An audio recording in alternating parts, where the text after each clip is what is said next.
Clicking character creation, but I'm not seeing the next tab.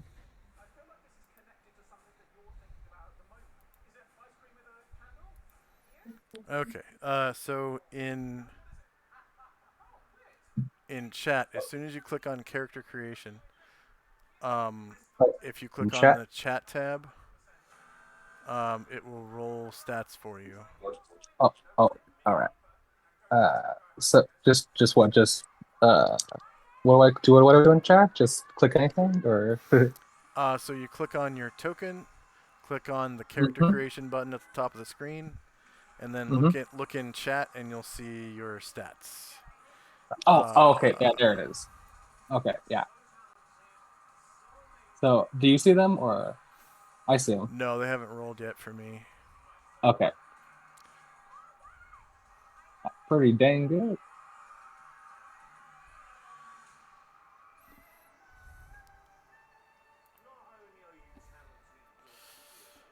Okay.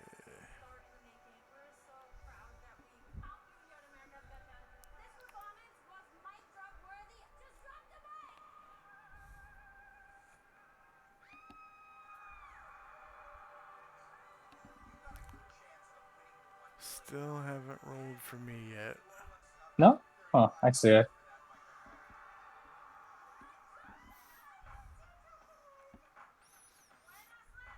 Do you still have the red thing at the top of the screen? Uh, Red what? The The red warning. Oh no, no, no, no. Yeah, that went away. Okay. Yeah, so it seems to be working on my computer now. Oh, okay.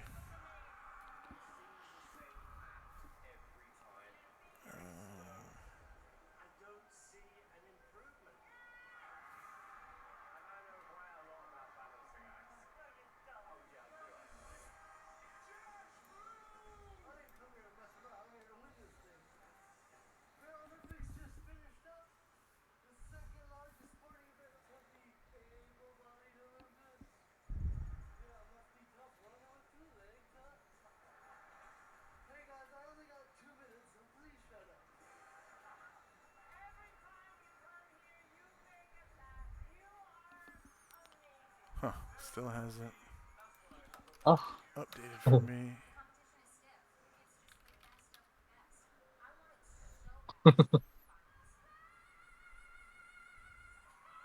Did you see me type ASDF ASDF?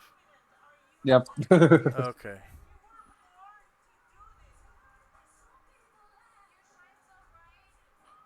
Maybe it's on my end. Maybe I should refresh. Yeah, because everything seems to be working now on my end.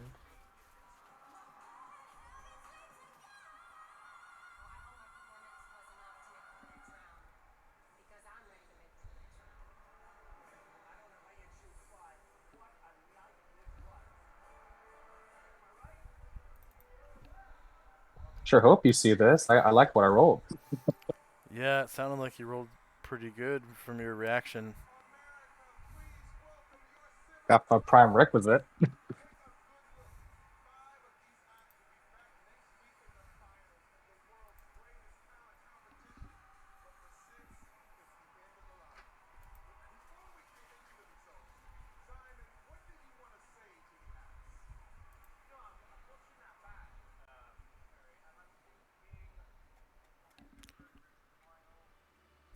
Nope. And Uh, it's not in the external chat archive thing either. hmm. Can you take a screenshot Uh, and oh, post it in uh, Discord? oh, sure.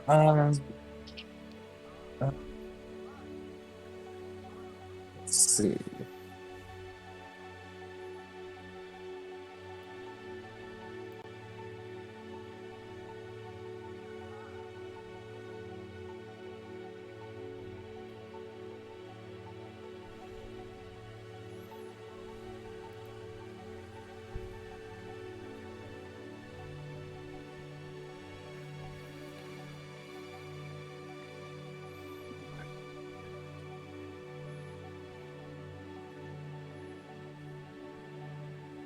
All right, yeah, I sent it into the Discord. The picture. Just think I did. Where'd it go? Oh, uh,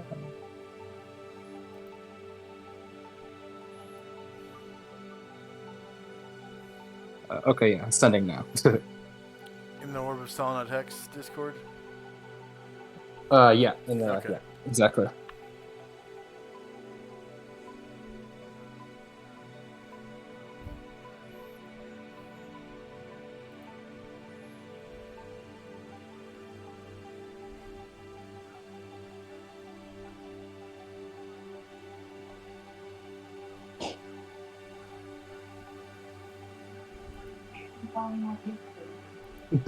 Well, we do need to eat it.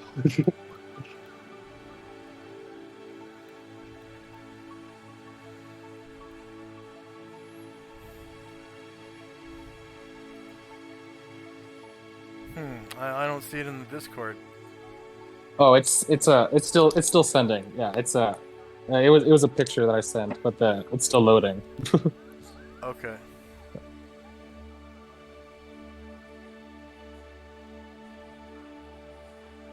Oh, it's just a picture. That should be easy.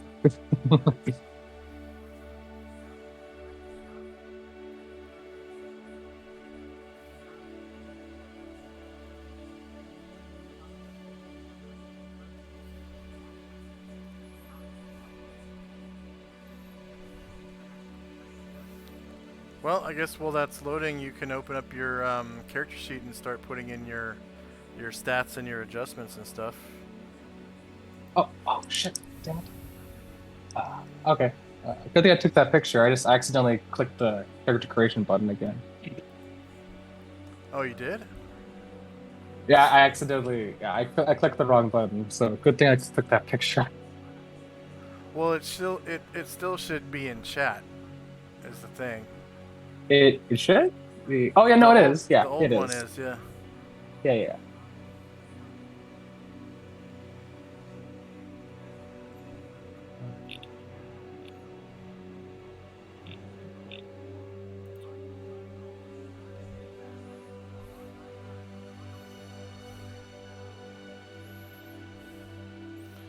Let's see the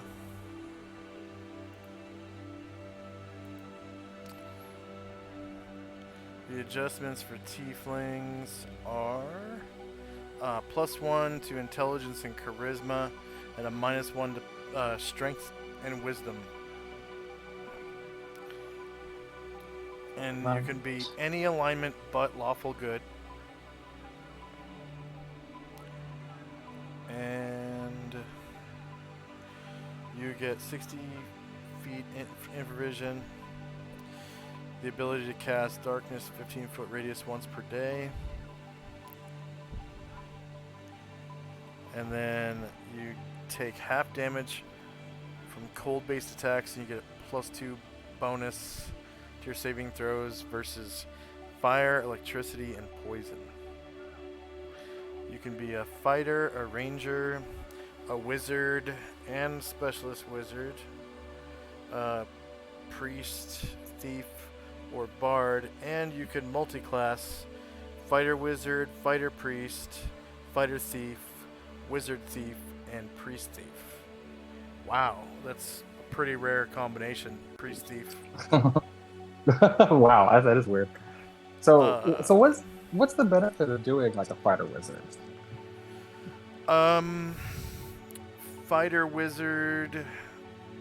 Uh, so they're kind of a weird class. Yeah, that looked weird when I saw that. Yeah. So you're basically gonna be a wizard that can become proficient with any weapon, obviously, because you're part fighter. And Mhm. then your wizard HP is basically gonna nerf your fighter HP to basically oblivion. Like you'll have very few health, hit points. Mhm. And then You can't really wear But armor to when you want to cast spells because it interferes with spell casting. So you're a fighter that runs around with no armor. but wouldn't you have slightly higher HP on average than just a regular wizard? Yes, definitely, definitely. And then you can also, as a wizard, there are a lot of spells that buff your defenses. Um, Hmm. there's at level 1. There's the armor spell, which gives you armor class 6, and it's permanent until you take uh, your level plus 3 or something in damage. Hmm. So if you took like 6 damage or whatever, your armor class would drop back down to 10. Yeah. The spell would end, but it scales with your level. So it's like it's something like your level plus 1d4 hit points or something like that. And Hmm. but the thing is, you can buff your armor class into oblivion with spells, so that you Hmm. probably would hardly ever get hit. Like if you used, let's see, I would use the armor spell, and then eventually at level 7, you'd be able to cast Stone Skin on yourself, which straight up blocks attacks. Period. Like Oh yeah. a certain number of attacks get blocked, uh, and then it goes into rolling against your actual armor class after that. Um, there's uh, uh, mirror image or something like that, where you create reflections of yourself, and it basically blocks a certain amount of hits until all the mirror images are gone, and then the attacker can actually attack you. And the Hmm. number of mirror images you create scales up with level. I think that's like a level 2 spell. Um, and then there's also another level 2 spell, it might be level 3, called Displacement, which makes your character appear as though he were 3 feet away from where he actually is, until someone attacks his displaced image, and then it Hmm. disappears. And then for the rest of the duration of the spell, you have +2 to your armor class, and it stacks. All the wizard spell stuff stacks. Oh wow. Okay. So, yeah, it's basically if you had that and armor and stone skin and mirror image running all at the same time, you would be able to take, like, if you were level 7, you'd be able to probably take about 7 or 8 hits that actually automatically miss, and then the attackers would have to start rolling against your armor class of like AC 4 Hmm. minus whatever your dexterity bonus is if you build your character with a good dex. That also helps with armor class as well. So I That, mean, you could tank that way theoretically. so did you see the picture in Discord? I saw that loaded. Let's see. No. Okay, now I see. Okay. Oh, you took a photograph of the Yeah. actual screen. Okay. All right.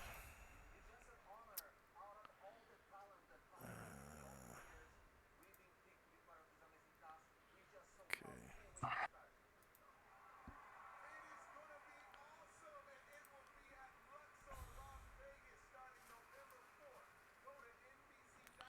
Oh, that looks like uh, the second one you rolled. What? Oh, hold on. Yeah, that's the second one you rolled. Oh my God. Okay. I am such a goober.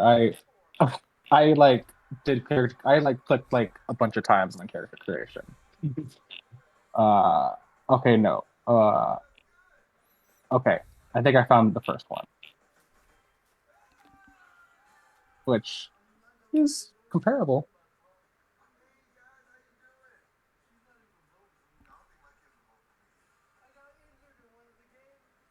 But do you see the all my tracks, my roles, or no, for the character No, creation? I don't see Just the, any of your rolls. you don't see any of them. None of them. There's, huh. But how do you? But you saw how do you?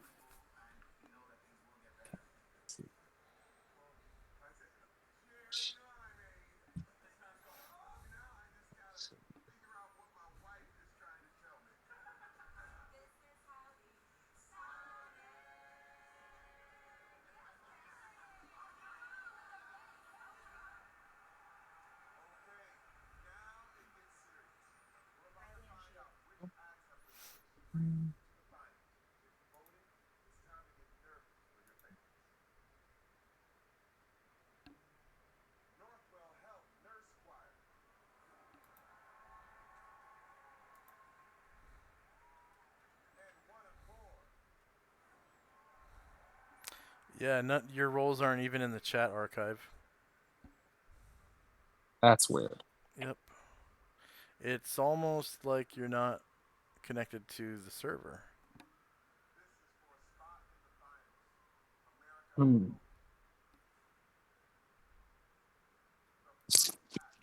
Like, I don't even see you on the virtual tabletop anymore. You don't? Nope. Your name disappeared.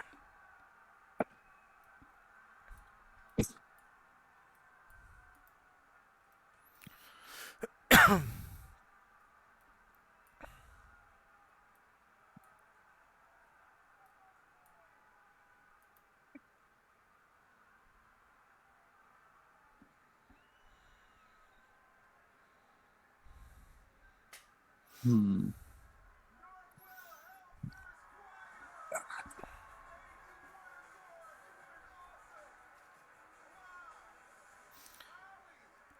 Is your computer hardwired to your internet source, or are you using Wi-Fi?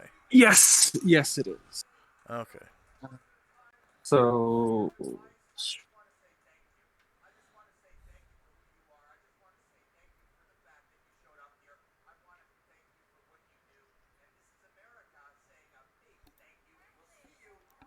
hmm.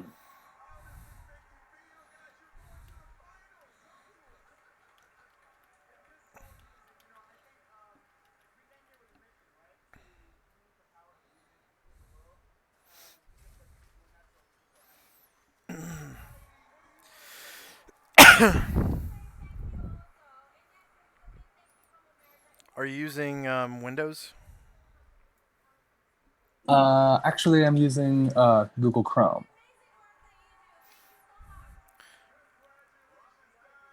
No, not your browser, but your Oh, OS, yeah. your Oh, operating system. yeah, yeah. It's Windows. Okay. Okay. So can you open your control panel real quick, and then go to network and internet,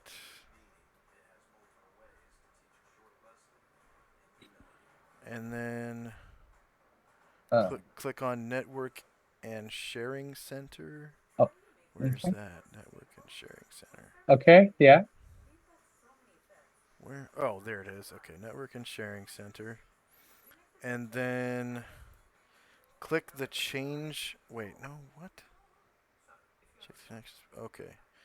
Click the change adapter settings in the left pane. Uh, okay. Uh, source Windows Central. Change adapter settings.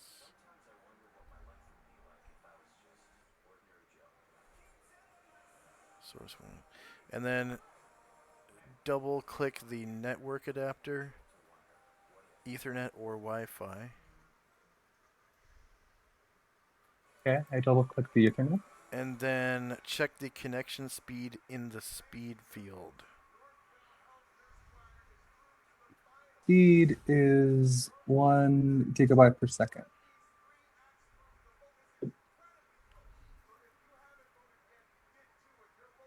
Okay, so it's 1 comma something something something comma. Yeah, 1 GBps.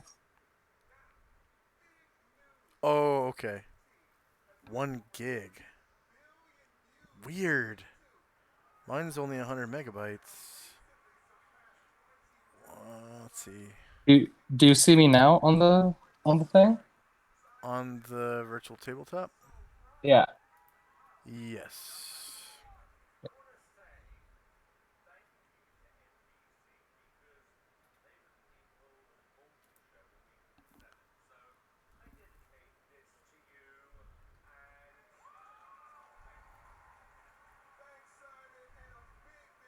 Wow, it says your speed is 1 gigabyte.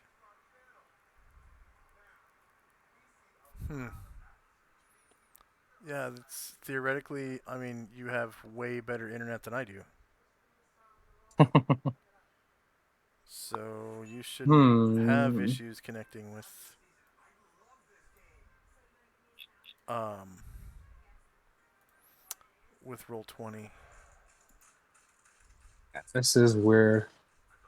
Although, okay, so right now, like I'm trying to like go between like my computer and my iPad, and like I can't get into the character sheet on my computer, but on my computer I can see my character token, but I can't see that on my iPad. So I'm getting like different things that I can and can't do. Weird. Uh, when's the last time you updated like Windows and all that on your computers and iPad and stuff? My yeah, my iPad probably it might have been a minute. I think I did the update for computer already.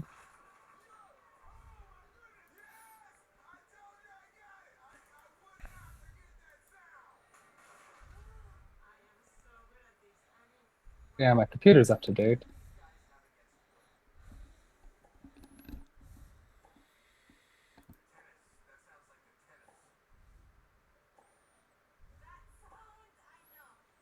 Oh wow, I have a cumulative update preview for Windows 10 version 21H1 that I have not downloaded and installed. Maybe how long ago did you update? I'm doing the checking for updates now, but I'm pretty sure I did it earlier today. That might be it. That might be there might be kinks in the system still. Because if I haven't updated and I'm not having issues, and you did update and you're having issues, Hmm. that update could be the problem. Which historically that has happened before a couple of Yeah. times since I've been using Roll 20, where a Windows update scrambles some shit on Roll 20. Of course. um, well, I guess there's only one way to test that theory, is if I download and install it. Uh, I don't want to do that though. Because if it is bad. Yeah, then man, that's so weird that your chat's different than my chat, and we're in the same room.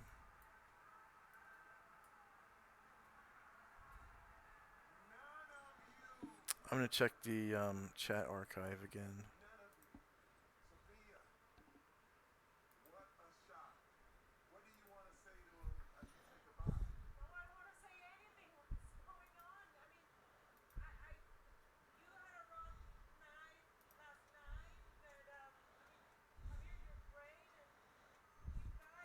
Wow, still not on there.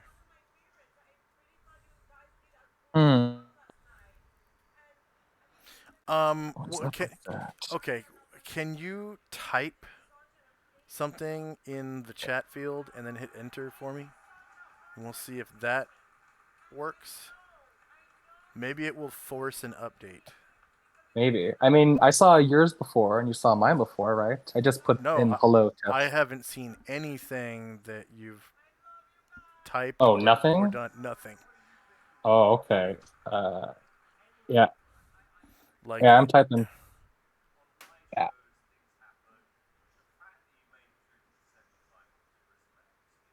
Did you hit enter? Hmm. Wow. Yeah, it's not updating on my screen.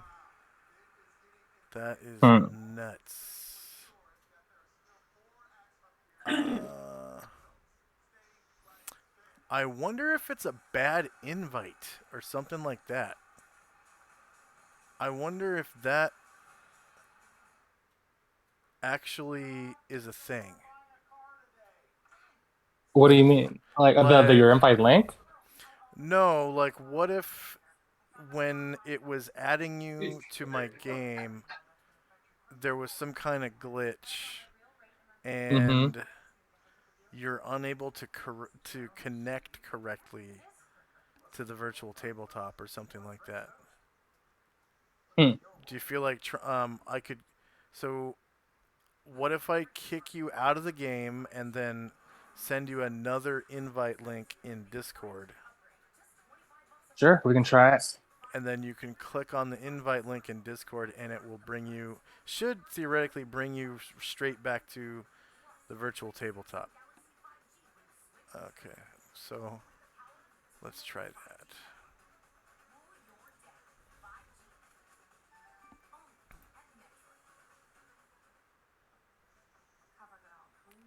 Okay, so kick from game.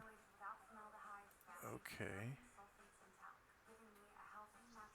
And then invite players.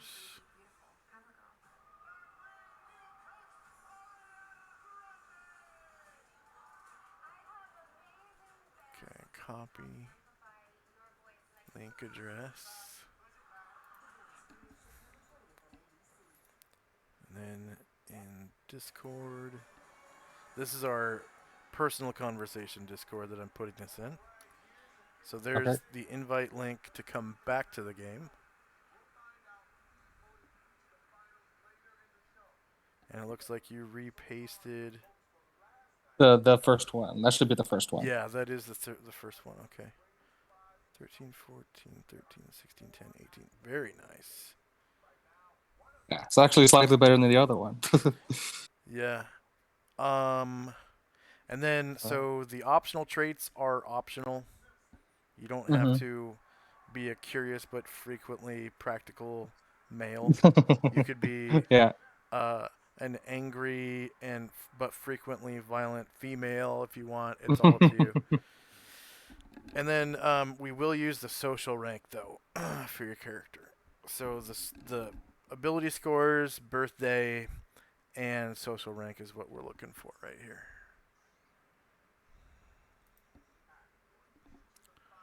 Whoops.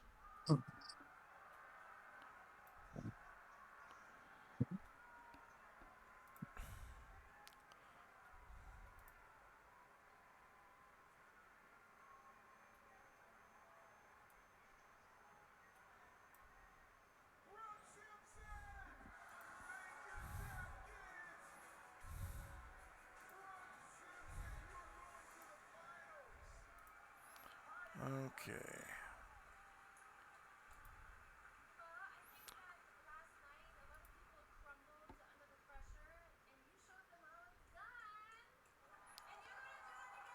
Are you able to join the tabletop again?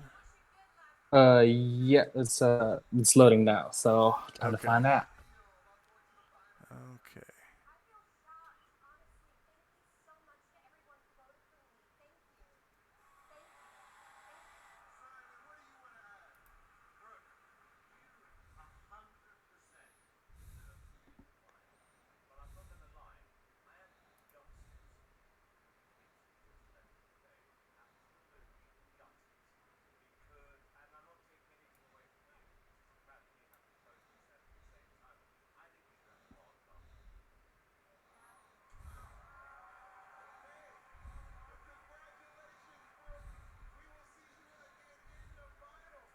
Just typed in the chat. Do you see that? No, I don't see you on the tabletop yet. Oh, I see you now. Uh, no, I don't see anything in the chat from you.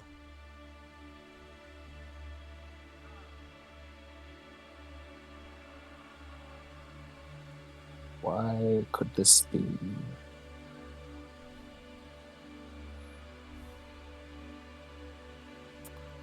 Um,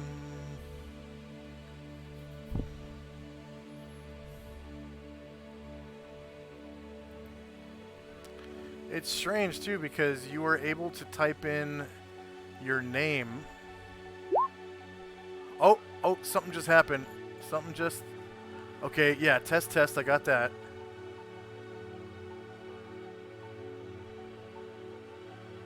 Okay, try rolling stats again. We're gonna use the screenshot that you gave me. I just want to see if your rolls work though. Where did uh hmm where'd it go? Your token, it's right here.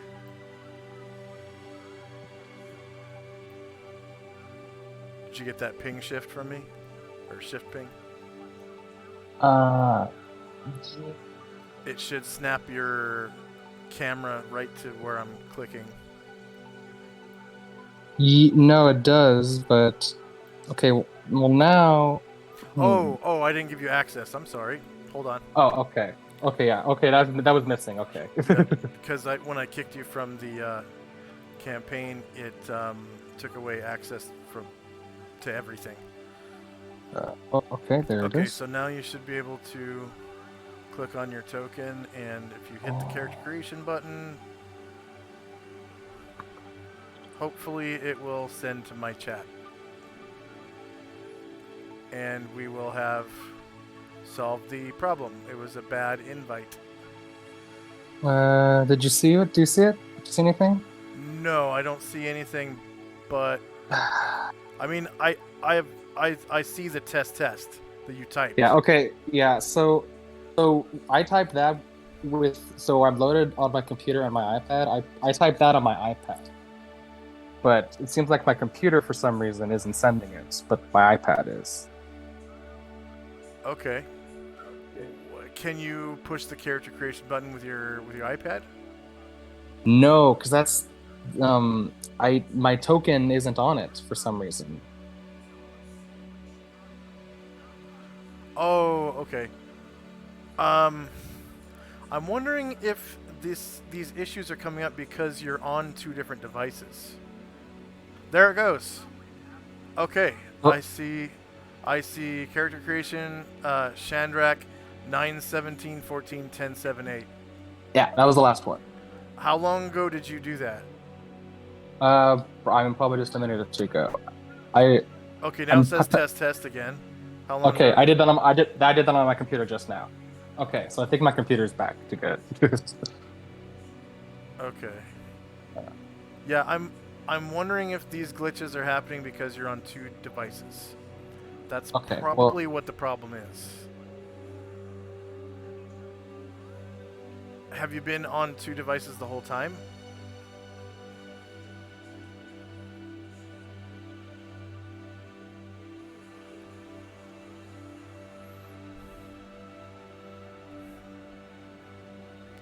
Can you hear me?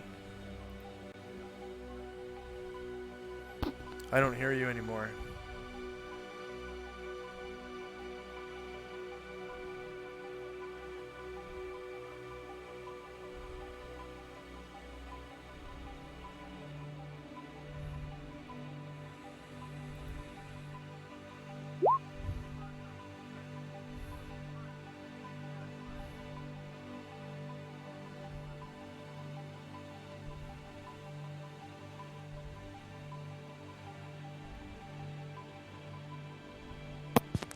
hear me?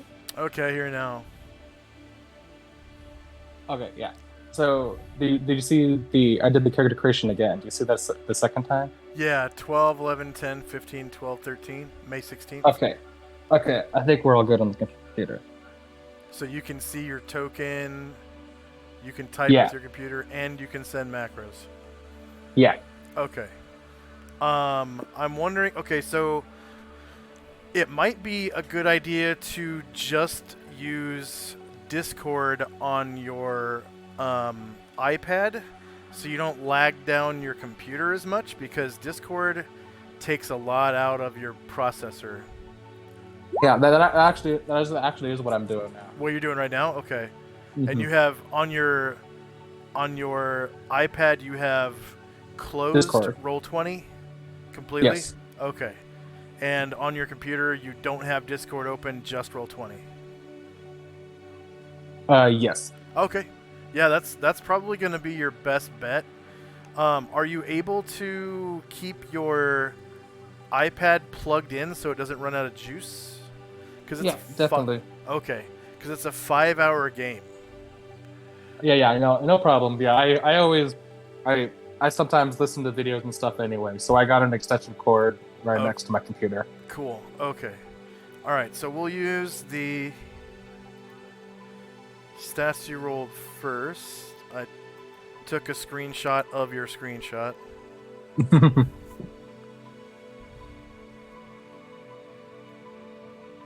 So, There we go.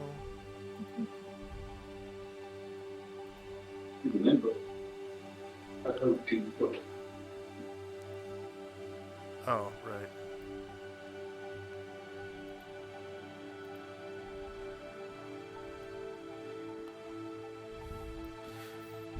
Okay.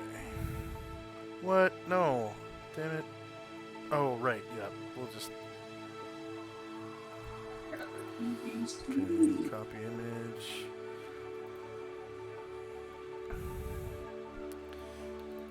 Okay.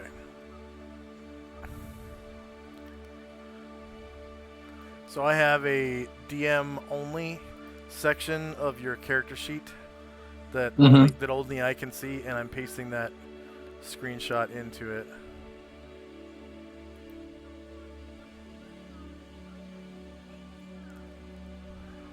into what? Into the DM only area on your character sheet. Oh, right, of So course. only I can see it. Yes, yes, of course. Okay, so I can close my chat archive. I've got the book open to where hopefully where it shows Tiefling stat requirements. Oh, come on.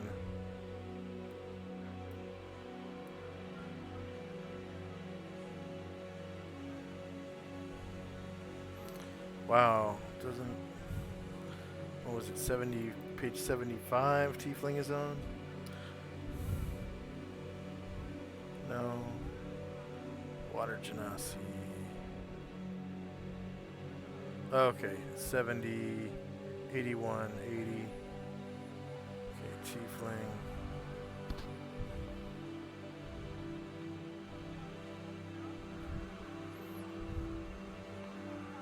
Where are their stat requirements at? Okay, Tiefling is 373939. And all the stats you rolled are above that, I think. Yeah. So no matter where you put these stats, you can be a Tiefling. Nice. And all their maximums are 18. Yeah. hmm Okay. So is that before or after the plus ones for their racial attribute? It is. I'm sure it's before because none of these stats are above 18 on any of these races. hmm Okay. So you can go above 18 because of that. Okay, so you get -1 strength and wisdom. Okay. So for those bonuses, I don't see. Is there a place to put that, or do I just put the total score? So I'm putting them in the notes on the right-hand side. Oh, okay. So you should probably be able to see that about now where I put -1 from race in parentheses to strengths, and I think it was wisdom, right? Yeah, wisdom. So once you enter something, if you press enter, I'll be able to see it too. And then you also Mm-hmm. get bonuses. You get +1 to intelligence and charisma because they're talkative. It's not that they're people. Yeah. +1.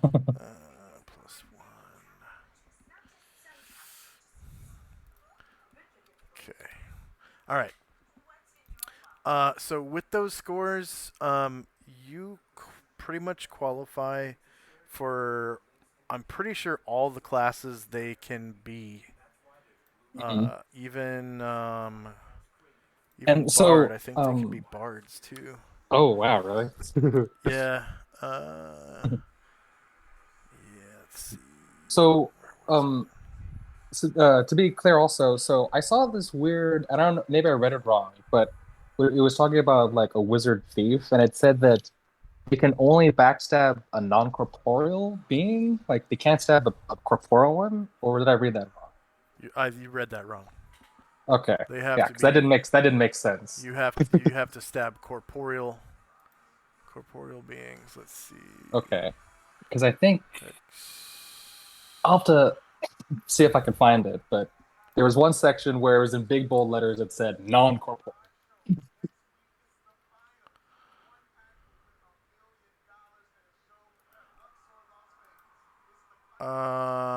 Wait. Non-corporeal means physical. I'm pretty sure. Wait, Uh, no, that'd be like a ghost, wouldn't it? corporeal.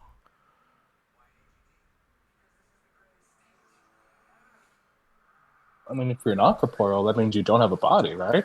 I think corporeal means you don't have a body. He was frank about his corporeal appetites.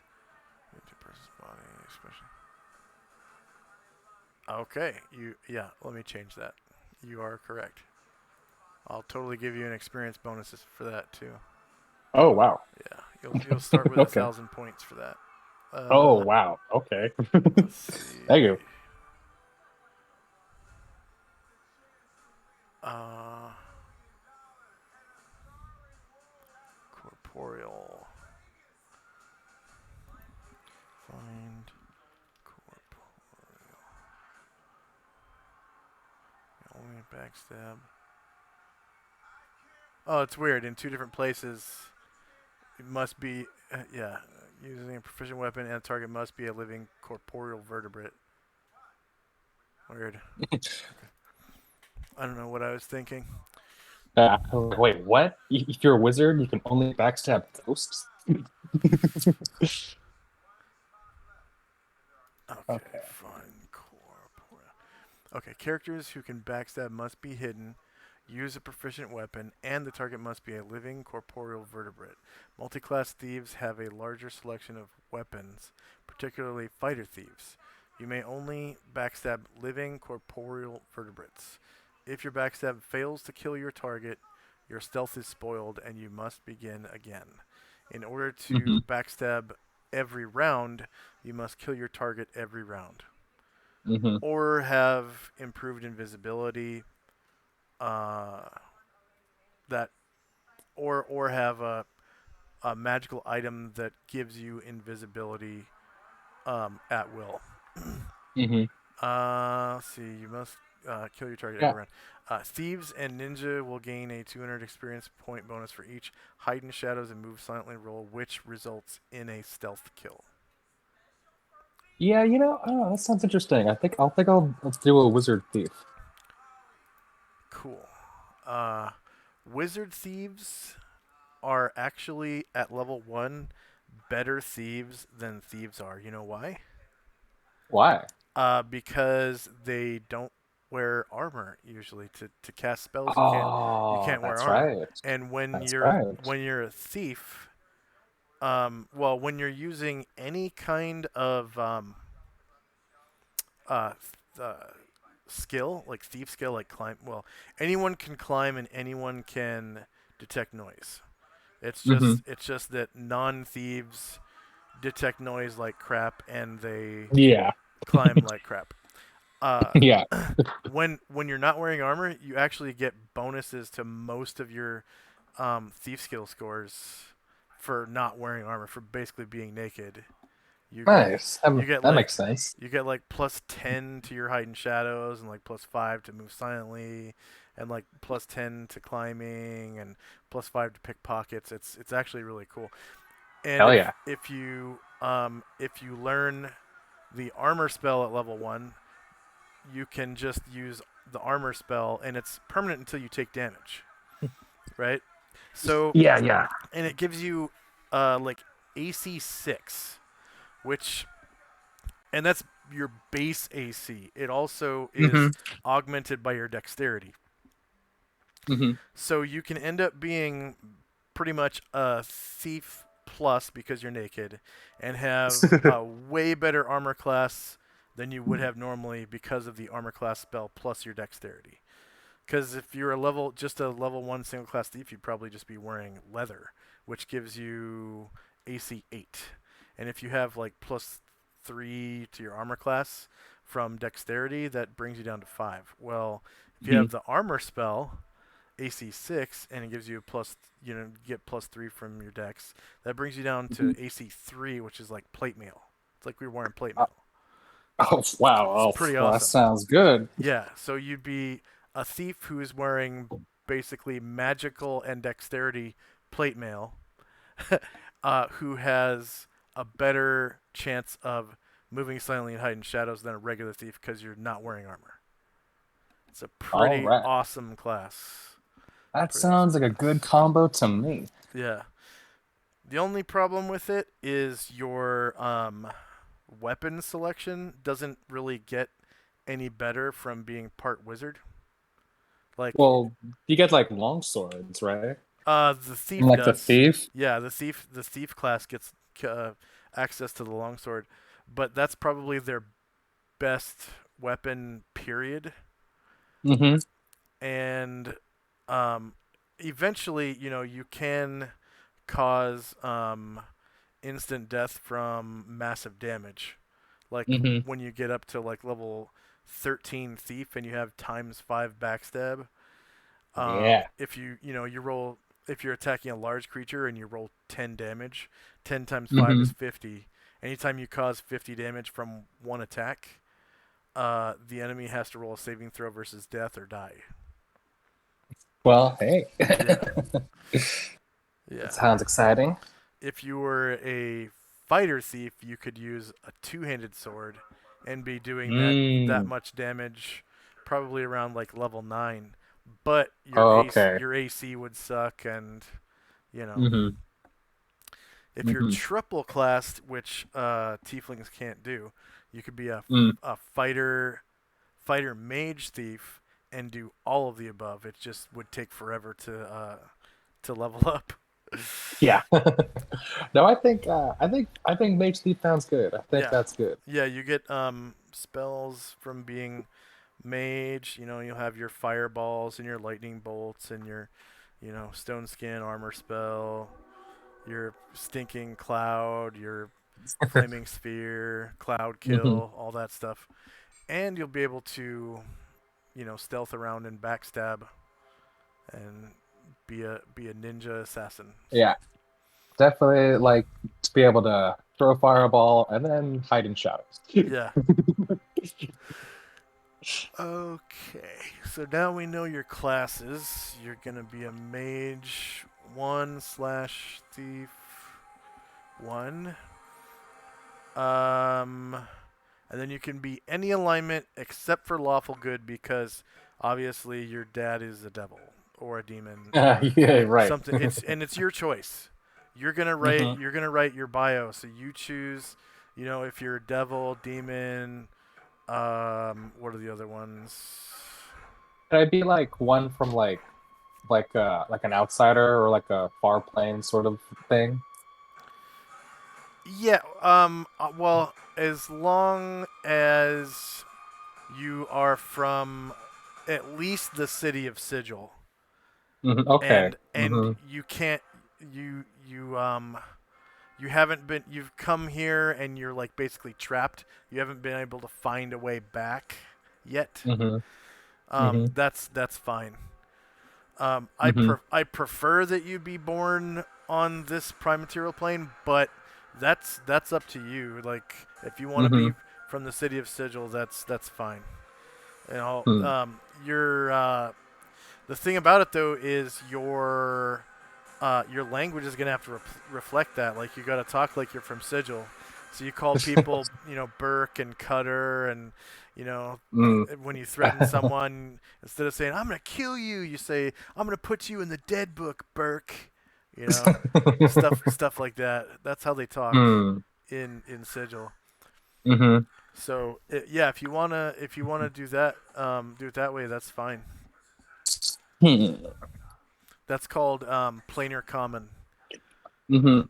So Because so my general idea for what I could want my character to be was like this sort of guy that like he like saw or like he's a little like frayed at the edges, and he's a little bit like kind of wide-eyed and crazy because and maybe he did or maybe he didn't, but he thinks that he saw like some sort of great like cosmic secret, and like it basically fucked with his mind. And maybe it's genuine madness, or maybe it's like somebody gave him like a fake memory spell, but like he feels like he saw this like secret of the universe, but he can't say what it is, and every time he tries he like goes like catatonic.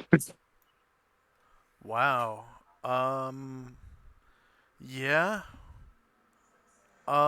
Yeah, that's fine. I'm trying to think of what that could be for it to fit in my campaign. Hmm. Um,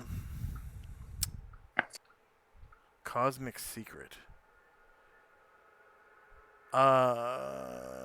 Yeah, like he says, like if you like get him going, he'll like say things like, "Oh, I've seen the thing that cannot be seen," but if you like press him on it, like he can't answer.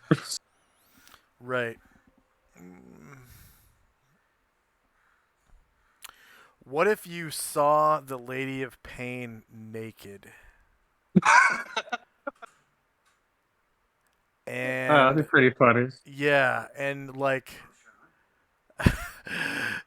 what if she had like five vaginas or something, and like it blew your mind because it was all no. What? I What can't is this? I can't unsee what I have seen.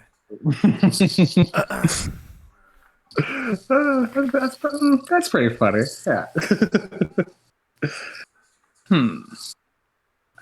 Well, I think that's pretty good, but I was thinking I don't know. It was something where like I could work with that because it's also like it's almost like a pseudo amnesia where like I'm trying to re-find it even though I don't know what it is. Yeah, and she's so powerful that she could actually mind fuck you to that point, Mm-hmm. Mm-hmm. to where you couldn't Okay. even talk about her being naked. Like maybe she noticed you, and she for some reason didn't instantly just kill you, and she Mm-hmm. mind fucked you so that you can't talk about what you saw or tell anybody Mm-hmm. what you saw, and it just makes you go catatonic like you described. Yeah. Okay. I think I could work with that. That sounds pretty good. All right. Oh, whoops.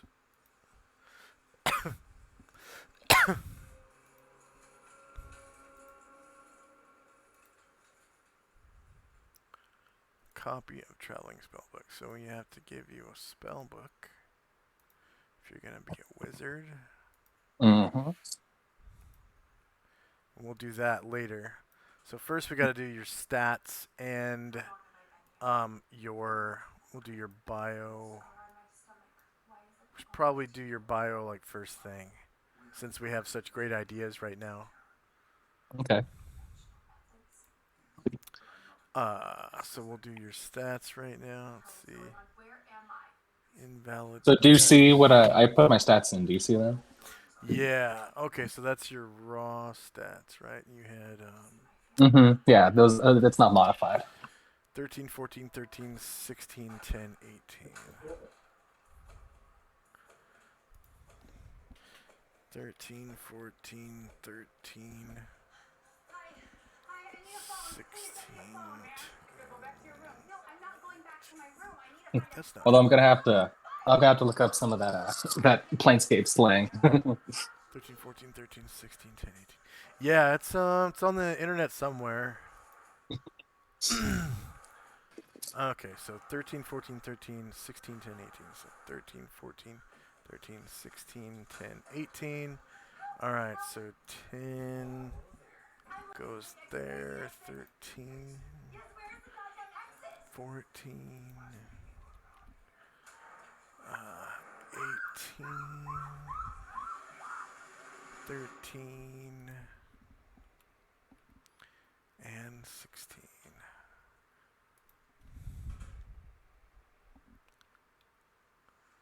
Enter. Okay.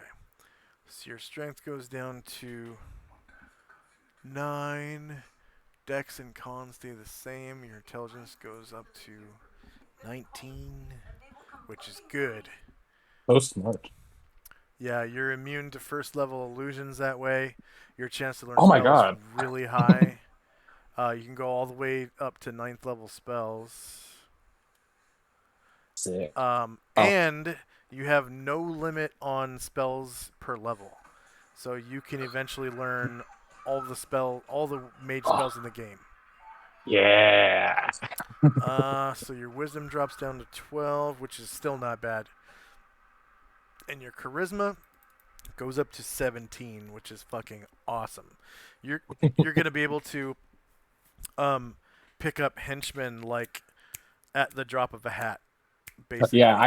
I heard you talk about that in a couple of your videos, so I was like, oh, I definitely hope I get a good Yeah, enough stats to get, put something in charisma. yeah. Okay. So now we can do your bio. So that's back on your bio and info tab. And you have to hit the edit button at the top, and you'll be able to fill in some of the information, like your birthday, the actual player's name. You don't have to put your real world name in Oh there yeah. if you don't want to. You can just put professional geek there if you want. And then your family, obviously, you know, your social rank is lower middle class because of, you're probably um, raised by your human or demi-human parent, whatever the case may be. hmm That's up to you. I think tieflings can be like any kind of demi-human and devil and or demon or whatever. So you hmm can be like part elf or part dwarf or whatever, and it doesn't change your abilities. Yeah. So Hmm. you choose that. So under family, it would be whatever your non-fiend parent, like their family is, hmm and then race clan is like the name of your tribe or the non fiend parents tribe or like race of people. Like hmm uh, if you come from sigil, that's hard to say. I would say something like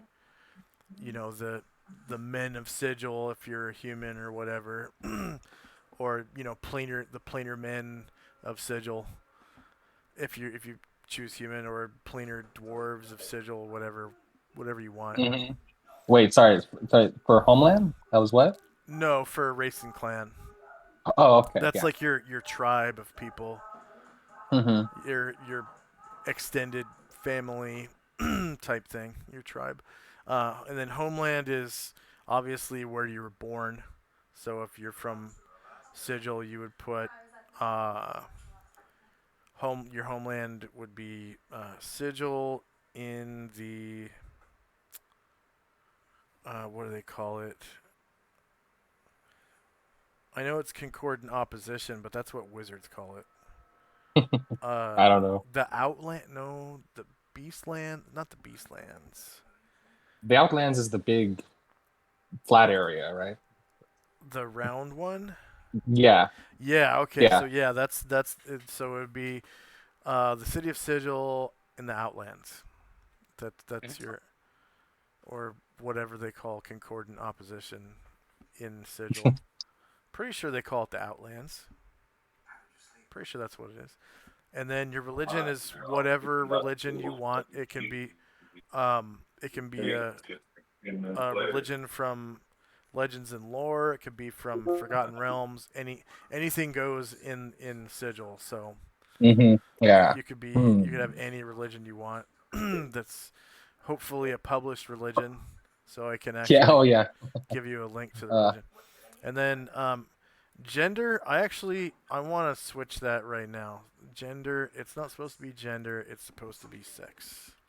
It has always been sex. I don't know why. has it? Yeah, on character sheets for second edition, all through AD and D, it was sex. It was not Hmm. gender, and I need to change that on the pre-made character sheet.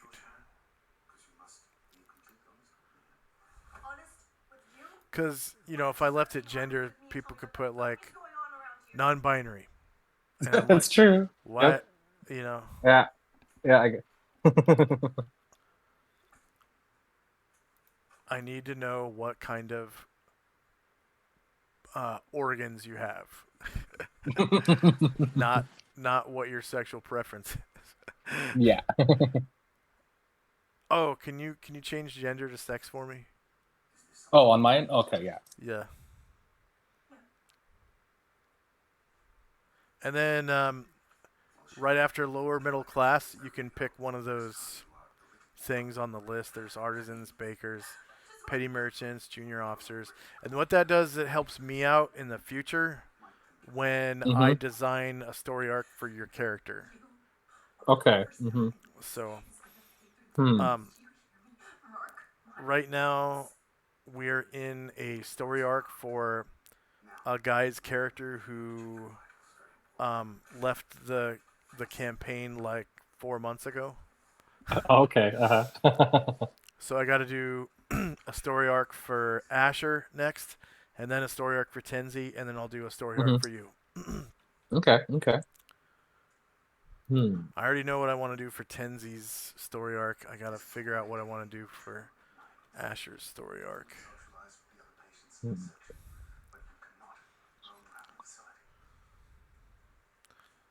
Um, Hmm. yeah, and all this stuff helps me out in the future. Yeah, totally. Status is literally your marital status.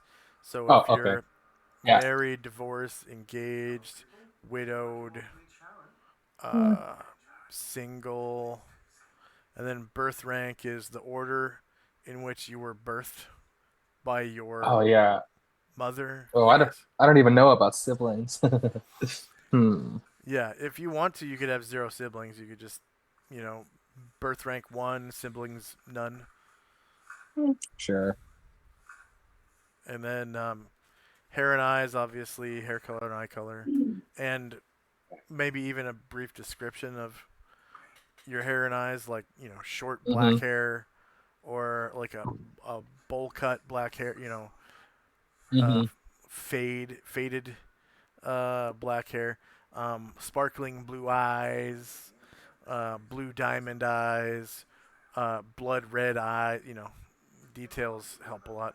And then your appearance is your general appearance when your character is not in a dungeon. When you basically when you're traveling.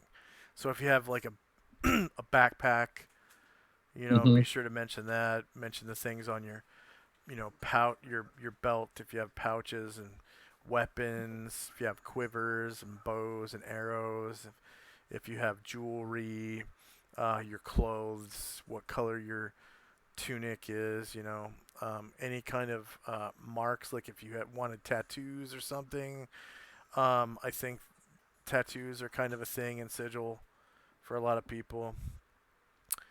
Um,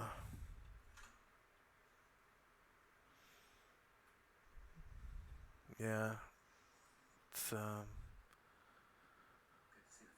it's basically what you want to read off to other players when I ask you to describe your character.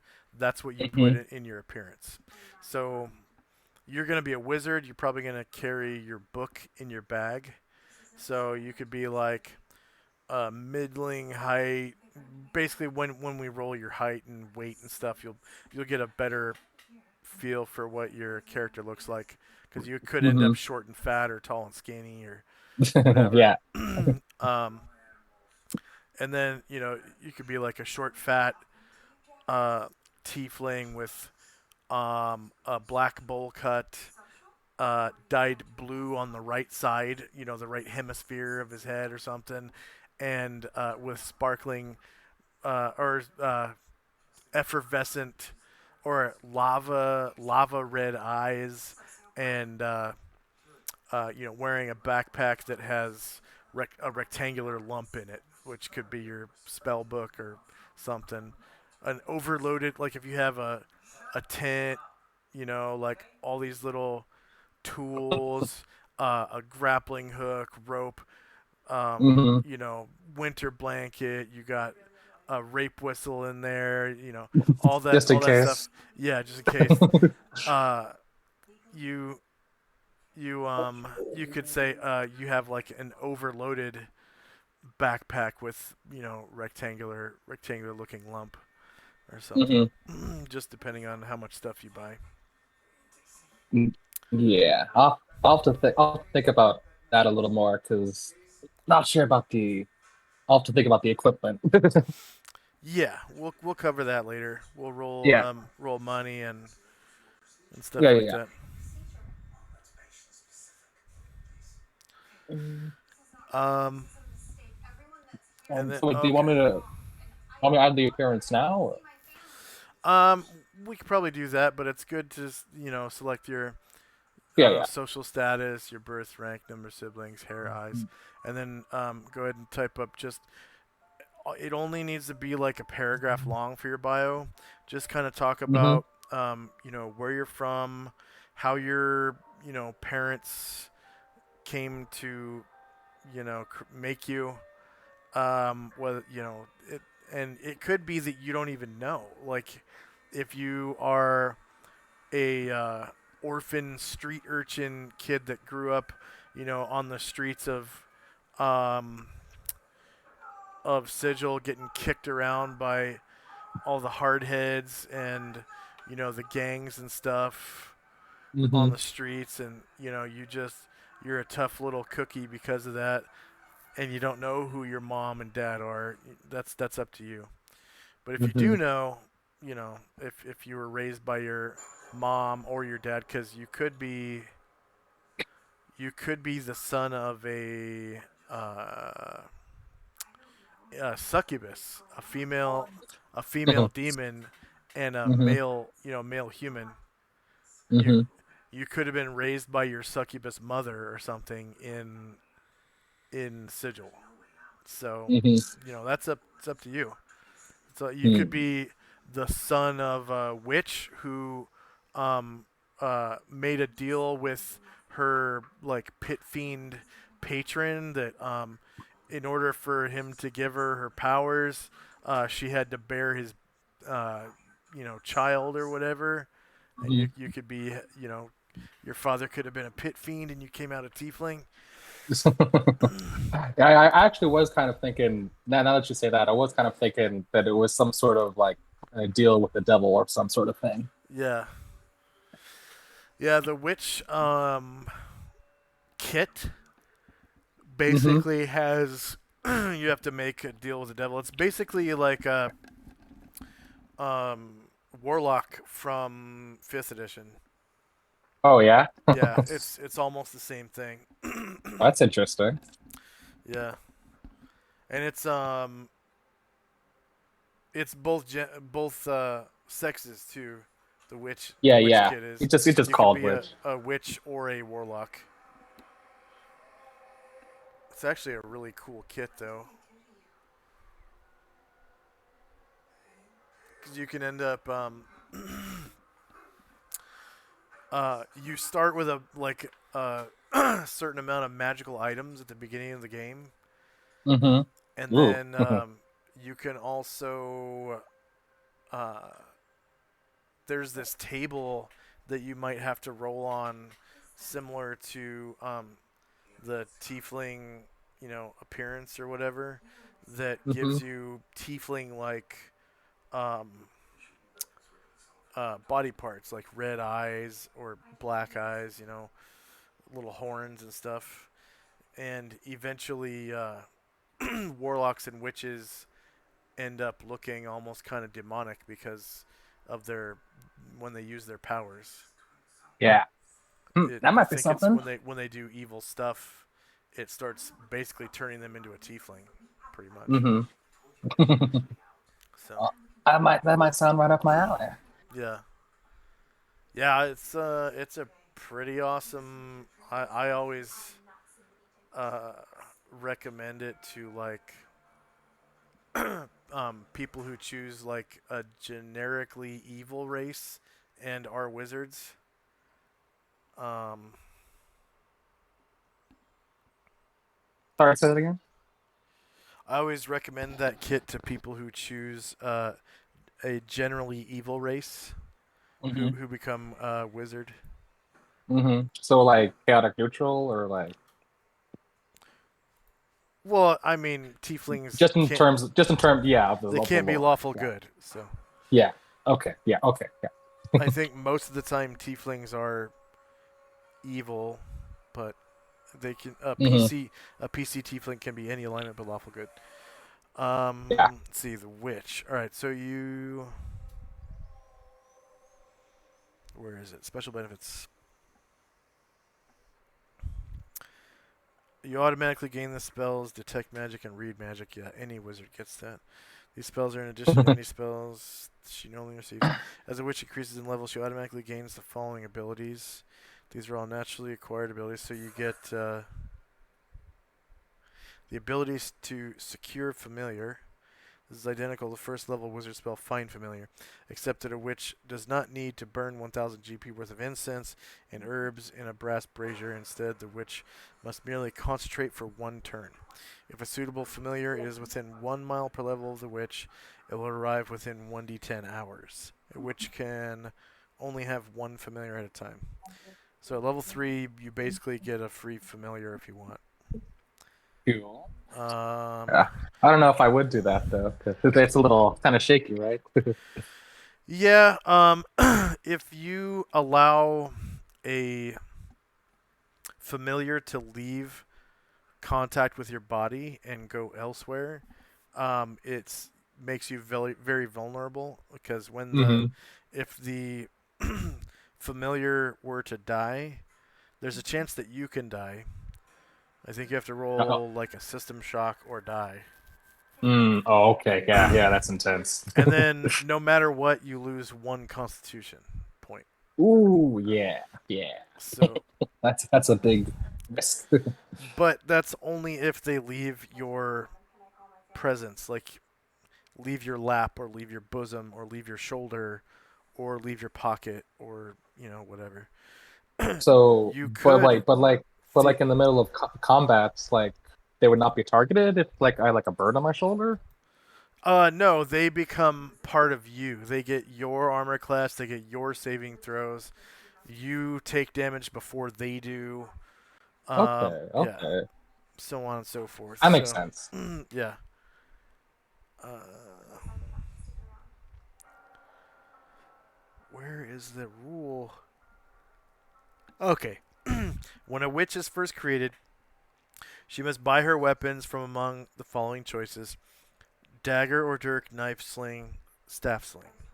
Additionally, the witch can choose up to 1500 GP worth of magical items from table 89, potions and oils, table 91, rings, table 92, rods, table 93, staves, table 94, wands, and Table 95, Miscellaneous Magic, on page 135 through 139 of the Dungeon Master's Guide.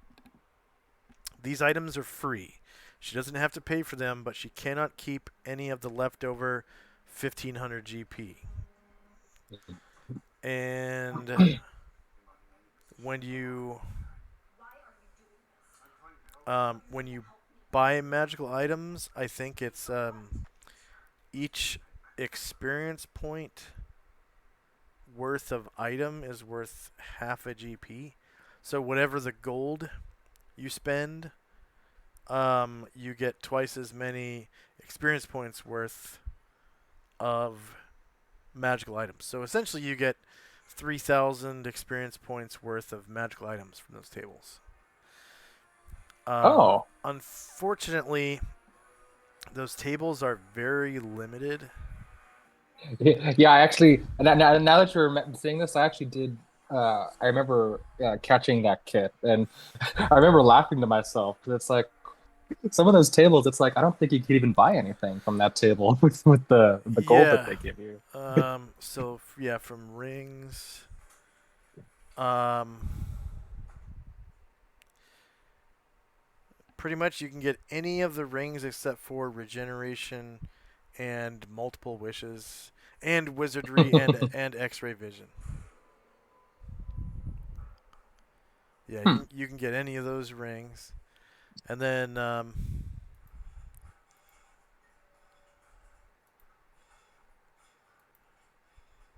okay, of the rods,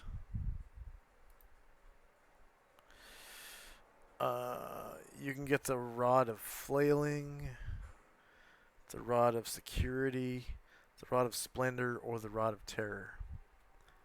But that's like most of your experience points worth. The rods Mhm. are pretty expensive. And then on the staves table, there's the mace staff, uh, the let's see, the staff of sling is for priests. The spear staff, um, and the staff of swarming insects.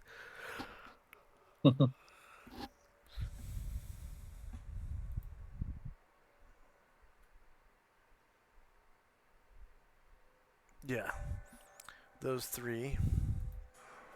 You actually have a lot of options, except Mhm. for those two tables.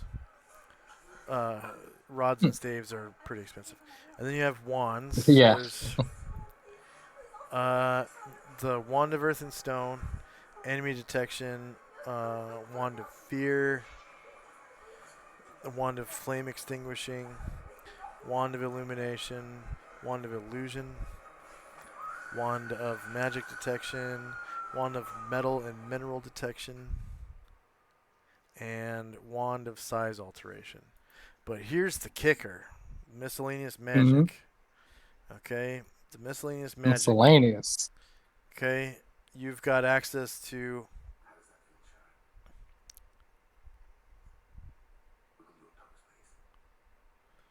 Hello? You can, yeah, I'm here. Uh, Okay, you can no start problem. the game with a manual of golems because Mhm. it's 3,000 XP. That would like teach me how to like create a golem. Yeah. Mhm. Once you get the spells and whatnot for it. Mhm. Hmm. Interesting. I'm trying to find where did the uh you sent me like all your stuff, but I don't remember where it went now in Roll 20 with all the books and stuff. I had seen that before. Purple worm. Oh, okay, yeah. Okay, I'll give you a link to purple worm. It's in the Discord.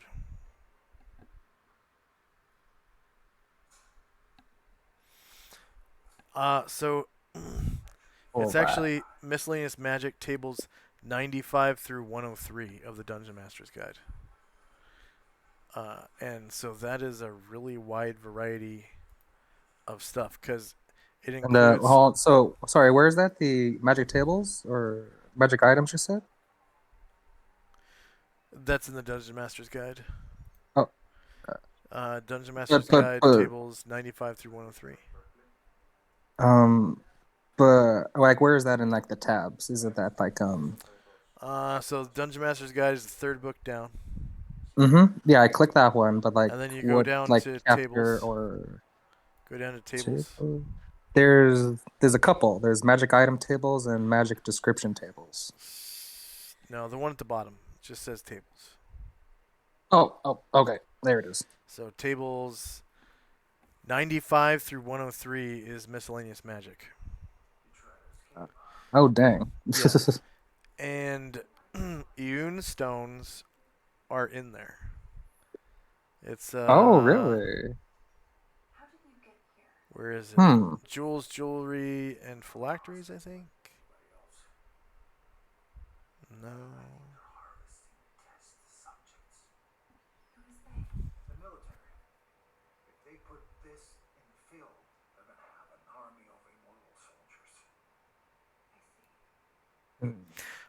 Dust. It's candles, dust, ointments, incense, and stones. Yeah, Ioun stones are only 300 experience points per stone. So Hmm. you could have 10 Ioun stones at the beginning of the game. Uh, that sounds kind of good. Yeah, and but there's a table you have to roll on, All and right, to find out which obviously what it is. you can. It's if you click on Ioun stones, it brings up the table.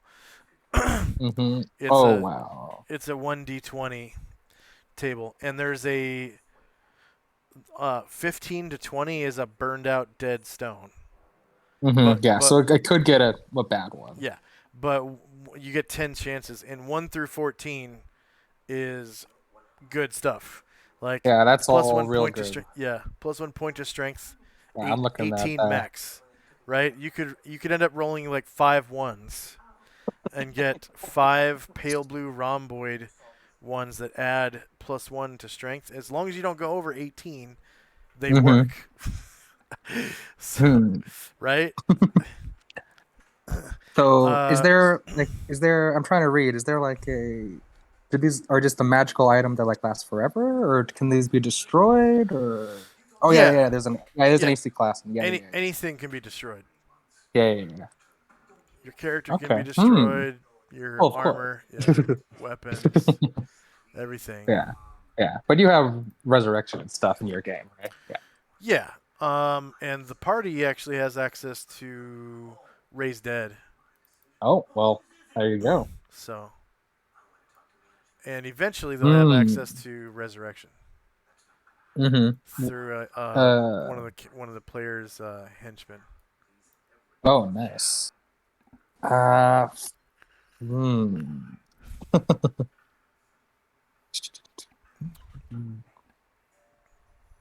Hmm.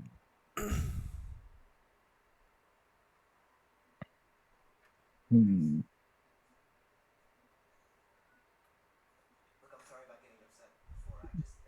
Yeah, you know what? Yeah, let's test our luck. I'll just get a grab bag of Ioun stones. Okay, so you do want the witch. Yeah, I think that sounds good. Okay. So in order to be a Yeah, witch, it fits in with the kind of character I want to play anyways, like yep. role play and everything. Minimum Constitution of 13. So you got 14. Good. Uh, minimum intelligence and wisdom of 13. You're gonna have to move some stats around Uh, oh, because uh, your wisdom is only 12 and you have a -1. So that means oh, you have to put a 14 or higher in wisdom. It looks like if you reverse your con and your wisdom, you'll be able to do it. So if you put the 13 in con and the 14 in wisdom, bringing it down to 13 wisdom, you'll be able to be warlock. Or Hmm. is Shandrak? Yeah, Shandrak's male, right? Yeah, yeah. Okay. So the okay, so swap the yeah, that's a good idea. So the swap the 12 wisdom with the 14 con, and that'll be 13 wisdom. Uh, yeah. So you put 13 like that, and 14 like that, and it turns them both into 13s. Like that. So now your stats are 9, 13, 13, 19, 13, 17. A lot of 13s. Lucky number. Yeah. And 13 is a really good stat. I mean, it's far above average. Yeah, I am not Average is 9 to complaining. 10. Yeah. Yeah, I am very pleased to start. Yeah. You're going to be pretty good at most proficiencies, but especially intelligence and charisma proficiencies. Yeah.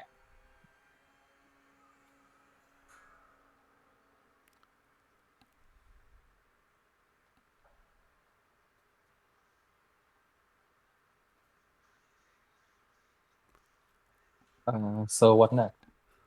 Okay. So go ahead and do your bio. Oh, Oh, cool. Son of an elven woman that worked in the guild hall of powerful wizards. As she worked in the guild, she would attempt to read scraps of scrolls. One day, one of the scrolls somehow gated in a powerful devil. oh, I can't read oh through yeah. all this. I didn't finish it actually, but well, yeah, but yeah, basically, yeah, she accepted a deal for a lot of money and stuff because she was a poor woman to birth me. Okay.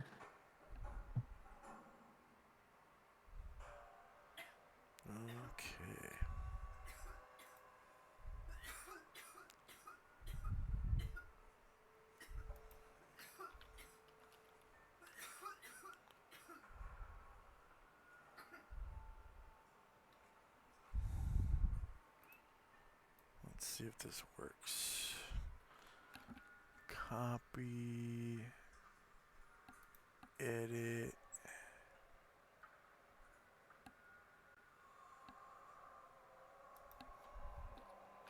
Paste. Save.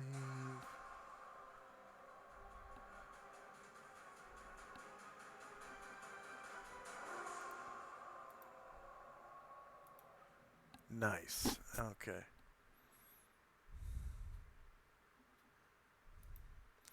So your kit is which? Did you choose an alignment?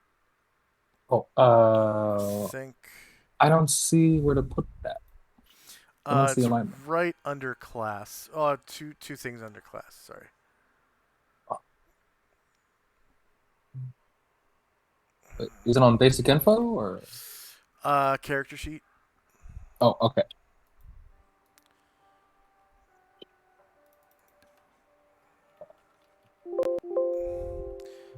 Um, Oh, there it is. Okay.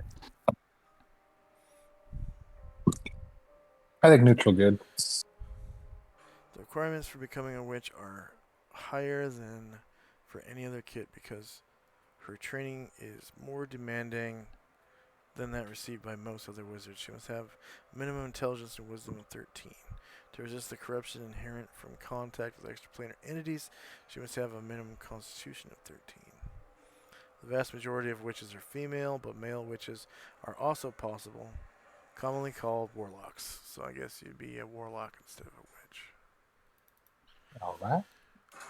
Warlock. Okay.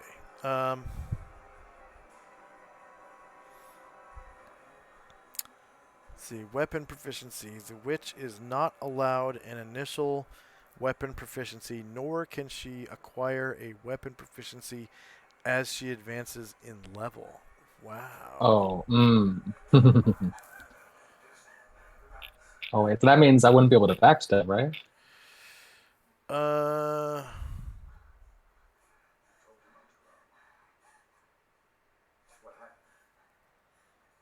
mm, that's pretty harsh. Um, when a witch is first created, she must buy her weapons from among the following choices: dagger or dirk, knife, sling, staff, sling. Okay, so wow, yeah.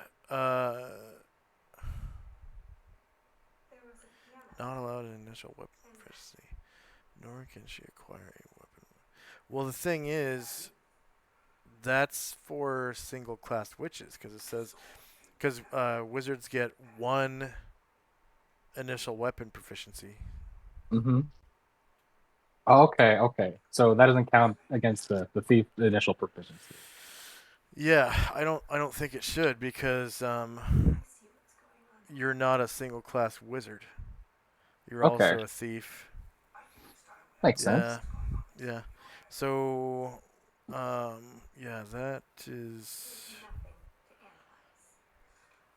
that's basically moot because you're part thief. Mm-hmm. Um, but you are limited to those weapons though, so that sucks.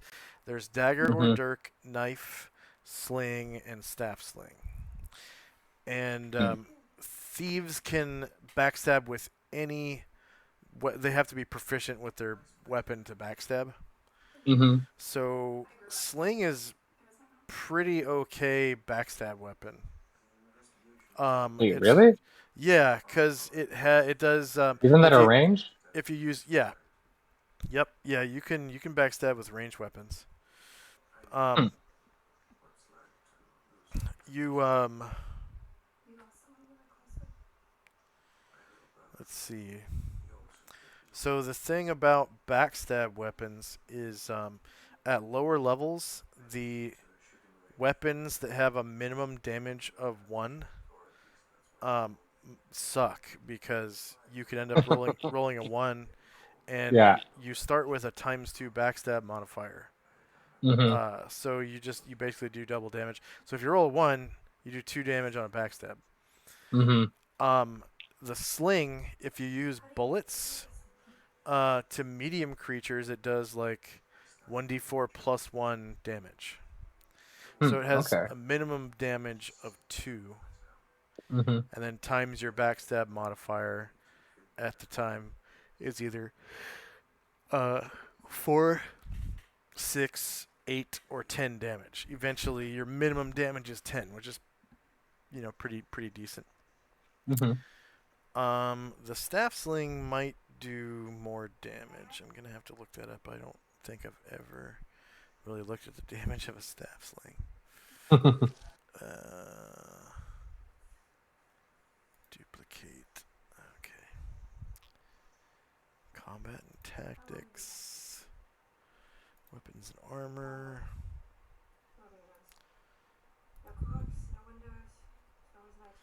Weapon tables. Master weapon table. Find staff sling. Okay. The staff sling. If you use a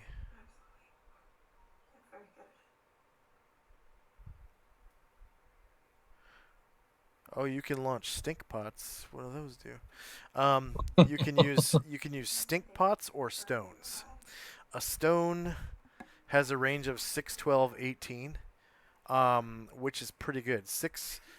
That's in squares. Each square is 5 feet, Oh, right? okay. Each combat square is 5 feet. So Mm-hmm. six squares is 30 feet. 12 squares is 60 feet. 18 squares is 90 feet. So that's pretty good long Good range. range. Um, the staff sling only weighs 2 pounds, and it's medium. You can only shoot it once per round, though. Mm. Um, but the damage on the stone is 1d4 plus 1, 1d6 plus 1. Oh. Hmm. So, I mean, that's probably the best damage you're going to be able to get Mm-hmm. ever is 1d6 plus 1. But, you know, at 13th level, that's a minimum of 10 damage and a maximum of 35. Yeah. So, I mean, if you're going for backstab damage, you don't want to be a witch, basically. If you're going Mm-hmm. for spells, abilities, and free magic items at level 1 that can possibly give you extra spell slots, Mm-hmm. then you want to be a witch.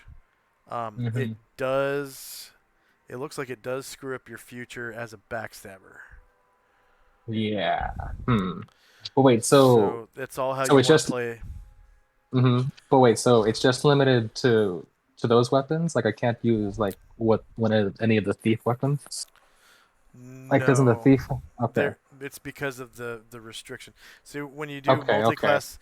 multi-class characters, you have to obey um, the restrictions of anything in the class, um, but the limits are whatever's better between the two classes. So it looks like Mm-hmm. your the witch kit is limited to 0 weapon proficiencies ever, Mm-hmm. but the limit of the thief proficiencies is you start with 2 and you get 1 every 4 levels or whatever it is. Mm-hmm. Um, so, but the restrictions on gear for the witch is even worse than the restrictions of the thief. They're limited to dagger, dirk, knife, sling, staff, sling.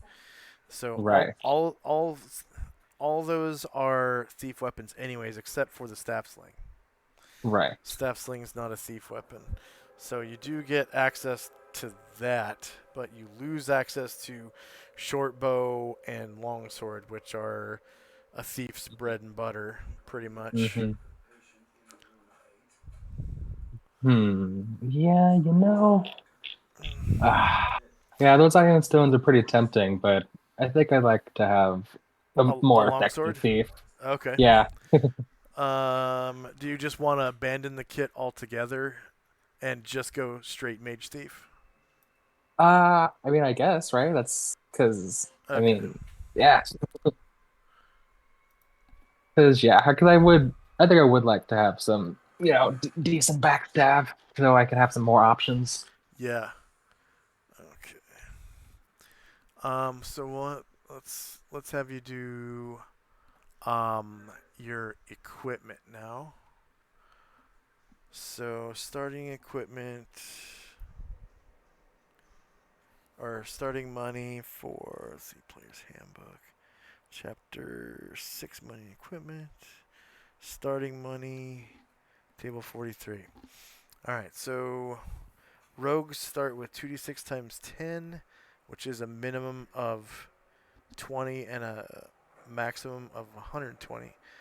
Wizards start with 1d4 plus 1 times 10, which is a minimum of 20 and a maximum of 50. So it looks like rogue is the best between the two. Go ahead and roll 2d6, and we'll multiply that by 10, and that's how much gold you have. And this is for all of your starting gear.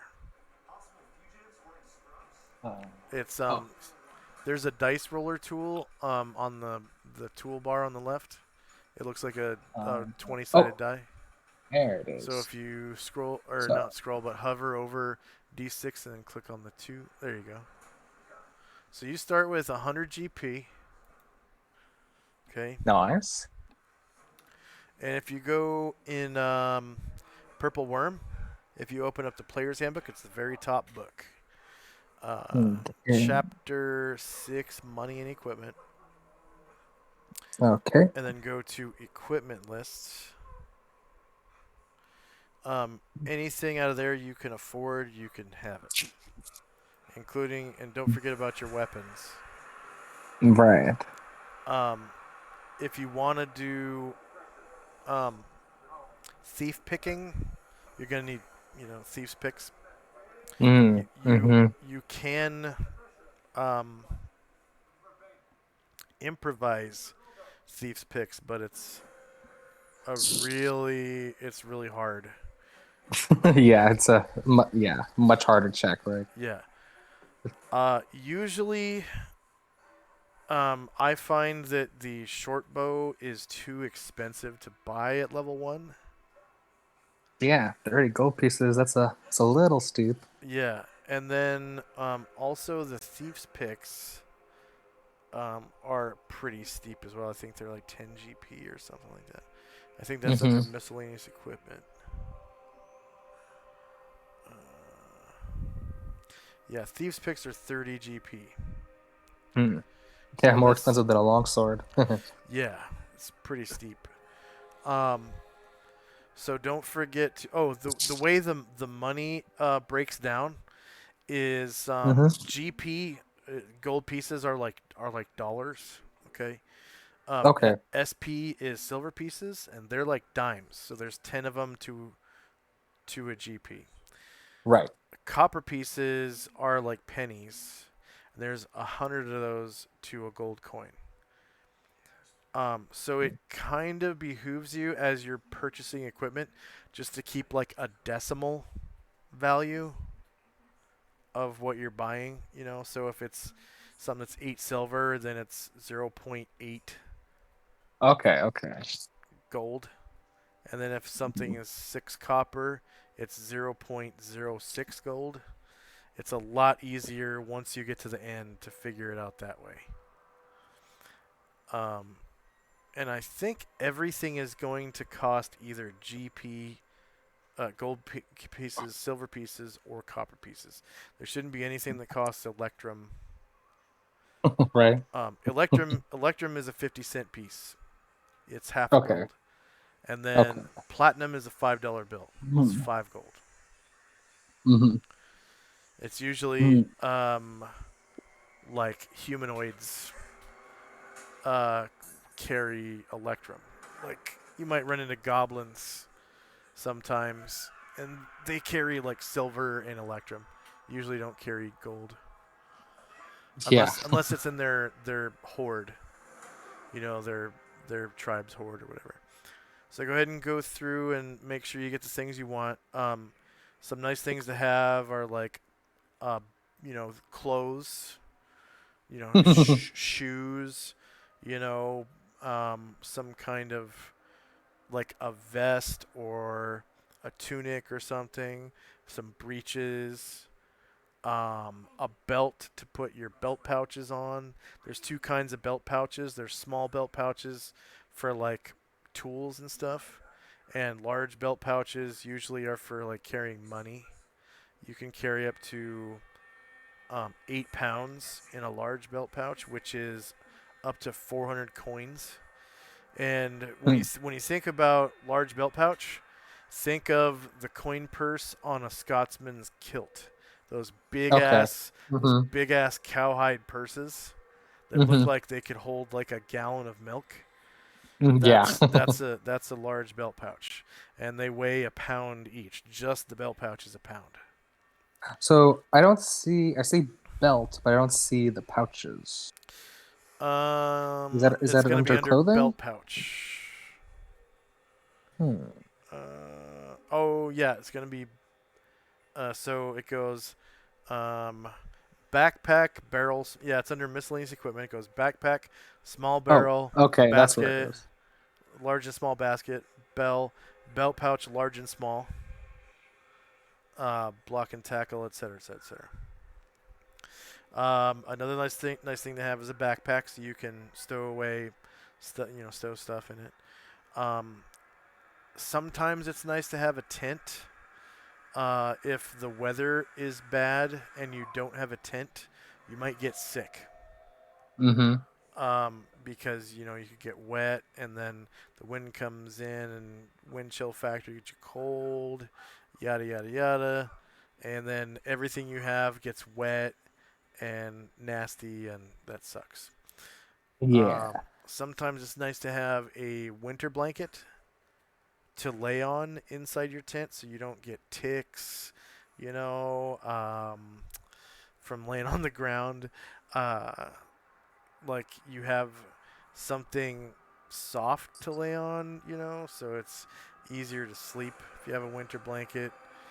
Um, you can stay warmer that way. It's basically like a big, thick blanket about the size of an unfolded sleeping bag that's big enough, you know, basically for two people. You could fold it over Yeah. like a taco and fit two people in it. Where's Uh, the equipment on the character sheet?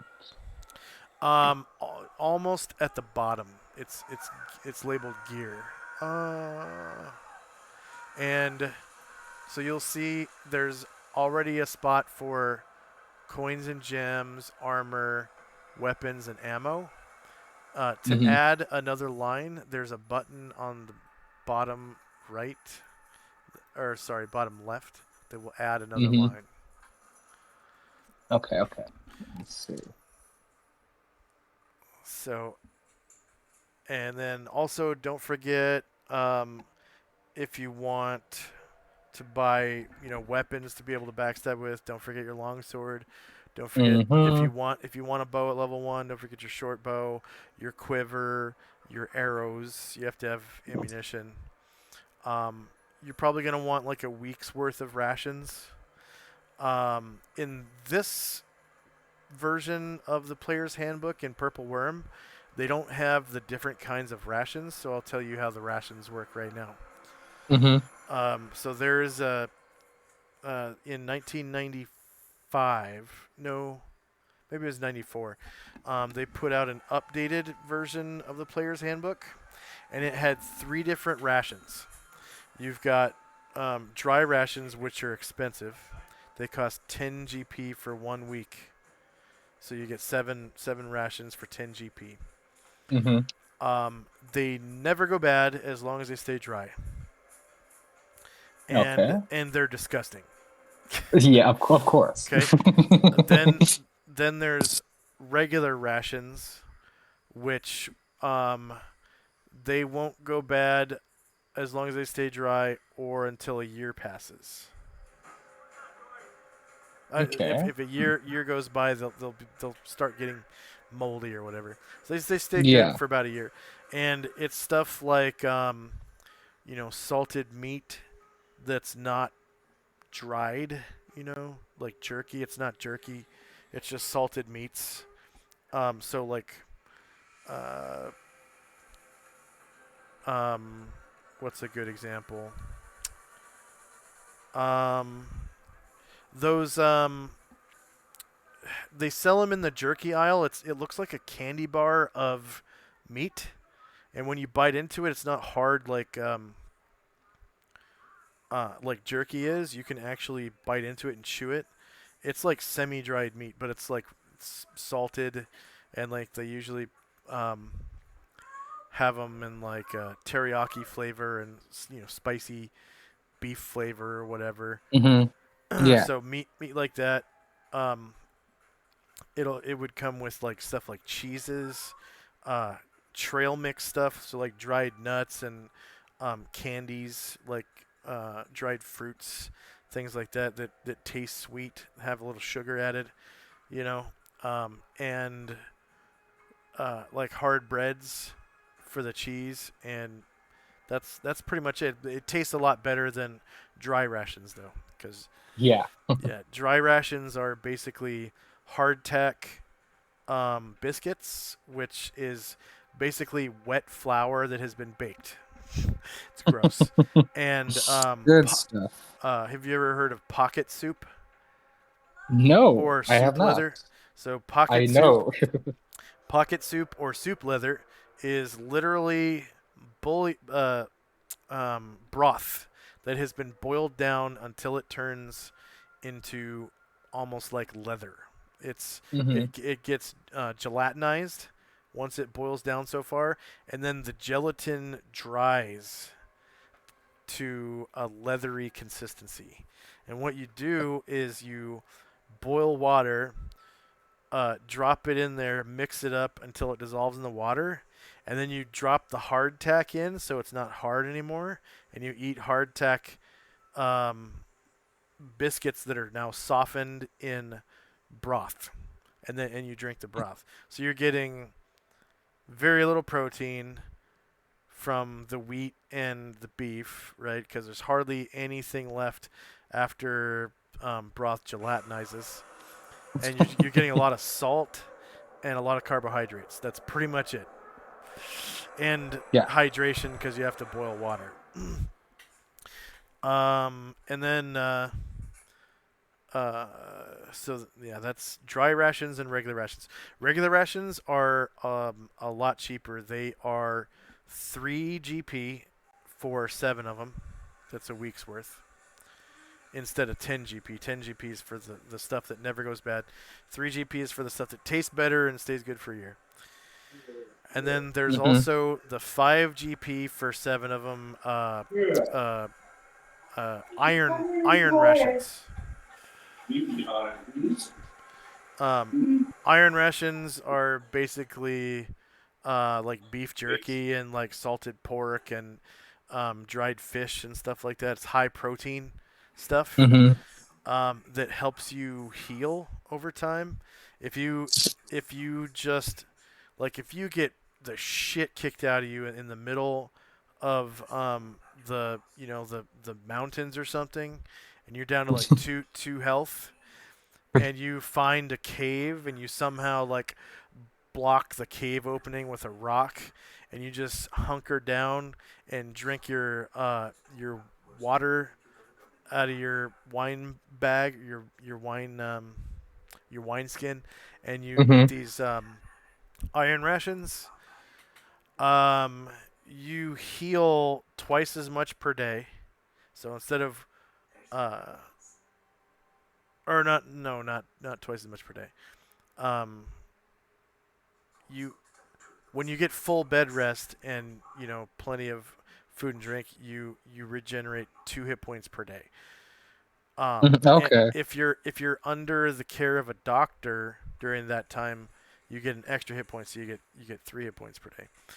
And at the end of the week, you get your Constitution bonus as bonus HP after 7 days. So if you have high enough con to give you +2 HP or whatever when you gain a level, Hmm.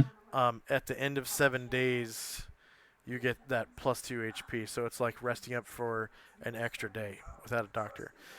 Um, Nice. with or sorry, that's with a doctor. With iron rations, you get that bonus without a doctor.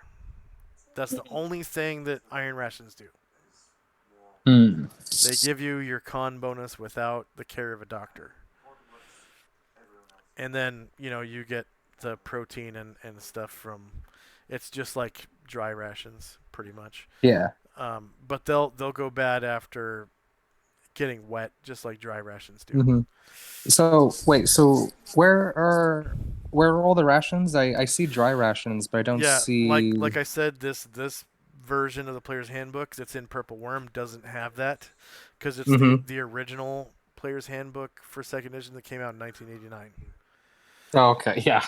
It's Okay. the 1995 version of the player's handbook that has those Hmm. different rations. So Okay. 3 GP is for the stuff that tastes good, Hmm. and you get a week, 7 of them. 5 GP is for the stuff that heals you without a doctor at the end of the week, and it tastes slightly better than dry rations because it's jerky. Everyone loves jerky. Come on, salted Of fish, salted course. pork, beef jerky.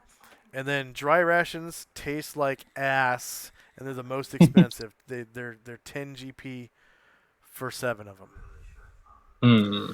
And then each ration weighs 1 pound. Hmm. So you basically add water to it somehow, and it becomes a stew. You can make stews out of the good stuff probably. Nuts and dried fruits and shit. You could probably turn it into a stew, and then probably like a meat sauce or something with the mashed meat, um, hash or something out of the iron rations, and then basically slop soup Mm-hmm. out of the expensive stuff that tastes like ass. So And what's the prices for the different ones? 3, 5, and 10. Oh, okay. It's in gold.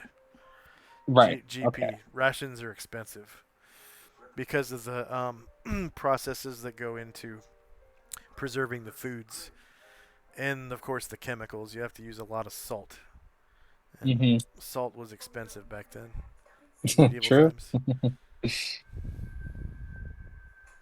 A lot of wars over there. Yeah. Hmm.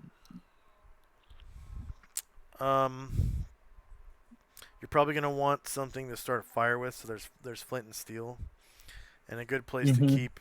good place to keep your tools is in some kind of pouch. Mm-hmm. Usually, I think the small belt pouch it'll hold. Oh man, mining equipment, encumbrance, stowage capacity. Um, small belt pouch will hold up to 5 pounds, Mm. and it's usually good to put your tools in a small belt pouch. Like if you ever get thieves picks, they weigh a Mm-hmm. pound. Flint and steel, you actually have to have 10 of them to weigh a pound or something like that. So you don't even have to record the weight of flint and steel. Okay. I do like people to be honest about the weights of things because encumbrance comes into play if you, especially if you choose to have a low strength, Mm-hmm. um, which you actually did. Nine strength gives you maximum carrying capacity without being encumbered. You can carry 35 pounds. Mm. So it's a good thing you're not wearing armor. Yeah. Definitely.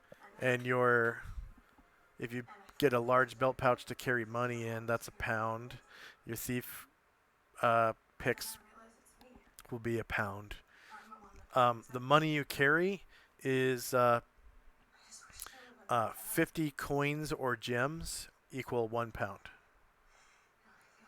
So if you add up all your coins and gems, divide by 50, the whole number is how much weight you're carrying in coins and gems.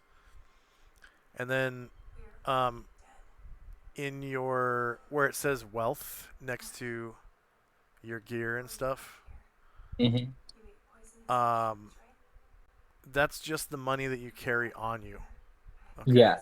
so the money in your pouch is your wealth. Any other money you have, like if you have a stow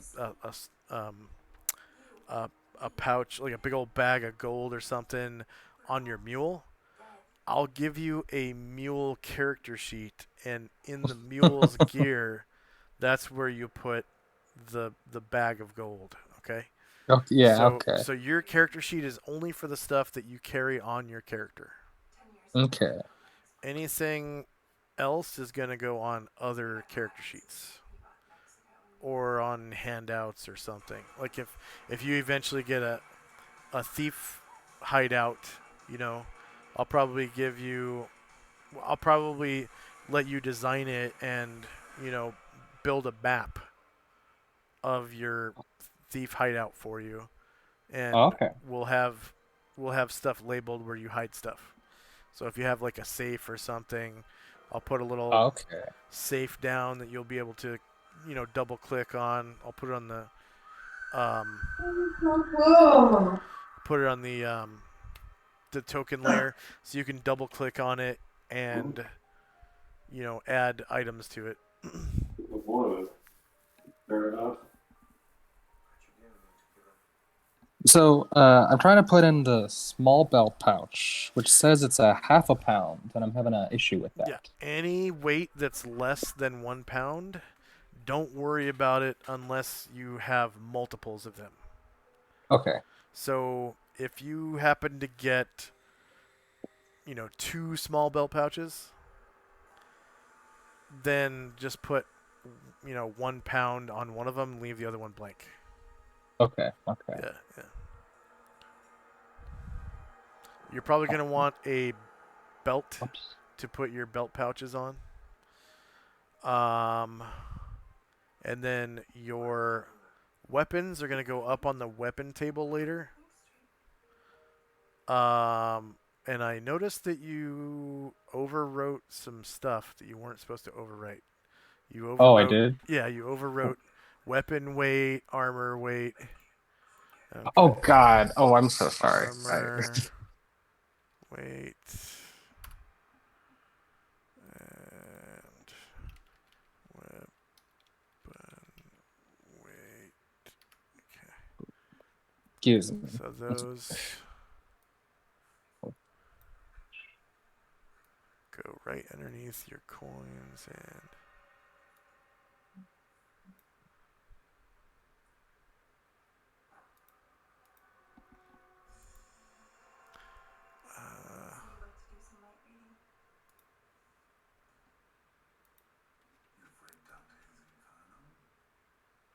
Armor, weapons, ammunition.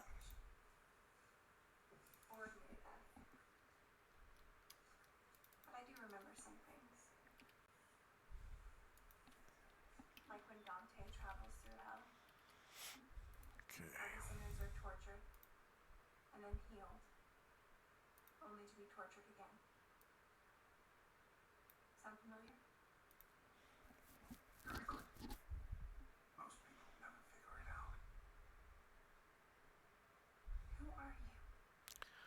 Longswords only weigh 4 pounds, unless you bought Oh. 2.5 of them. Oh no.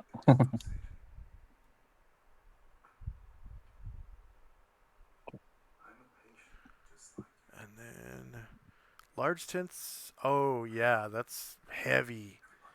Large tents are really big. They're for four Was there a people. small one? I didn't see the Yeah, small one. yeah, it's right next to large.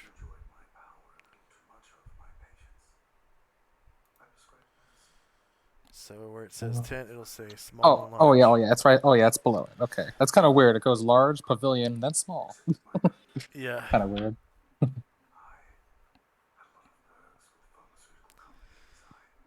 and small tents are only 10 pounds. It's basically, um, like, have you ever felt painter's canvas?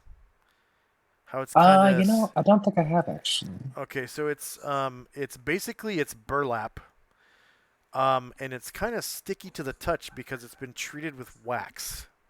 Mm-hmm. Okay, that's pretty much what tents were made of back then. They were waxy burlap, and what that does is it makes the tent really fucking heavy, right? So the small tent is 10 pounds, Yeah. but it's like sturdy as fuck because it's made of burlap, right? Yeah. Wind does not go through waxy burlap. The only thing it goes through is the openings if you leave the flaps open. And then Mm-hmm. water runs off of it like a duck's back. Mm-hmm. Like a waxy anything. You just shake it off and the water just comes off like it's blood flicking off of a blade. And you can put it in you roll it up and put it in your backpack and go. But it's shit ton heavy because of the wax treatment. That's why these things are so heavy. Like Mm-hmm. That makes sense. in real life, a small tent that's meant for one person, they're made of like nylon and they weigh max like 2.5 3 pounds. Mm-hmm. Like, minus the tents, the poles. The poles are probably like a pound, so like 4 pounds and you're good. Mm-hmm. in real life. Yeah. But this thing is heavy as shit. And of course, it comes with stakes to nail it, to stake it into the ground, and like a little hammer too. So it's like a little kit, little mallet. Or no, I'm sorry, just the stakes. You use a rock. Use a rock for the mallet.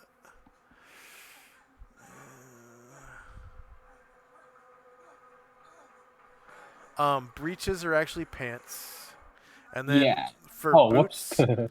boots, there's two different kinds. There's riding boots, and there's I think soft boots. Under boots, it should say riding boots and soft boots. Yeah. Boots. Where does it say?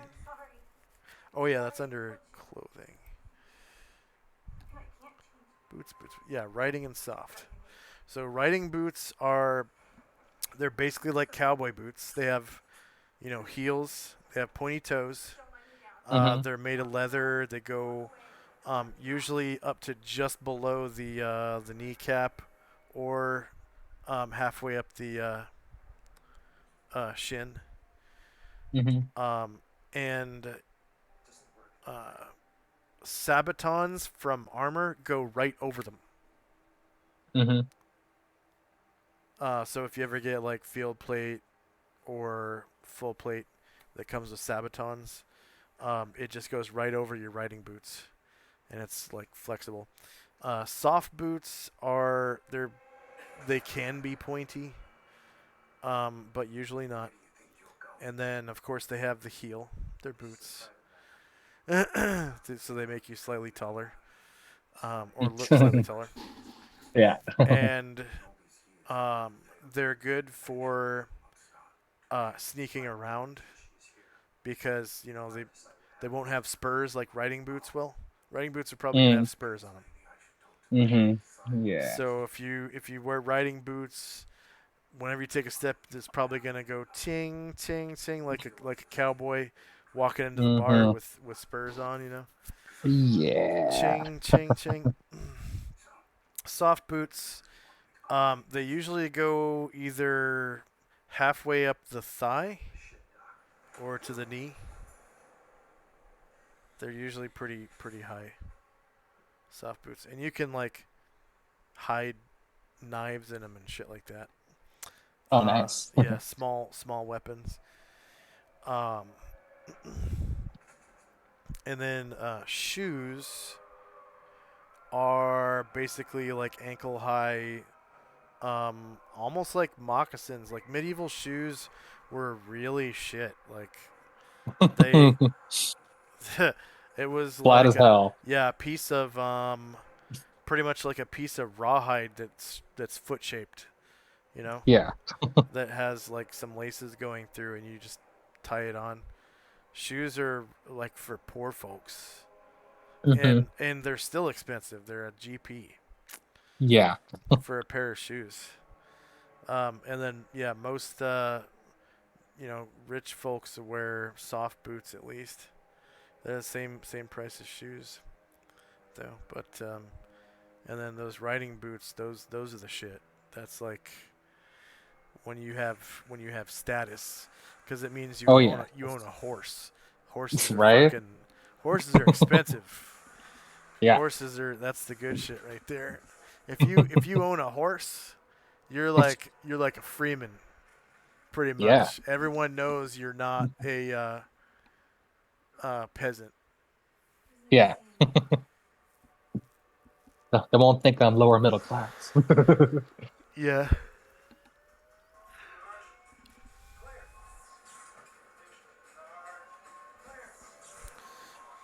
I'm gonna get a snack real quick. I'll be right back. Yeah.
All right, now for just a second, just go.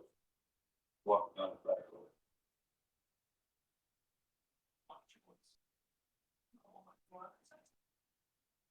Normal, but put up the water. Back like, really eerie looking.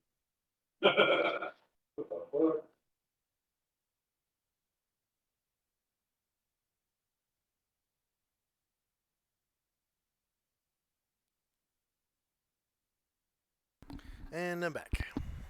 Hello. Hello. Any questions? I don't see a coral for the bows. Um, Or so that is gonna be under weapons. Wait, you're talking about the quiver? yeah, that's what I meant. Yeah. Quiver is under miscellaneous equipment. Ah, It's of course. eight silver and weighs a pound. Quarrels are crossbow ammunition. Ah.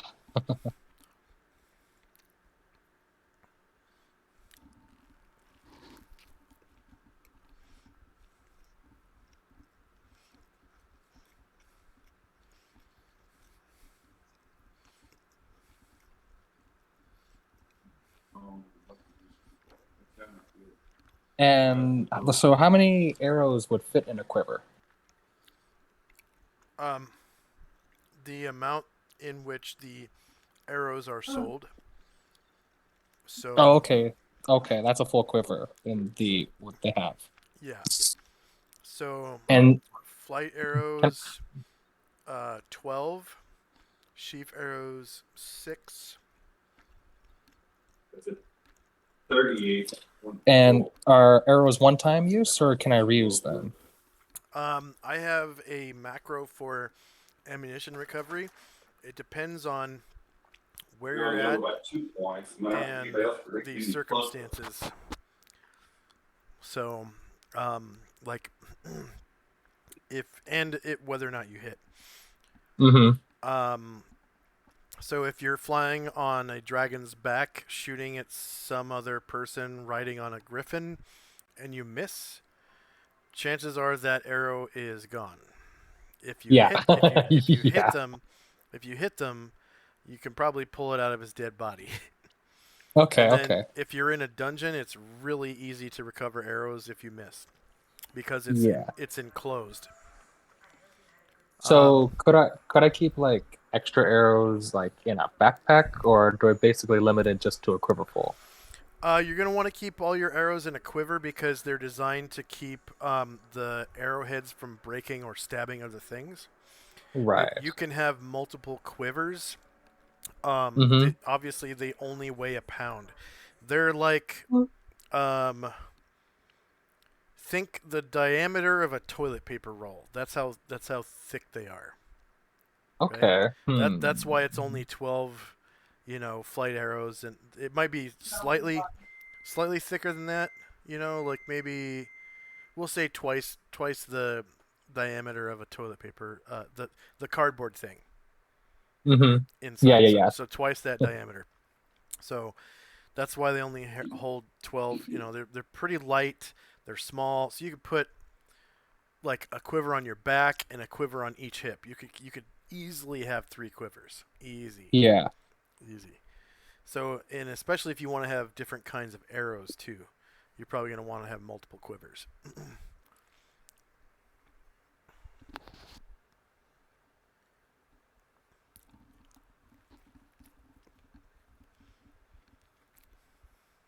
Mm.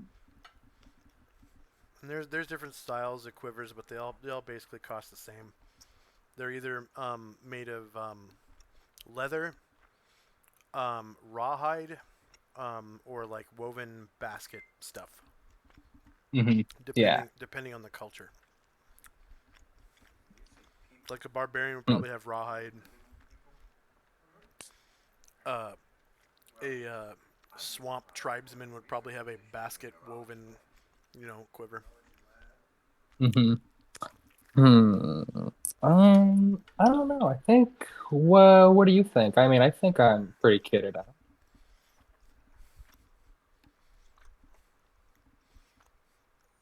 Okay.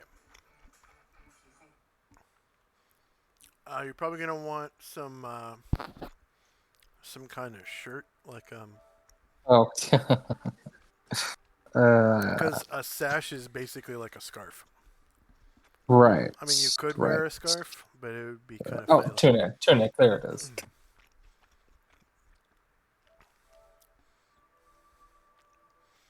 And then what you're gonna want to do is probably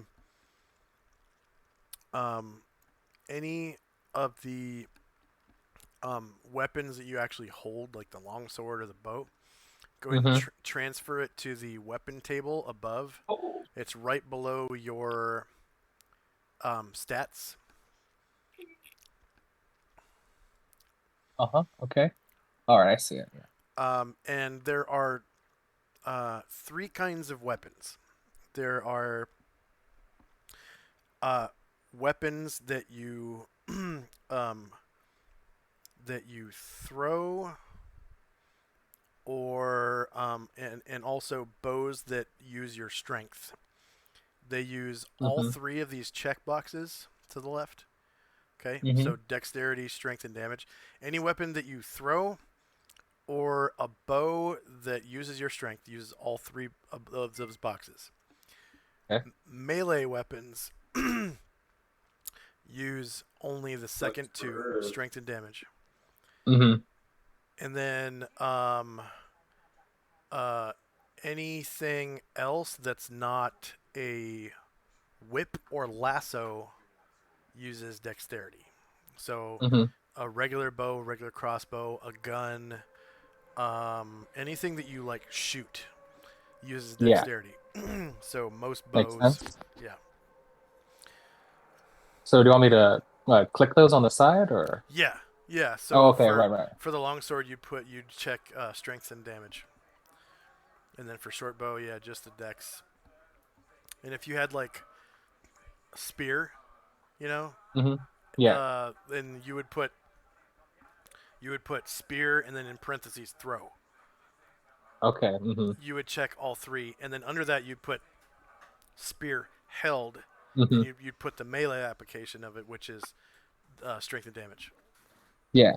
Even though it's for the same spear, there are two different applications, and Oh, you yeah. Yeah. and you only use the weight for a single weapon one time. So under longsword weight, you'd put Hmm. 4 right here, and I think the short bow is like 2 pounds or something like that.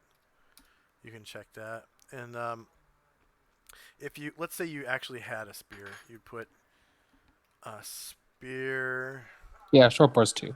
melee enter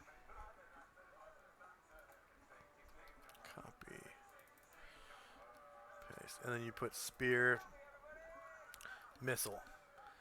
And for spear Hmm. spear missile, it's you actually throw it, so it uses your strength and your dex. Yeah. And then spear melee just uses strength and damage, like that. And then Makes sense. and then since they're both the same spear, you would have like, what is it, 3 pounds for a spear, and then on missile you'd put 0 because it's not it's the same spear, right? Hmm. You only have one spear. Okay, so I'll delete that for you. I just wanted to show you how that table works, and Yeah. what these check boxes do is it actually pulls the bonuses off of your stat block above Hmm. and applies them to your attack rolls and your damage rolls. Mhm. Yeah, so I don't have high enough strength or dex for any bonuses then at the moment. Right, but there are spells that can buff your strength and dex. So Yeah. if someone casts Cat's Grace on you, and since you're a thief, you roll like 2d4, and that's how much dex you get or something. Oh And wow. yeah, and so your dex would go for, if you rolled 8, it would add 13 and 8, so 21, and you would physically put 21 like this in your dexterity spot while that spell is in effect, right? And Okay. then Hmm. and then when you shoot your short bow, it would apply. See the attack roll in the chat? Hit. Oh. Hmm. I Yeah. rolled a 3. That's a bad example. So here, there's AC 10. Then that's with a roll of 6. That's pretty good. Hmm. You can hit a naked man with a roll of 6 or higher. Well, all when right. you have with a short bow, when you have Cat's Grace. Hmm. Uh, so I'll put your dexterity back down to 13. So your that's why I put your stats in the notes on the right side, because the actual score on the left side is going to change sometimes Right. when people cast spells and buff you, or if you get Iune stones that buff your stats, magic items, Yeah. Yeah. stuff like that. So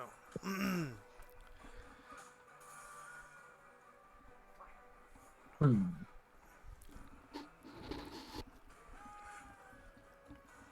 there's also enemy attacks that can drain your stats temporarily. Yeah. It even drain your level, right? Yeah, I'm talking about like shadows. They drain your Hmm. strength. They take like Okay. 1d3 strength when they touch you or whatever. Hmm. Hmm. Oh. And then you can fill in all the stats for your weapons. The short bow only shoots flight arrows. It does not shoot sheaf arrows, Oh, okay. unfortunately. Okay. Hmm.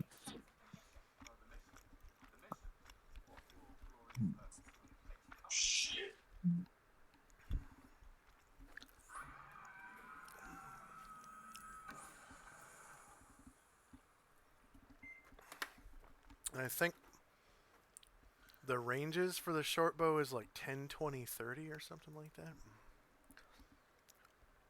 10/20/30. It's got pretty good range on it. Might be longer than that, actually.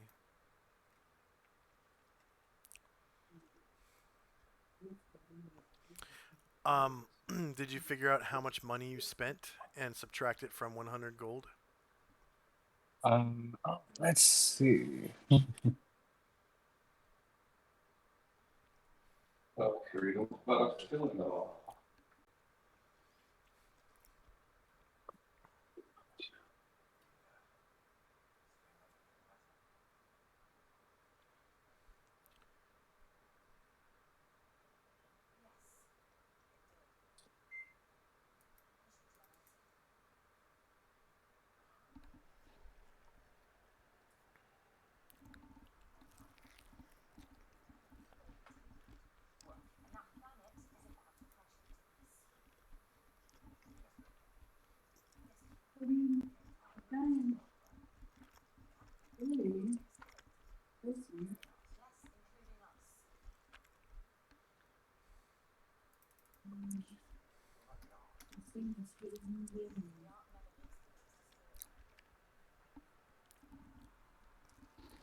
Okay, so it looks like 80, 86 gold, 10 copper, and 51 silver I spent. Okay, that leaves you with So let's um, see. 13 gold. How much silver you spent? Let's see. I have I have 51 silver left. Oh, Oh, no, no, no. Oh, no, no, sorry. I spent 51 silver. So sorry, I spent 88 and 51. So that's 88 gold. yeah, 88 gold. So So 100. Oh, slash R. 100 minus 88, and then how much silver? 51 and 10 copper. Oh, 51 silver, so that's 5.1 gold, and how much copper? 10. 10 copper, so that's 0.1.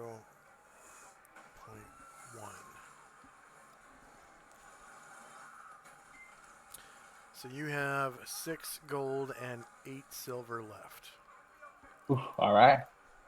Squeaked by. 6 gold and 8 silver. It's always nice to have a little bit of money when you start, Definitely. just in case there's something that you want to buy. Okay, so now that you have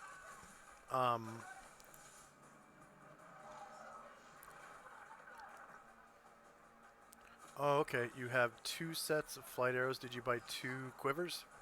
I did. Okay, good. So now, yeah, go ahead and delete all those money values.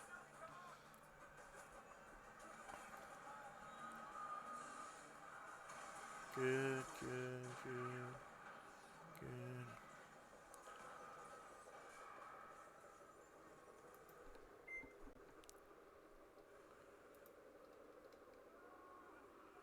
Okay, so you bought the salty healing rations. So you're talking about That was the one you said there was the intermediate one, right? yeah, the 5 GP for 7 of them. Yeah. Okay, so Oh, those, 7? Oh, yeah. 7. Oh, so I think.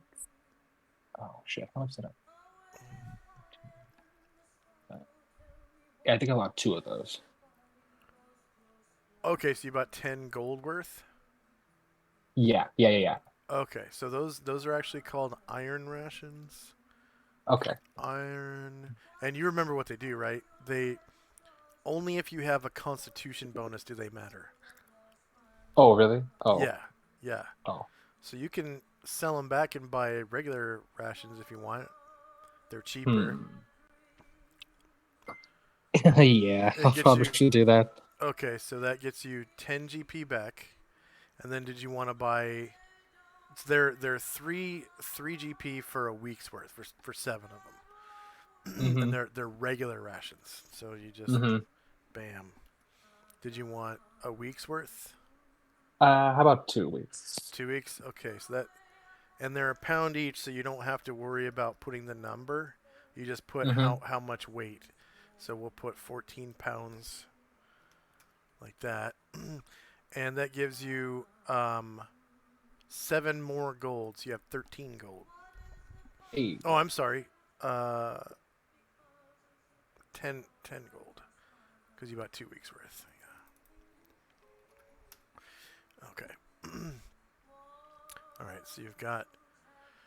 Now what we'll do is slide up the stuff that you're wearing. So you've got your tunic worn. Oh, you got a cloak. Nice. That's worn.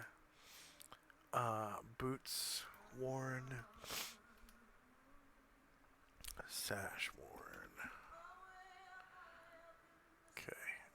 We put your short bow on the weapon table so we can delete. Whoops. Delete these extra 2 lines here. And the short bow line. Okay, so we'll. Whoops. Keep pushing the wrong button. Sorry. Oh, whatever. So anything that you're wearing, I'm just going to put below ammunition. Except for backpack. We'll slide that down here.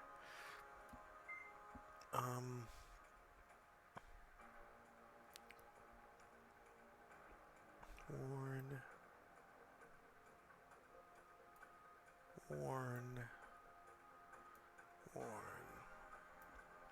And it looks like you didn't buy a belt, so you got nothing What? to attach. Yeah. Oh, okay, yeah, okay, I Yeah. see. Yeah. Okay, so that's worn. Nice. Oh yeah, and we also we put longsword up on the weapon table, so we'll delete that. Okay, and belt will slide up underneath your clothes here. And then anything that's on your belt, so we'll put your small belt pouch is on your belt.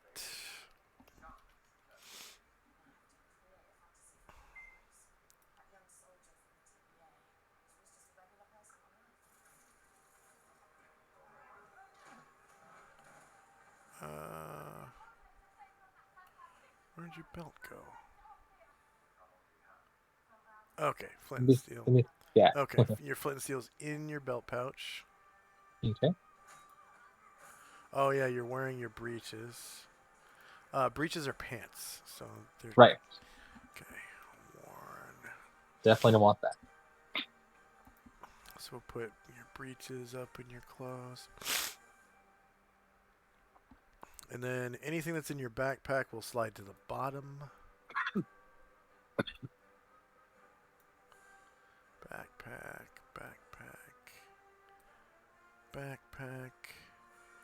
backpack. And we'll put your actual backpack just above that. You're wearing gloves, so that's worn.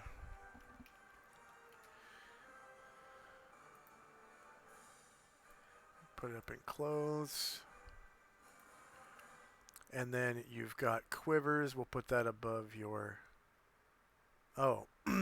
Is one of the quivers on your back? Yeah, one's on my back, one's on the side. Okay, so back quiver on your back. And then right hip quiver? Yeah. Okay. Right hip quiver on. Right hip. And we'll slide those up above belt pouch, probably. Back and right hip. Okay. And then your arrows are your ammunition. Mm-hmm. Okay. So flight arrows are asterisk, which means these items weigh little individually. 10 of these weigh 1 pound. So you have 24 of them, which means you're carrying 2 pounds of ammunition. So that goes under ammunition. And then we can slide these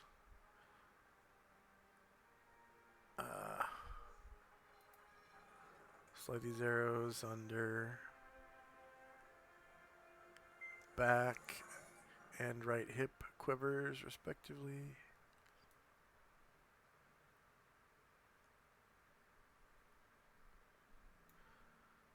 Okay. And then anything in your belt. Let's see. Flight arrow in back quiver.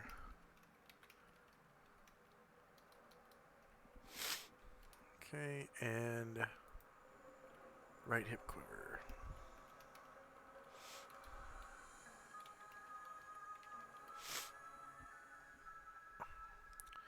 And you had flint and steel somewhere. I saw it.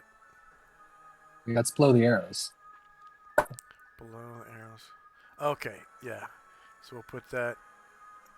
Oh, yeah, your small tent is probably in your backpack, right? Yeah.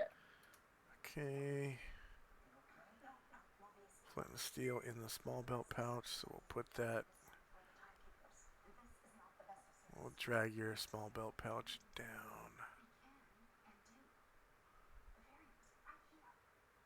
Right there.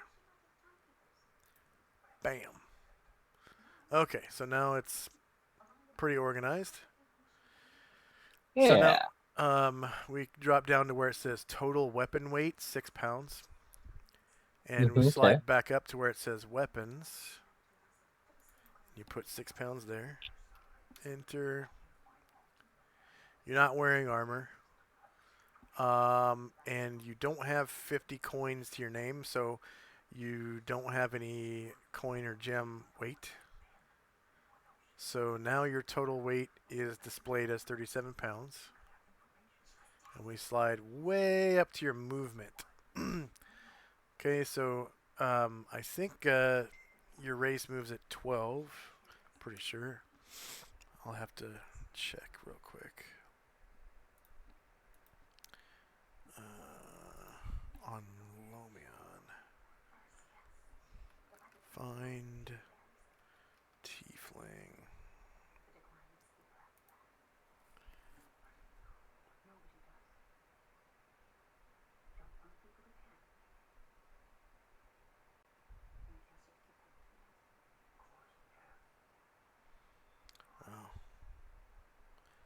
Oh, what?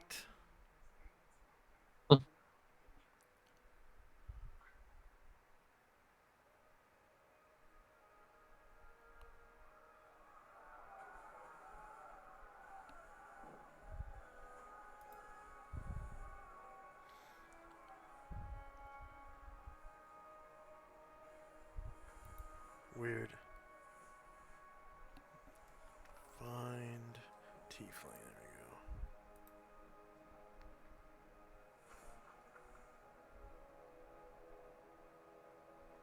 Damn it. Some German website keeps popping up. Oh, that's no good. Yeah, I'm pretty sure Tieflings move at 12. Okay, so you're carrying 37 pounds. Your weight allowance is 35, so Mm. that encumbers you Mm. to movement rate 8. So in combat, you'll be able to move 8 squares per round until you drop Mm-hmm. 2 pounds. Mm-hmm. Probably didn't look like you had anything that was excessive. Like this is all stuff that you need. Yeah. I mean, maybe, I Oh, don't know, a week's less of rations, maybe? um, that would help. Um, also, I don't know. You got 6 sacks altogether, 4 small ones and 2 large ones. That's a lot of sacks. Hmm. Yeah. Yes. You have 2 small instead of 4 small sacks.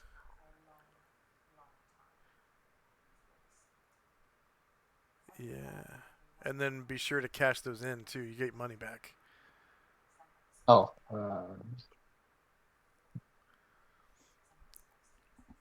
And then if you trade in a week's worth of rations, you get 3 more gold back.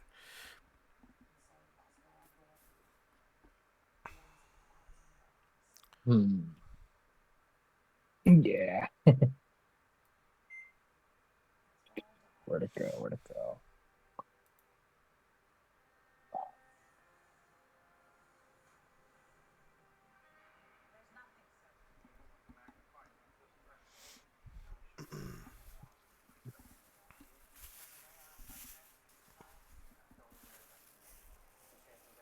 And was that and how much was that? Was that 5 or 10 gold for the ration?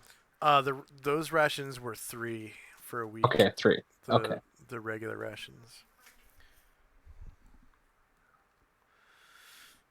Okay. Oh, another thing we do have to add is your spell book. Spellbooks Yeah. in my game weigh 3 pounds. Mm-hmm. Mm,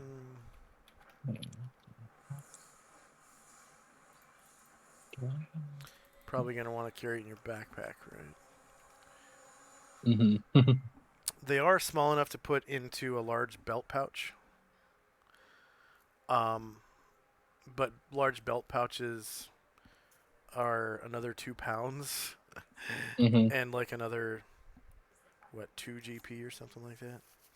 Mm-hmm. So it all depends on how you want to carry it. Backpacks carry a lot of weight. I don't remember how much exactly. I don't think I've ever seen anyone overload a backpack other than with treasure. Yeah. Like people trying to carry a lot of money. Yeah. So that should be fine. Yeah. Okay. Yeah. I have a large and So a backpack, so uh, hmm. now you've got 40 pounds. How'd that happen? Let's see. Let's try hitting enter on one of these.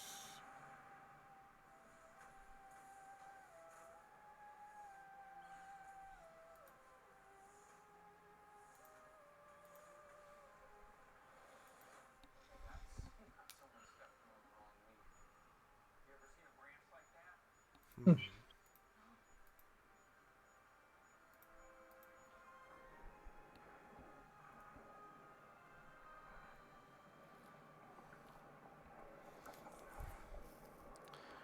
Is that accurate? Are you actually carrying 40 pounds? Wait. 13, 20, 27, 28, 30, 31, 32, Yeah, you are. 21. Wow. Oh, I guess so. Oh well. Yeah, I don't think I can. Yeah, I don't think I want to take any much more off. Oh, wine. Whoops. Wineskins only weigh 2 pounds. Oh, oh, there it is. There's the problem. Hey, there we go. Okay. Yeah, I And thought something why was wrong. why is your weapon weight 12 pounds now? What? Maybe you duplicated the weights of some. Oh, you put a 6 pounds on touch attack. No. Oh. 0 enter. Okay. Okay. Yeah, weapon weight is 6. We entered 6 into weapon weight. 2 pounds of ammunition. Um, 23.31. So you still have less than 50 coins, and you're not wearing armor. So your total weight is 35, and that's exactly your weight allowance. So your movement rate in combat is 12, Excellent. maximum. So as long as you don't get too much richer, Yeah, that's a good or problem. yeah. Okay, so now let's do your spell book. This is the fun part. So Yeah. I get to add Get him? some uh, macros to your character. Yeah.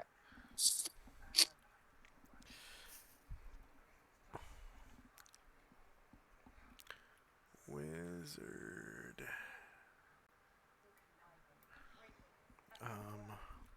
Class.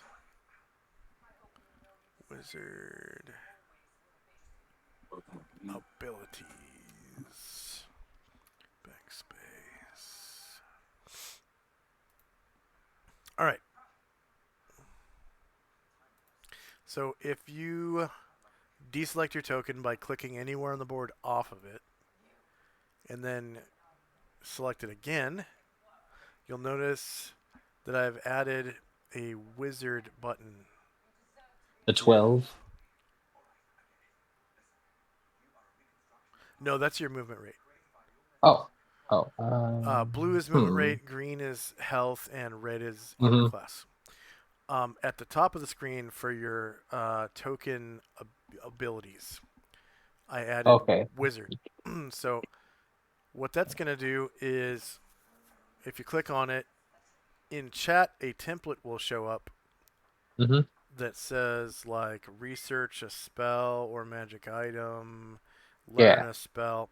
If you click on learn a spell, Okay. it will ask you the name of a spell you would like to learn. Yeah. And I always highly recommend for this particular class the armor spell, Mhm. the copy spell, Yeah.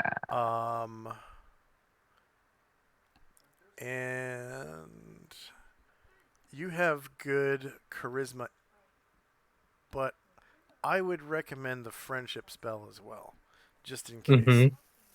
Mm-hmm. Hmm. Friendship temporarily raises your charisma. So Yeah. if you wanted to have a really good chance of, you know, taking someone as a henchman, you could cast friendship on yourself. Mm-hmm. It's either friendship or friends. And it raises your charisma by like 2d4.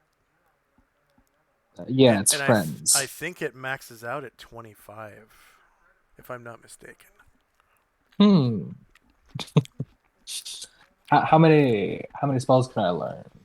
Okay. So 2 of the spells are chosen for you, Mm-hmm. unfortunately. Every wizard has to have read magic and detect magic.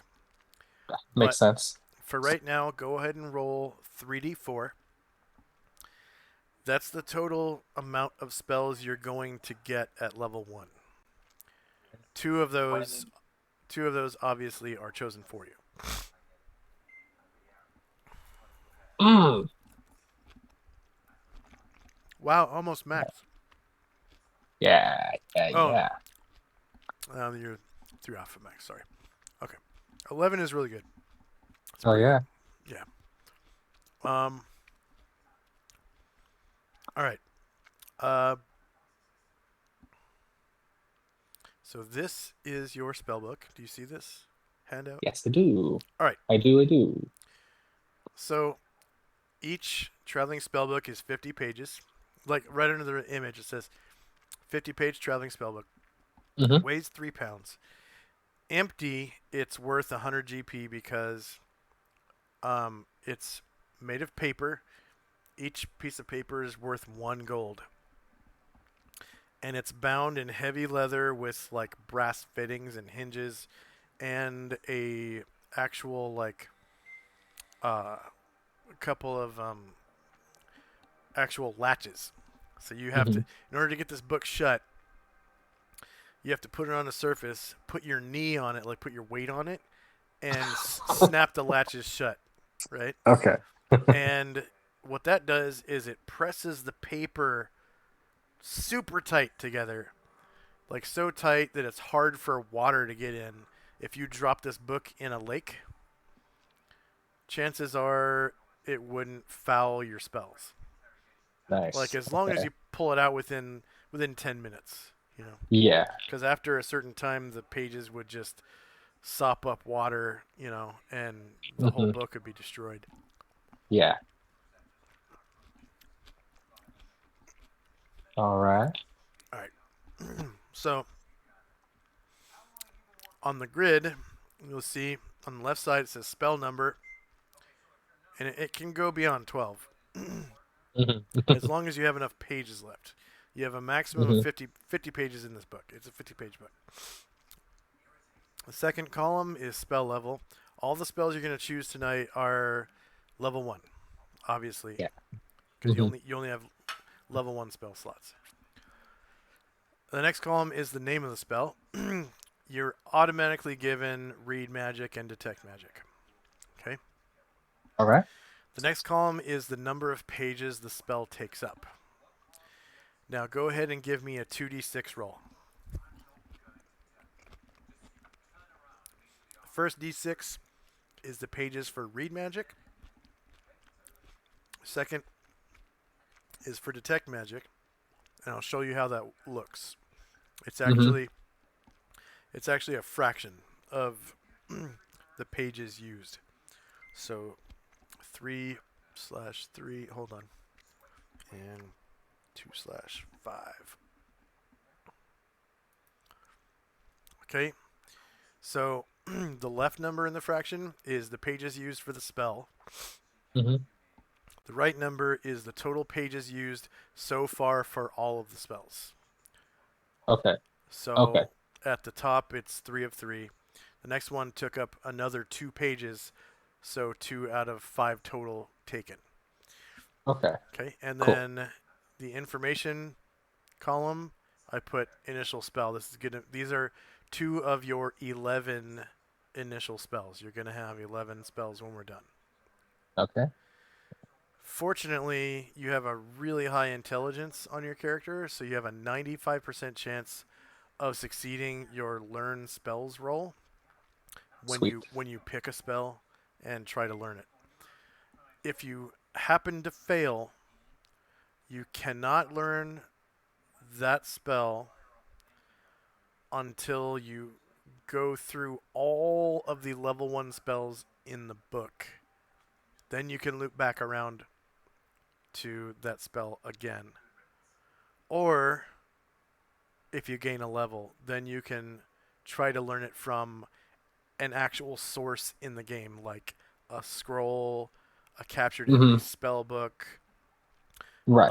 Um, yeah.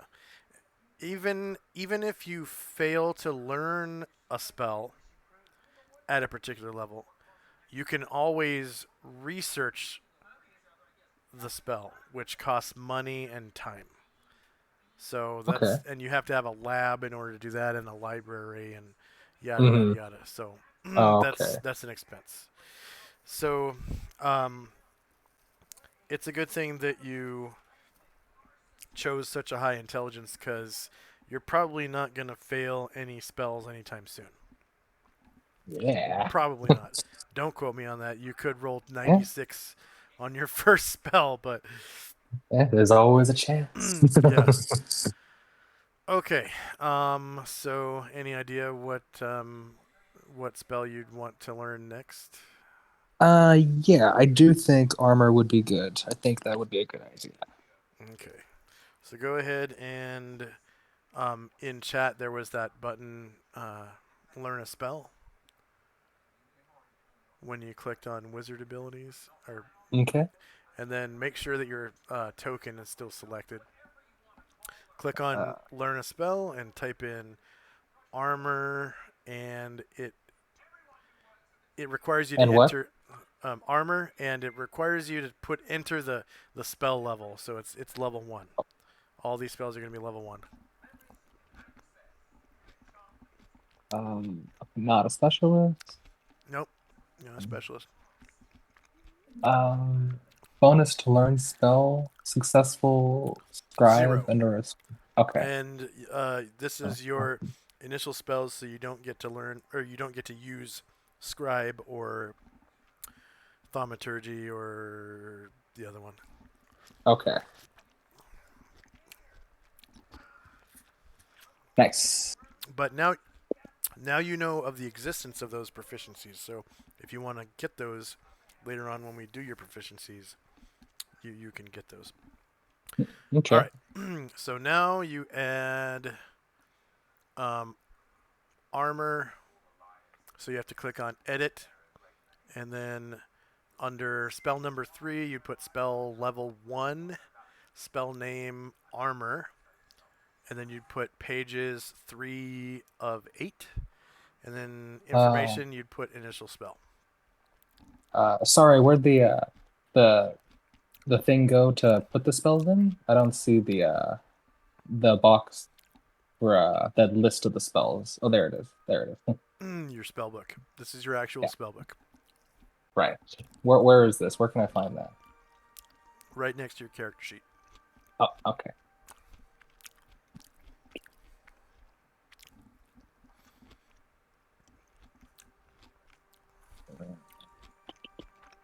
It says it took 3 pages.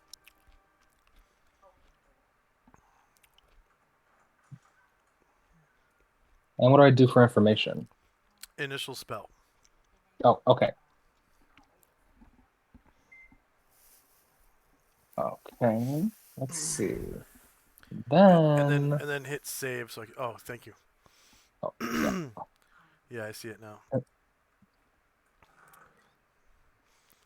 And Yeah. I always recommend copy because scribing into a spell book takes days and days and days when you learn a spell. But Hmm. if you have the actual copy spell, you can capture an enemy spell book that you've never read, so you can't understand shit in this whole book. If you have an empty spell book, you can copy the whole thing into an empty spell book and use read magic to read it later. Nice. It's pretty Yeah. cool. It's an Yeah. awesome spell. Definitely getting that.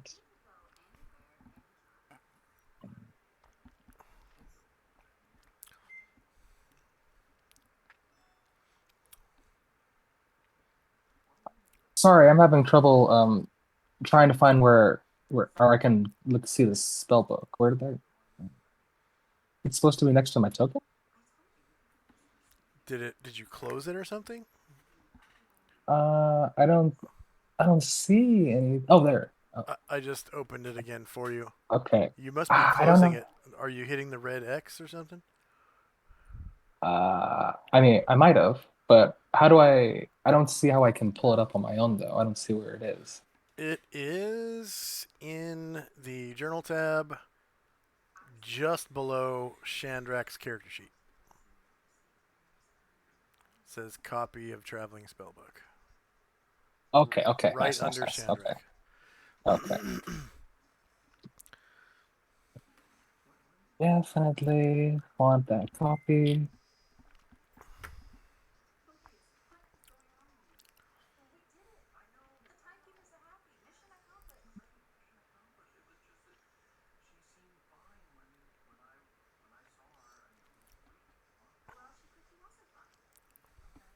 5 it should be 5 out of 13. Oh, oh, yeah. Good. Like,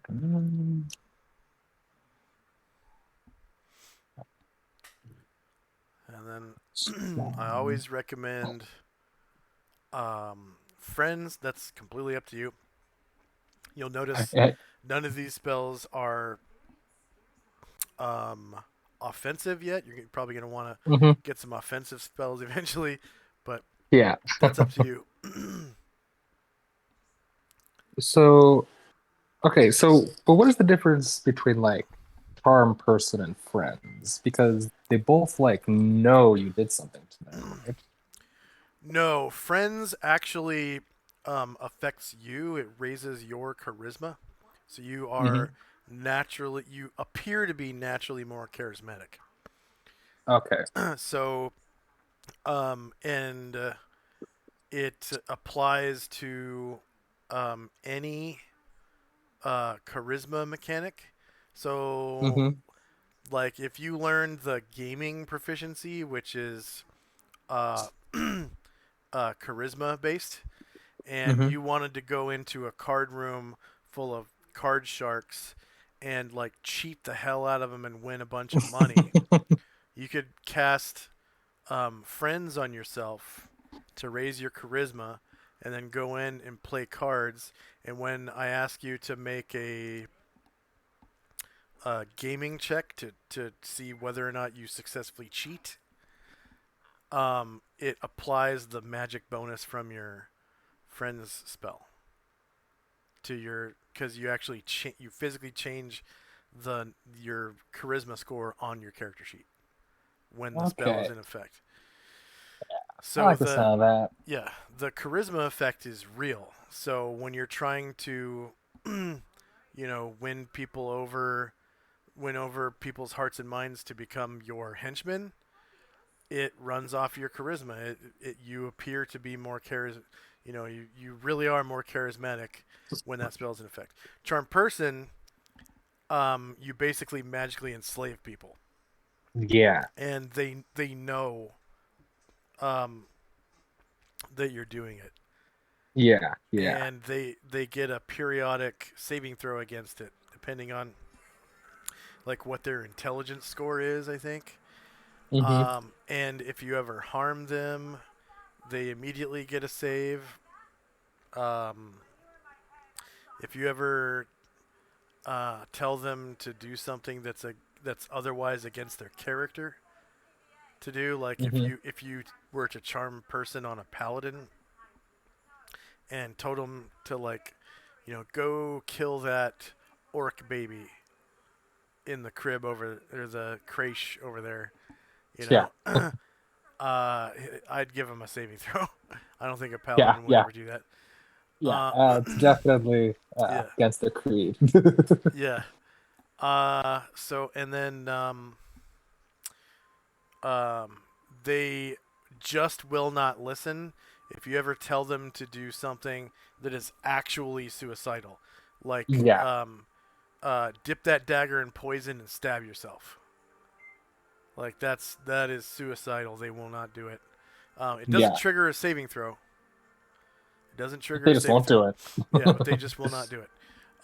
Also, players, when they use any kind of charm or domination or psionics that require, that does charm effects or domination effects, they actually have to speak a language that the person can understand. Okay. Hmm. When monsters or NPCs do it, anything that's under my control, they don't have to speak your language. Hmm. That's just how it works. It says that almost verbatim, in the DMG. Like anything that the GM is in charge of, they don't have to be able to speak the language of the target to charm. Hmm. Um, and then when you charm someone, you are actually in uh, like control of them. Like I will give you access to their like token, Okay. so you Hmm. can use Yeah. their token commands and all that. So like a monster, you'll get access to their token. And then Nice. if it's an NPC, you'll get access to their token. So anything, you can tell them to do anything that is apparent. So like if they have a long sword on them, um, if you told them to like go attack that troll, they'll draw their long Hmm. sword and go attack it. Yeah. If you ask them what spells do you have memorized right now and they tell you a list of spells, then you could tell them, "Oh, instead of drawing that long sword, shoot that troll with your fireball spell." Okay. You Yeah. Yeah. actually you actually have to have a conversation with them to find out what spells they have, what magic items they have, Hmm. this, that, and the Yeah. other. Yeah. If So you even if they have a big old staff, you can't just say, "Oh, shoot them with your lightning." Right, because you don't know whether or not the staff is magical. Yeah. Um, but if you told them, go attack that troll, they'll probably try to hit it with their staff. Hmm. So even if it's a magic staff, they'll just probably try to hit it with their staff. So yeah, they only do things that you specifically tell them, and if it's a guess, like if you knew it was a wizard and you guess they have a fireball memorized, and you say, "Hey, shoot that troll with a fireball," and he actually does have it memorized, he'll do it. You can guess. Okay. Yeah. Okay. You can Okay. you can guess, but you can't tell them, you know, uh, use your magic items to kill that guy because you don't know what magic items they have. Right. Yeah. So Totally. yeah, you have to be specific. So, and then when you give them general instructions, they use whatever is most apparent in order to get that done. Like I said, if they have a longsword on their hip, you tell them go slay the troll. They'll draw the longsword and go slay the troll. Yeah. Nice gaze reflection. Yeah. That sounds. Just in case, I'd want that. That looks like a good one.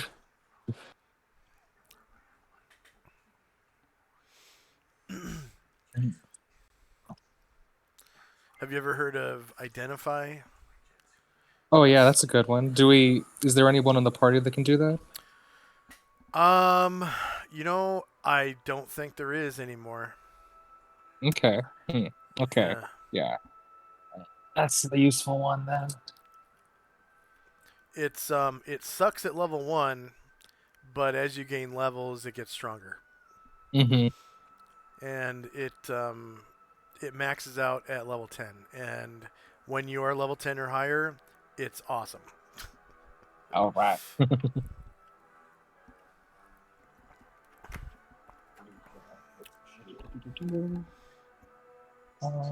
Nice magic missile. That's a good one too. Sucks at level 1, but as you gain levels, it's awesome.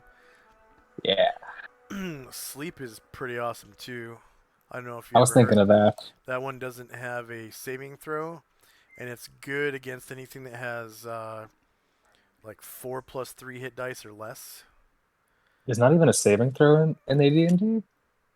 Yeah, there's saving throws in AD&D. There's No, but for not for sleep. That's not for crazy. sleep. No, nope. Sleep is no save. It either works on you or it doesn't. Like you're either too high level for it to work on you, or it works on you. Nice. But there is a dice roll. It's 2d4, and that's how many levels of people will go to sleep. Hmm. Um, so if you're fighting kobolds, kobolds have half a hit die, so they're Yeah. basically level. They're literally level one half, and you roll 8 on your 2d4 roll. You can put Hmm. 16 of them to sleep as long as they're within the area of effect. Hmm. And the area of effect is like 6 squares by 6 squares, something like that. It's like 30 by 30 by 30 cube. And so for enlarge, does that come with reduce? Are they both the Yes. Yeah. okay? If you know large, you also know reduce.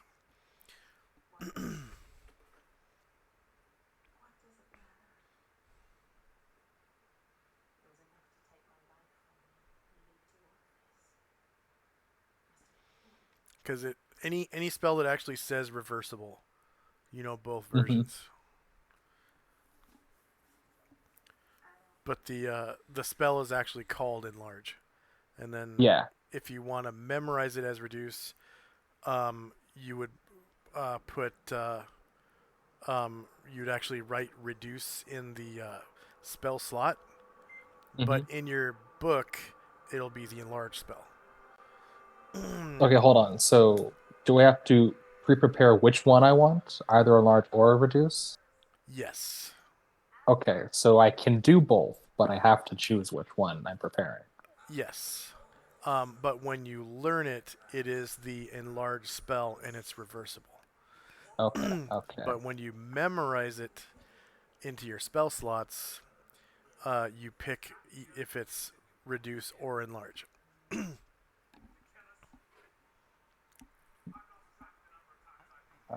Oh, sorry. I messed up. So I wanted to do it reduced to start out. Can I do that? I started with enlarged though. Enlarge is reduce. Okay, okay, yeah, So okay, when you cool. put it in your book, it will say enlarge.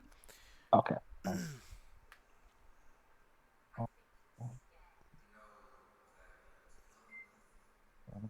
Two more.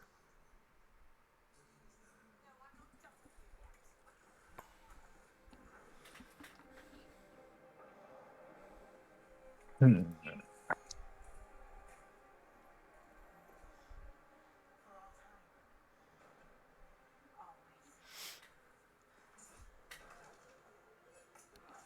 Oh, I didn't check your bio.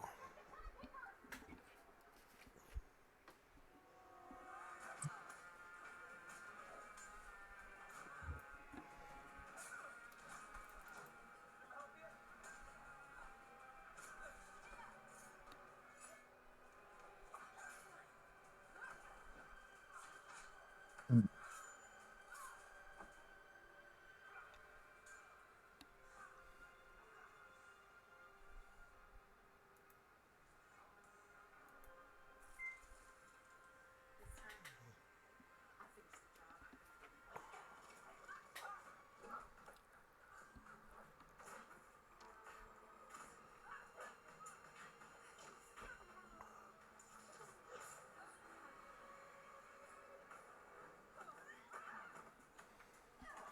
I should probably be looking for a better token for you while you're doing this.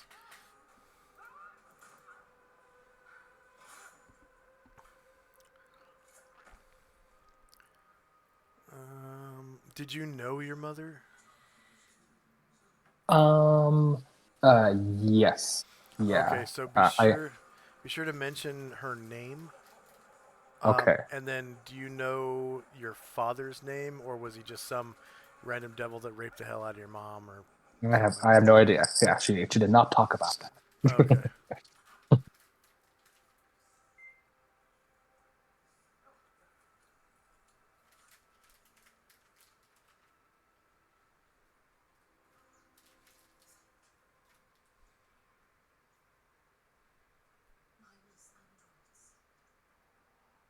One more.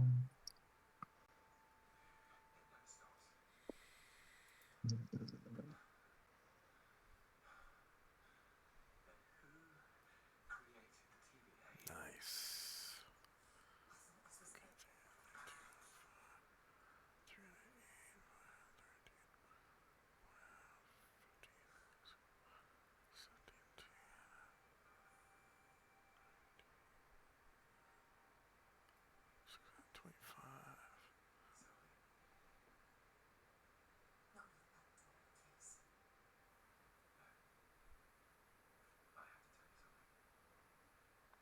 Okay, magic missile is 4 pages, not 1. Oh, excuse me. And friends is 2 pages, not 1. Oh God. Okay. All right.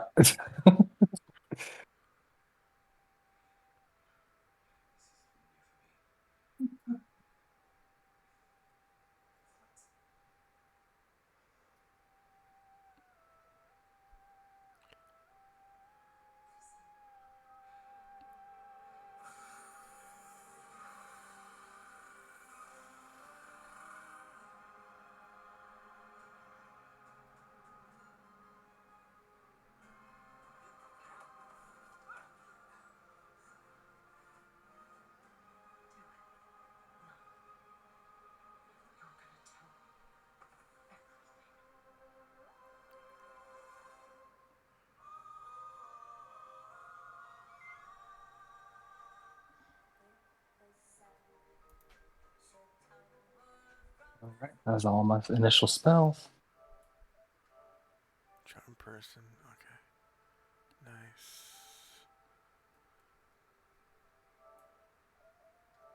Okay. Copy 5. Friends 2. Okay, magic missiles 4, not 2. Oh, darn it, darn it. Gaze reflection was your first 1. And identify was 1. Enlarge 2. Okay. 6 and 5.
Okay, now I got it.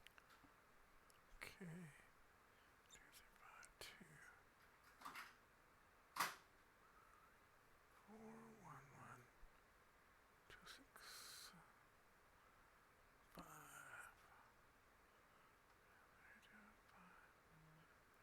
5, 13, 17, 4, 19, 1, 20, 2, 23, 6, 29, 5, 34. Okay.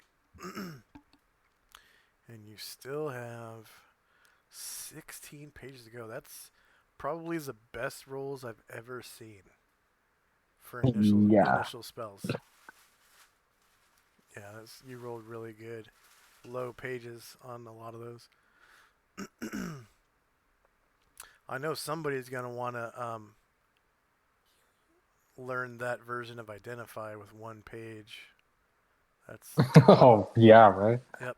Oh, wait.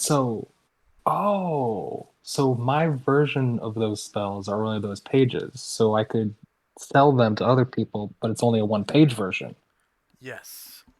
Okay, that's interesting. Yeah. Yeah, so that's a lot more valuable. Yeah. Yep.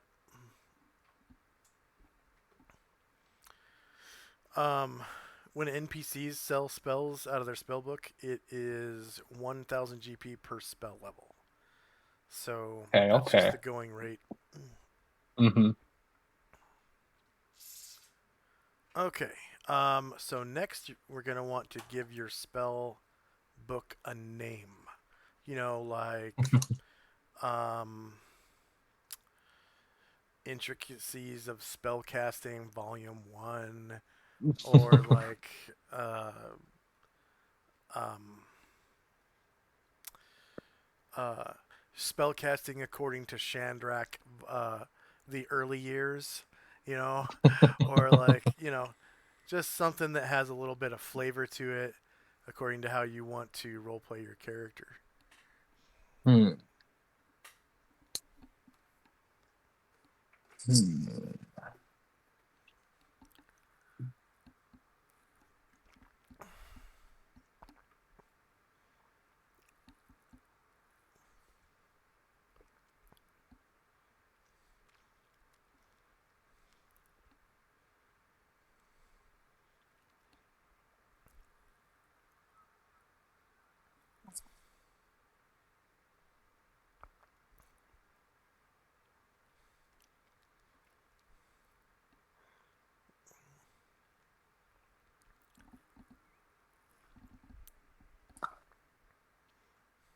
How's that? I haven't seen the name change yet. I'll have Oh, to I'll have to close it and reopen it because I think that's how character sheets and handouts work now. Now that they're on, hmm. they what they did was they contracted out um, character sheets and handouts to be on another company's servers. Mhm. I think it's because of storage space issues. Hmm. So that's why there's like loading time whenever you open up a character sheet. There's like a second or two of loading time. It's because it's Yeah. actually pulling data from somebody else's server. Oh, okay. That just started happening like 2 months ago. That Hmm. never happened before 2 months ago. Okay, so now um, let's find on the internet a good picture of Shandrak and a good picture of his magic book, and you can load them into his character sheet and into his magic book handout. All you have to do is click edit, and then you can either click and drag the image from your desktop or pull it from a file on your computer. I'm interested in seeing what Shandrak looks like, so I So can am I. find an appropriate token. Hmm.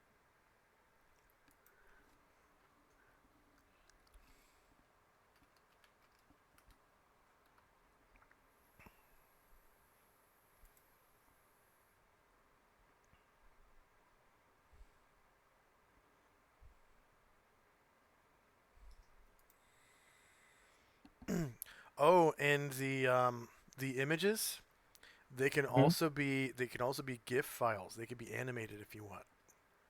Oh, that's fun. Yeah. So you could have, let's see.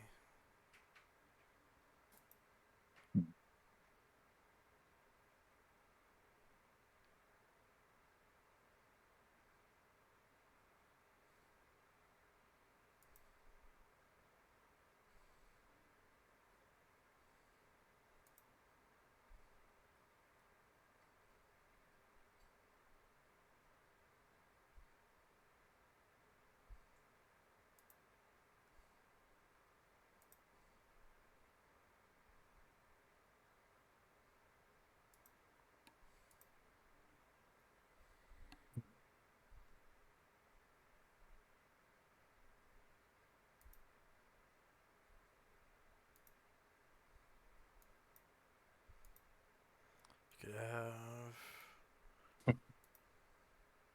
like this guy on a character sheet, and he'll actually. Do you see that in Discord? It'll actually be animated on the character sheet when you open it up. Nice. See your.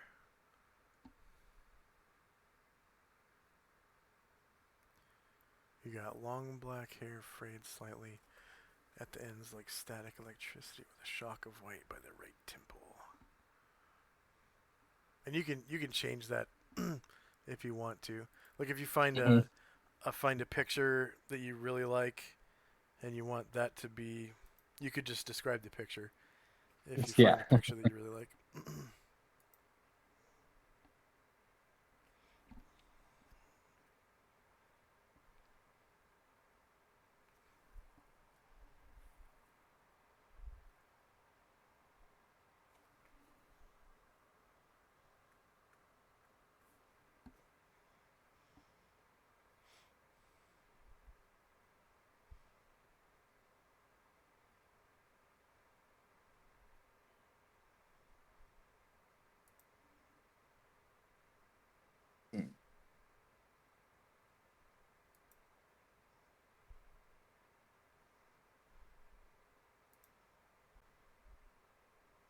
It's mostly girl tieflings in the Google images.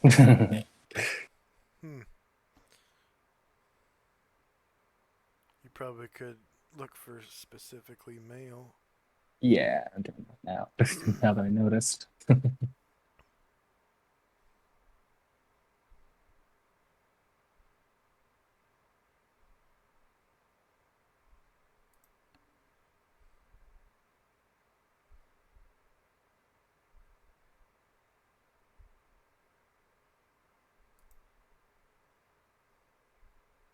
Hmm.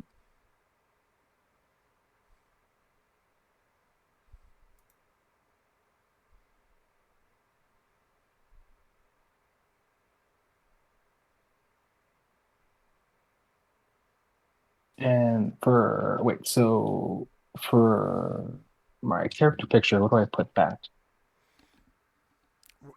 You open up your character sheet and you click edit, and it's in the top left Oh, window where it says avatar.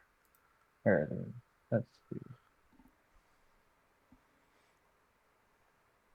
And then if you want to change the avatar of your book, you can change that as well. Give it some flavor.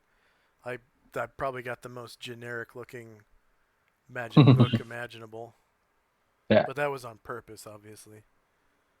of course.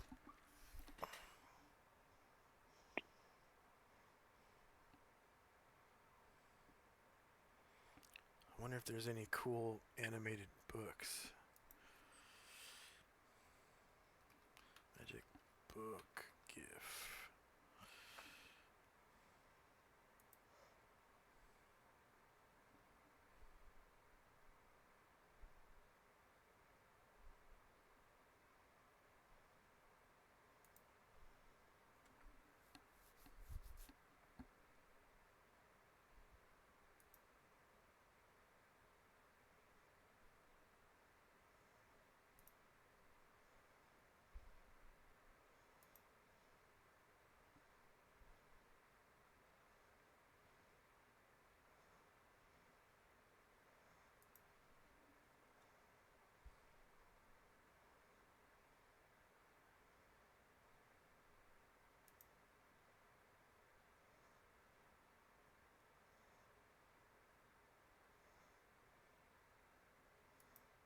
That's the closest I've found.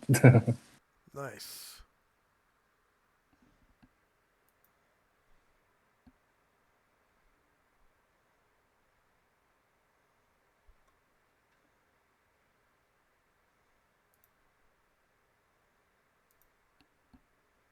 Let's see.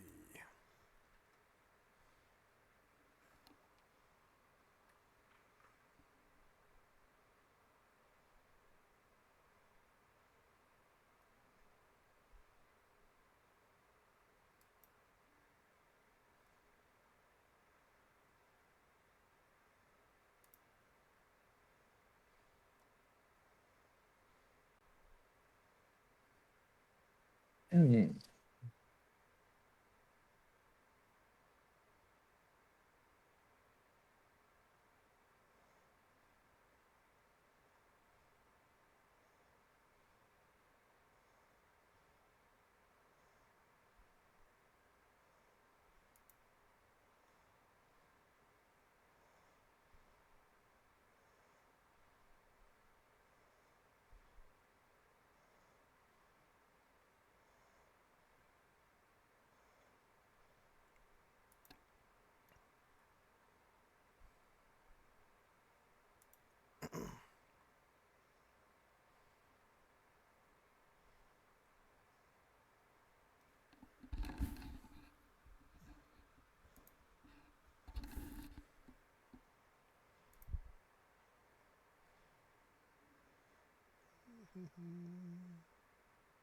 Just a switch the cards that will stick shit card.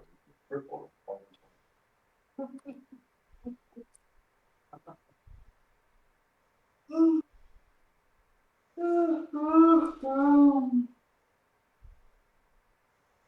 I'm trying to load the book, but it's not.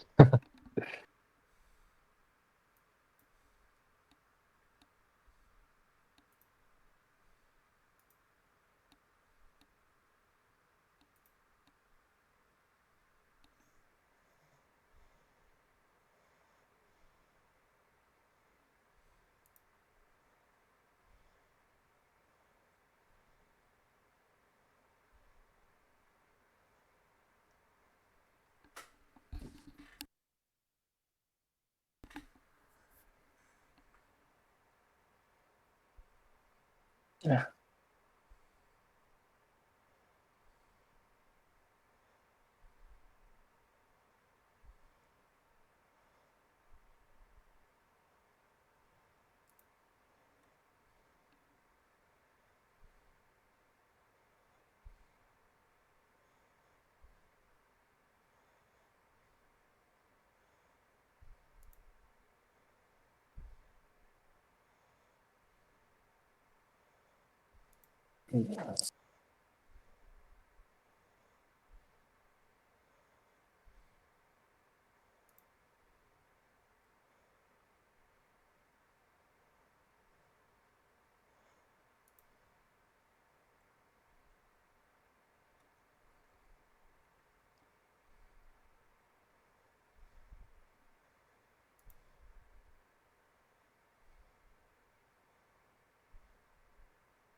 Doesn't like me dragging and dropping for some reason. Hmm.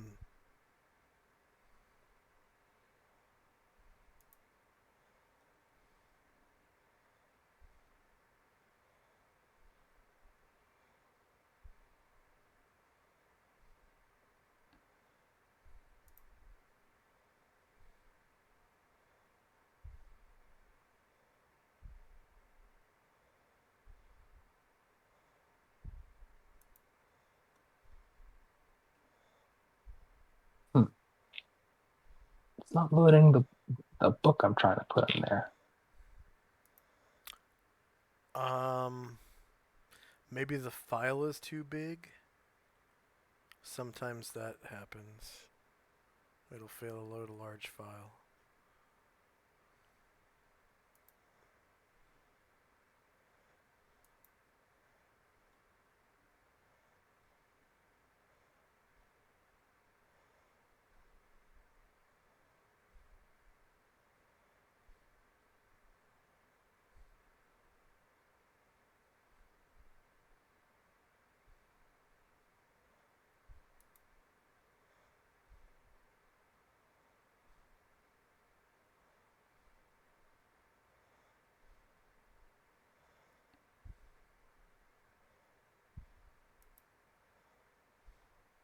Darn, I should have just kept it.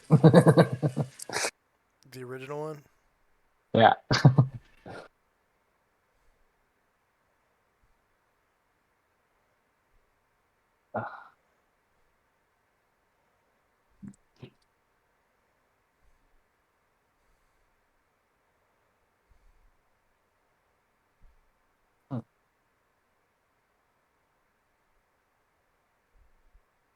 I don't know why it doesn't. There's in different pictures and they're not that wanting to load. Hmm.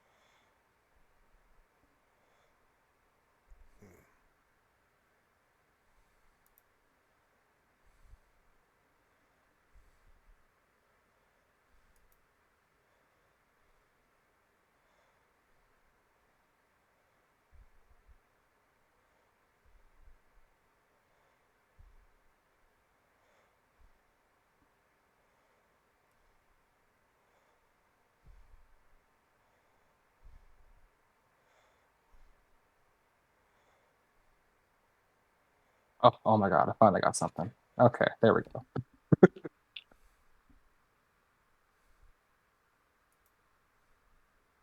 Nice. Had to control paste not to make it work. All right, so anything else? All we have to do now is your proficiency slots. Ah, So, and your thief skills, which is really fast.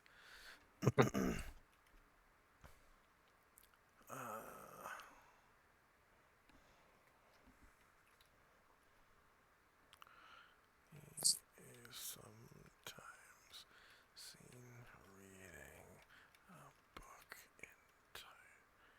entitled Mysteries of the Wider World.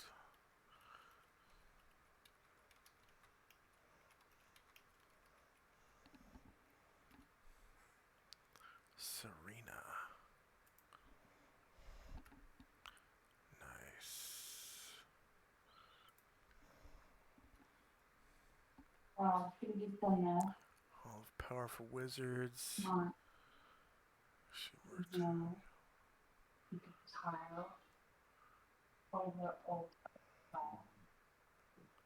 Batizu. Powerful devil. How about a pit fiend? why not?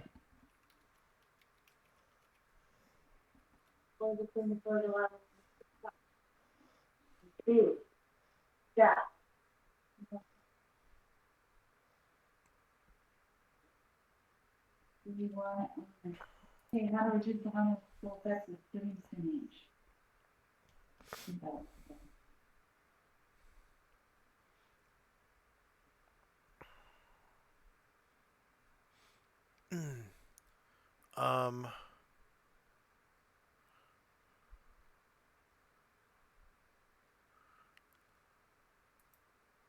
What the hell?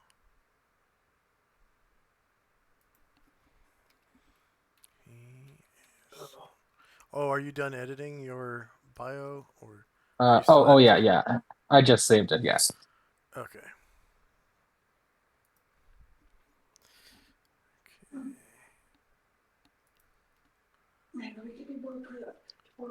Yeah, today was a nap day.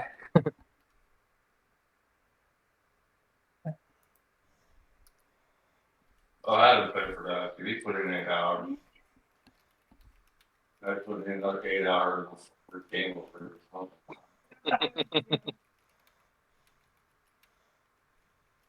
It's, it's the setup to the game. Yeah.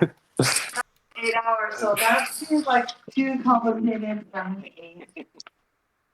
Like, that does take like 15 minutes, I think. Okay. I read instructions before I game on.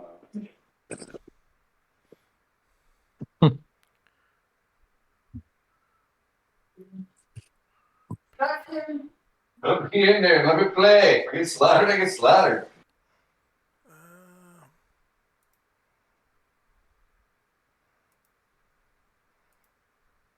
Oh, we have to do Pit Fiend.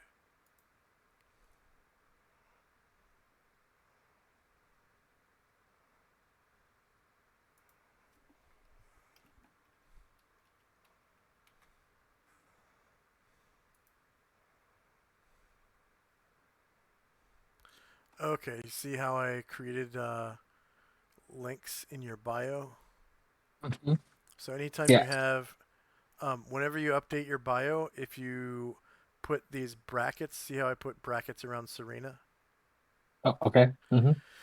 Um, when you add, as you add to your bio, I'm sure you'll want to, like every few sessions or so. uh, anytime you mention a um, uh, proper noun, the name of a person, place, or thing, if you put brackets around it, I can either link you to the character sheet of the person that you mention or the handout of the place or thing that you mention. So Okay. your character sheet essentially becomes a wiki. Yeah. And anyone can read your bio, so only put things in your bio that your character would share with others. So like Okay. Okay. this story of his mother and uh, giving birth to a pit fiend's son is something you would tell other people Okay. Mm-hmm. once you've gained their trust or whatever, Yeah. or once they've gained your trust.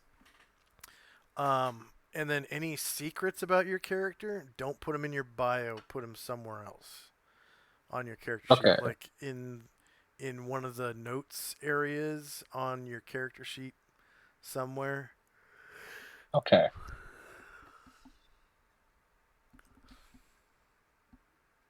Yeah, way down at the bottom of the character sheet in the character sheet tab, there's a Mm-hmm. place. Oh, There's a it's place for big old notes. notes. Yep, Yeah. huge. So that's only if you want to keep secrets. Some people don't like to Okay. keep secrets, so Yeah. that's. And then, uh, are you? Is your religion like? Are you an atheist? Ah. I'm not sure. I definitely did not put any thought into this. Is in your campaign, is there any strict penalties for that? Because I know in No. some campaigns there are. In fact, in fact, in Sigil, the City of Doors, they have factions. Mm-hmm. And there is an atheist faction called the Athar. Mm-hmm. And they believe that deities are just like us. Mm-hmm. They're they can be killed. They most of them were once people anyways, you know? Mm-hmm. Yeah. And they're just like people but more powerful versions of people. Mm-hmm. And they believe that nothing is divine. Like gods are just the same as you and I. They don't deserve Mm-hmm. worship at all. So they're in that respect they're atheists. Like they believe there are gods, Yeah. but they don't believe that they're worthy of being worshipped. Okay. Yeah. You know what? I think that works. I think that sounds good for what I'm going for. What'd you say that was called? Athar, Athar, Okay. and that is for religion. You just put faction colon Athar, and then the patron of the faction uh, is leader of the Athar faction. Oh, the Athar factol. Athar factol.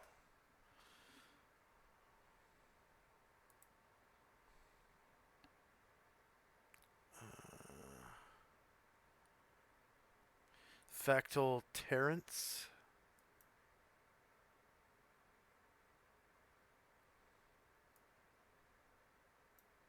Hmm? Factal Terrence. So that would be your liege slash patron. It's Oh, I'm sorry. What was that name? Terrance. Oh, just Terrence. Yeah, and it's his title is Factal, like fact with an OL on the end. Okay. Factals are the leaders of the factions in Sigil.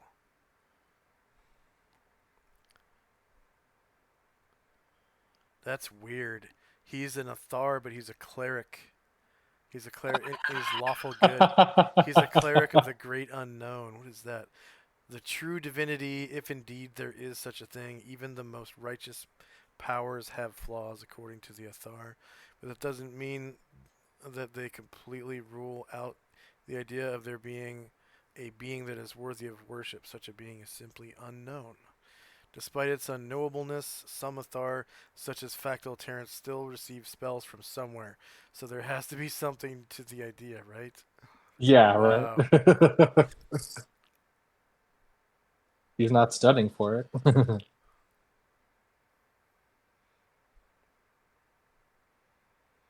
I guess most of the Athar are bitter people. Hmm. Terrence seems much less bitter than many of the Athar. He feels a trust in the multiverse at large and in simple existence. He'd like to teach his viewpoint to all the Defiers and to the denizens of the Great Ring, but this desire is a muted one. See, Terrence is no fire eater. He guides fire eater. That must be loudmouth or something. Talker. Right. As he guides the Athar through the maze of intrigue and meshing sigil, he can enlighten a few deceived sods along the way. That's good enough. The Facto realized the fraud of godhood more gently than most. The second son of a rich man, he was well educated and destined for the religious life. His father's garnish to a temple of Mishakal on Elysium ensured a warm reception for the new novice. Of course, Terrence used his natural leadership and organizational skills to capitalize on this promising beginning. Inside of 10 years, he'd become patriarch of the community of healers. Nothing terrible happened to him there. Sure, he had troubles. Any basher does. But all in all, Terrence had a rewarding and comfortable life. No complaints.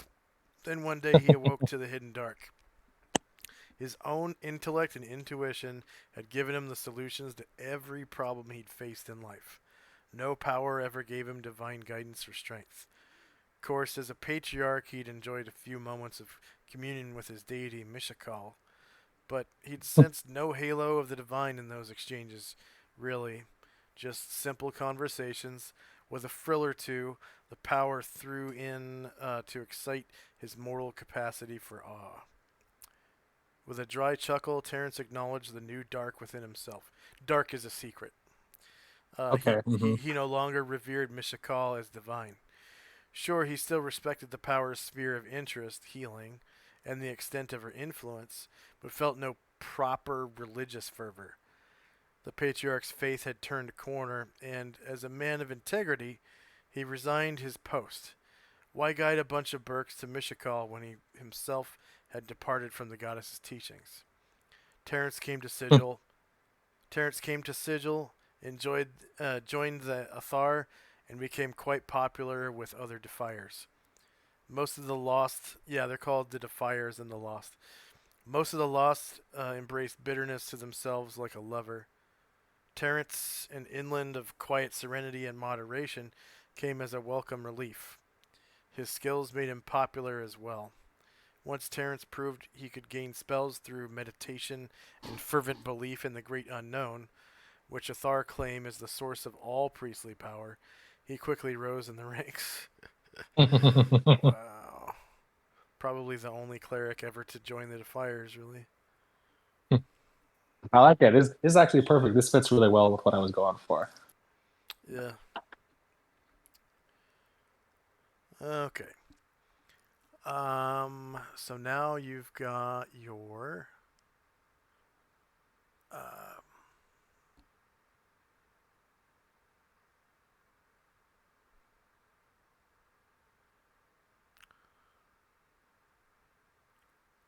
Or you could say, now we know a little bit about the Athar. You could put your religion as the Great Unknown. It's just capitalized Great, capitalized Unknown.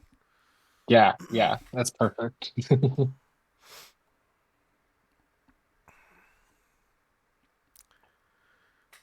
And then we got to do your thief skills and proficiency slots. Okay, so proficiencies. Here's the thing. uh, so your intelligence score Hmm. gives you bonus proficiency slots. Okay, Okay. it's your number of languages score. So yours is 8. That is a lot of slots. All right. So your number of languages score is the finite number of languages your character can ever learn, and it is the number of bonus non-weapon proficiency slots that you're given at level 1. So at level 1, only a certain few languages are available to you, and you can learn more languages later Mhm. as you gain levels. But you have to spend all of your level 1 proficiency slots or you lose them. Mhm. Yeah. So, let's see, languages available to extraplanar creatures. That's going to be under proficiencies. Languages. So there's planar common. Hmm. Let's see, the factals. Oh, here it is in this book, page 57. The factal of the Athar, 57, enter.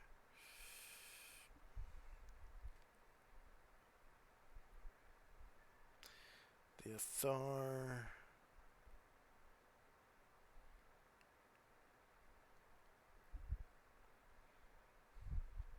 Okay, so in this book, that was probably 5th edition that I just told you about. The Athar, the to high. Oh no, it might actually be the same person. This is a letter. Okay.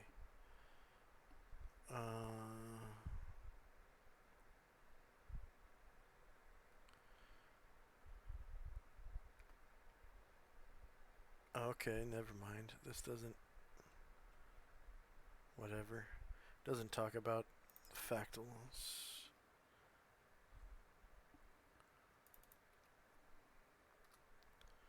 Okay. What were we doing? Ah, proficiencies. Yes. Um.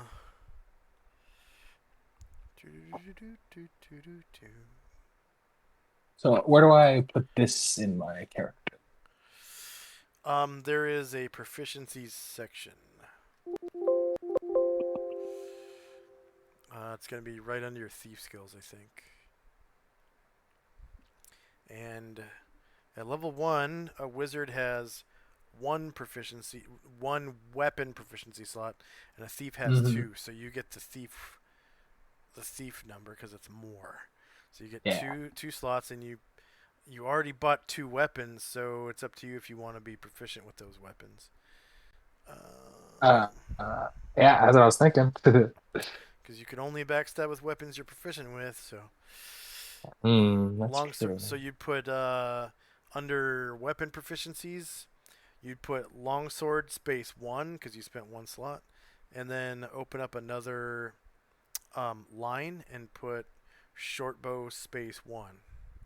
Uh, sorry, I'm still looking for where the proficiencies are on this. Right underneath. It's right underneath your rogue skills. Where's that? Just above gear. Oh,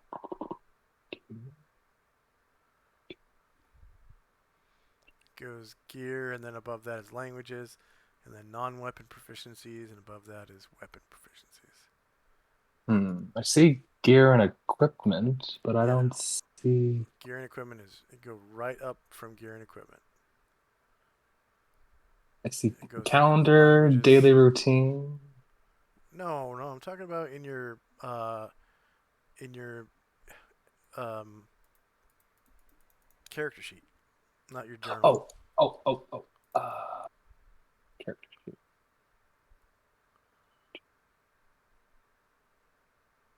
That was you said below the gear. Just above gear. There it is. There it is. Hey. Okay, so yeah. Yeah, also, yeah, definitely want to. um, So, okay, so what's the penalty for using the bow without being proficient? Thieves get -3 to hit with a weapon they're not proficient with, and you can't backstab with it if you don't Hmm. pick it. Oh, that's right. You said you can backstab long range. Hmm. Yep, you can backstab with Hmm. ranged weapons, and you can backstab from any angle. You have to surprise the enemy. So you can Hmm. surprise them either by being invisible or by being stealthed. Hmm. And the So, way stealth works in my campaign is you are essentially invisible. okay, yeah, yeah. You Because I just did notice there's the hiding and then there's the move silently. So, like, yeah. uh, So once you hide, you are stealthed, and then okay, you move around the map with move silently, okay. and you don't have to keep hiding every round. It's just Hmm. you make um, during one round you can make up to it's a full move action Hmm. to hide, and it is an action. So once you hide, it ends your turn. Okay. Hmm. Uh, So, and then can I save my weapon proficiency or do I have to spend it then? you have to spend all of your slots right now, or you lose them. Okay. Well, You have 2 weapon slots and 13 non-weapon slots. oh my God. Yeah, Okay. because Well, okay. wizards get 5 at level 1, thieves get like 3 or 4. I think it's Hmm. 4. They get 4 slots at level 1, Hmm. and you take whatever's better. So wizards get 5, and then Yeah. you get 8 because you're so intelligent. So 13 slots, and then some proficiencies take more than 1 slot, Yeah. and you can choose proficiencies from 3 different categories because you're multi-classed. You can choose from general, which everyone has access to. You can choose from wizard, which only wizards and multi-class wizards have access to, and then also from rogue because you're part rogue. Okay. Hmm. You can also choose from other categories that you don't have access to for the cost of 1 extra slot per Okay. Hmm. per proficiency. Yeah. So if you wanted to learn, say, like endurance from fighter, I think it's 2 slots Hmm. normally. If you took it, it would be 3 slots. Um, and you have a lot of options because there are expanded proficiency lists in both the Thief's Handbook and the Wizard's Handbook. And the proficiencies in the Thief's Handbook are way overdone. Like there are proficiencies in there that thieves have no business having. And the reason for that is because the Thief's Handbook was the first splat book they did. It was the very Hmm. first one. Second edition came out in 1999, and I think the Thief's Handbook came out this very same year, 1990 or 1989. Sorry, 1989. And the Thief's Handbook. It was the Thieves, and then the Fighters. I'm pretty sure. Maybe it's the other way around. Maybe fighters first, then thieves. Mm. But I think those both came out the first year. And Hmm. then I think it went wizard and then priest. And the priest one is super nerfed. Super nerfed. Priest one is it's so nerfed. It's not worth having other than the instructions on how to run a priest's followers. Oh man. That's how nerfed that book is. Even the weapons list is nerfed. They added like 3 weapons or something for priests. Hmm. So I'm trying to look on the thief proficiencies, but I see the list, but there's no link to them, so I'm not sure exactly what they do. Like Are you what's fast talking to? Like I can't there's no link to it. fast talking too? I don't know what does it do?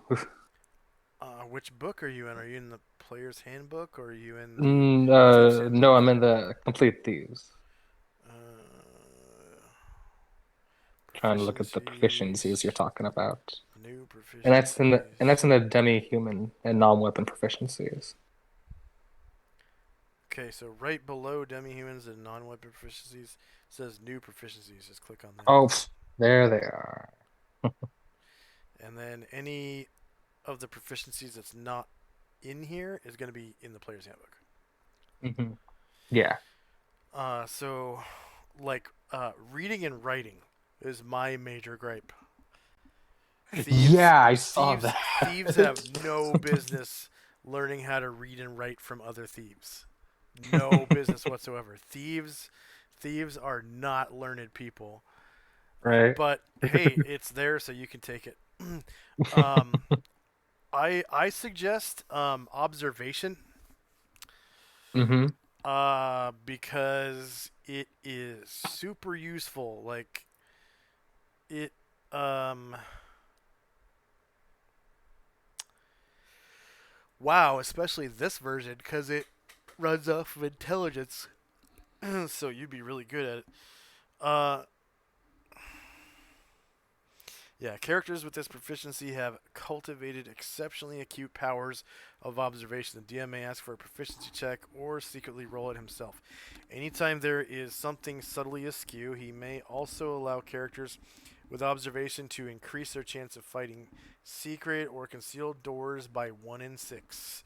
The proficiency covers all the senses. Um, so when you have observation, I allow you to roll an observation check rather than a dexterity check anytime you trigger a trap Oh, hmm. to avoid the trap. Okay. Okay. And then also, like it says, when you're searching for secret or concealed doors, it increases your chance by 1 in 6. Nice. Yeah, yeah, that sounds pretty good. I'll take that. And then also, I have a token marker for observation Hmm. that tells me which tokens have observation, and I will passively roll observation checks for you Okay. Hmm. to see if you observe secret doors, um, et cetera, et cetera, et cetera. Shady characters. Yeah. Yeah, yeah. Any minor detail that might open up worlds of information, important Hmm. information, like Yeah. if you Yeah. guys are That. hunting down an axe murderer and you walk by a guy at the bar, I might roll observation to see if you notice that he's got you know axe hand calluses and Hmm. a little bit of blood underneath his fingernails you know Yeah. just Sus as hell. yeah, just while you pass the guy at the bar. you know So Yeah. that's how powerful observation is. Yeah. Yeah, all right. So I'm putting that one in first. So I see some like parentheses and stuff. Do I do anything with that now? Or Yeah, so what you do, okay, so observation takes one slot, so you put observation space 1. And by the way, because I use this optional rule of extra slots from intelligence, you actually have to buy all of your languages with slots. And that's in the next section right down here, languages. okay. So wait. How many proficiencies did you say I had? 11? 13 Okay. slots. 13 Okay. slots, not 13 proficiencies. Because some Okay, right. proficiencies And take that more than one slot. counts for languages as well. Yeah, each spoken language is one slot. Okay, okay. And So then, what do we do with the parentheses area? okay, so what you do is you put in the relevant ability with an at symbol and inside of wavy brackets. So you put at wavy bracket intelligence close wavy bracket enter. And then whatever the modifier is. So in this case, it's a modifier of +0. Or you Okay, can just leave it blank if it's +0. okay, okay. But never put just 0 because it will fuck up the dice roll. Okay, okay. It'll basically roll a d200 instead of rolling a d20. Hmm. That's Yeah. exactly what it does actually. So And yeah, I'm looking at reading and writing now, and I think I can go for a little more intelligence. That sounds good to me. yeah, so it doesn't raise your stats. It just Oh, it takes your doesn't? I thought it no, did. no. It just takes your stat, adds 1, and that's the dice roll uh,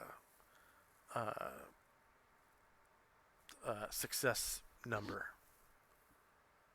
So you have to roll Sorry. that So number or less. And it'll do it automatically so you don't have to worry about it. Just put in the modifier. And I'll show you how to roll proficiency checks in a minute. yeah. It's just it's just a +1 2 if you read something. It's a +1 to the check. It doesn't change your Right. stats. Okay. Right. Okay. Yes. Yes. So, for instance, if observation was intelligence +1, by the way, reading and writing is you have to choose what language it is, and it has to be a language you can already speak. Hmm. Well, then I suppose common, right? No, you don't speak common. No. You would speak planar common, which Right. is the one with all the interesting slang. Oh, okay. Right. Right.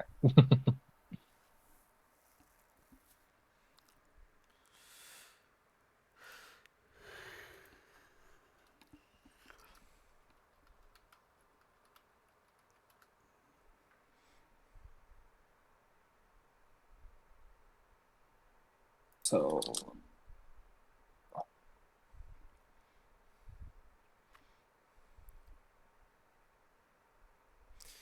So an alcove is an idiot. An anthill is a city or town. Um, a bang around is a place where you hang out. Bar that means shut your mouth. hmm. Barmy means insane. Basher is a person, usually but not always a thug or fighter. A Burk is basically like a jerk. It's a fool or an asshole. Uh, Birdcage is a cell or prison or anything that you know imprisons you. Um, Hmm.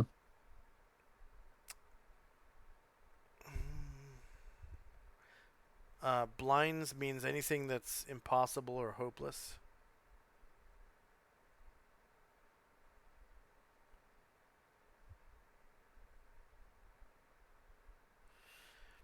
A blood is an expert.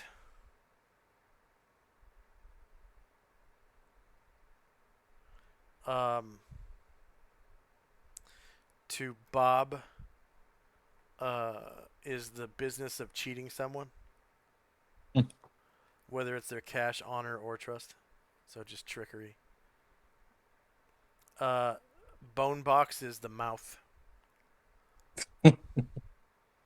A box is a rogue Modron that has taken up residence in Sigil. So Okay. there is the cube Modrons. People just call them a box. A brain box is your head.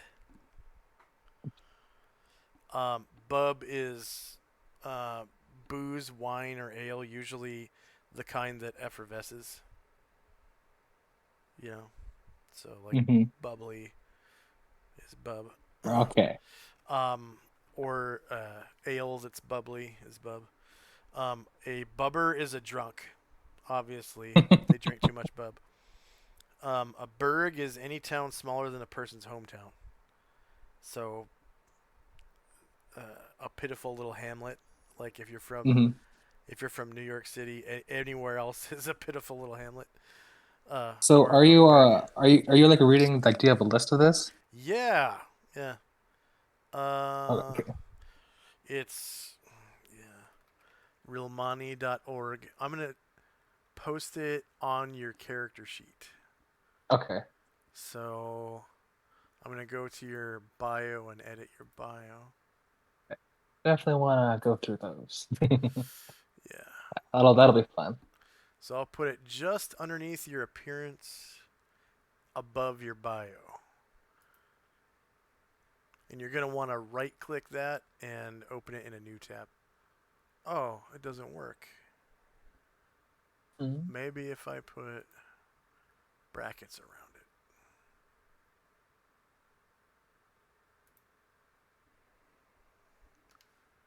Oh, We'll nice. see. Yeah, nice. I'm looking at it now. Huh. It doesn't work.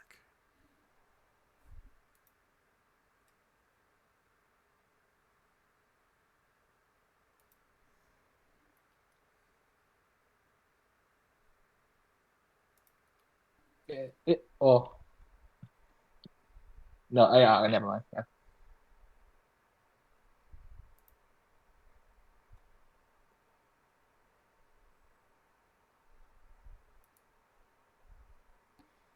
I'll just copy the link address. And paste. Did that work? No, it didn't. Shit. What if I totally copy the blue text?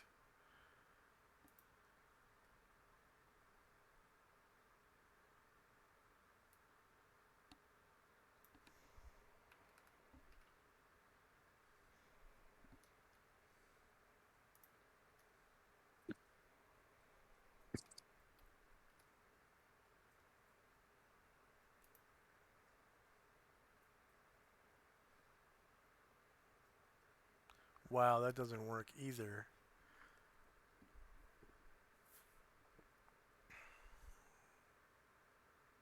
Man, that's frustrating.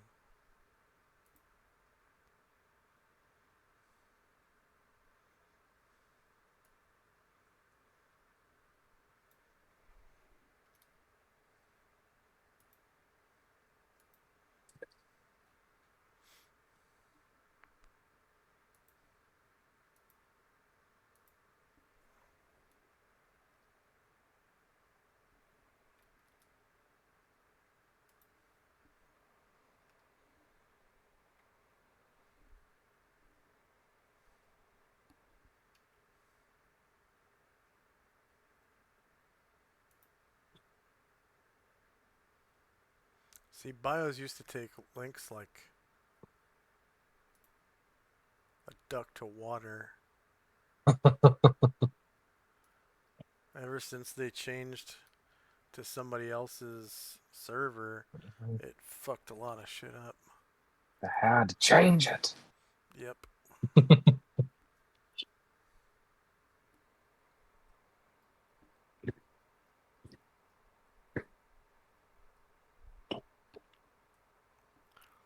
Tried to Planescape, can't.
I'll be right back. Let me get some Gatorade. All right, all right. Gatorade, H2O.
Been looking at oh, shit. I'm looking at slang. I should be looking at proficiencies.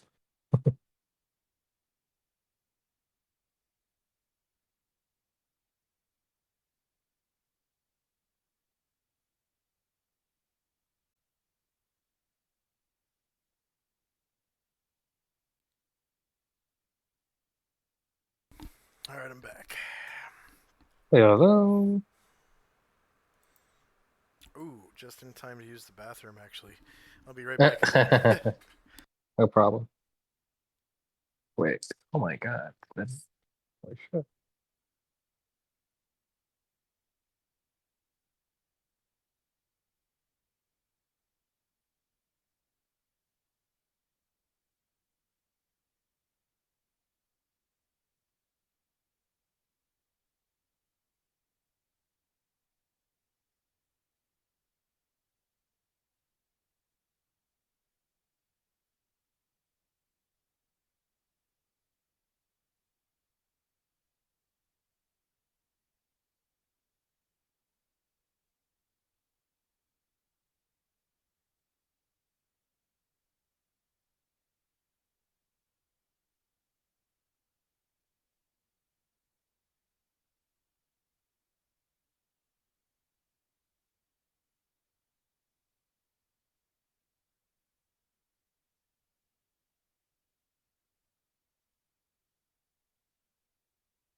And I'm back. Hey, welcome.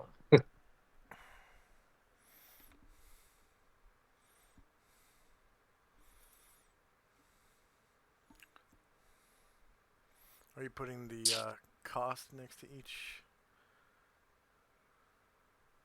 Hmm? Are you putting the cost next to each proficiency? Uh, I was looking at proficiencies. Mm.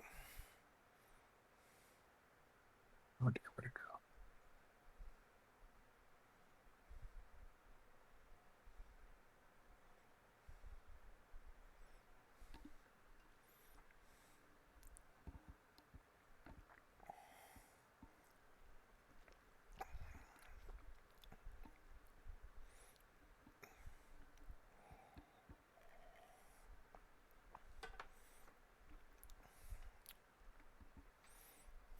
Hmm.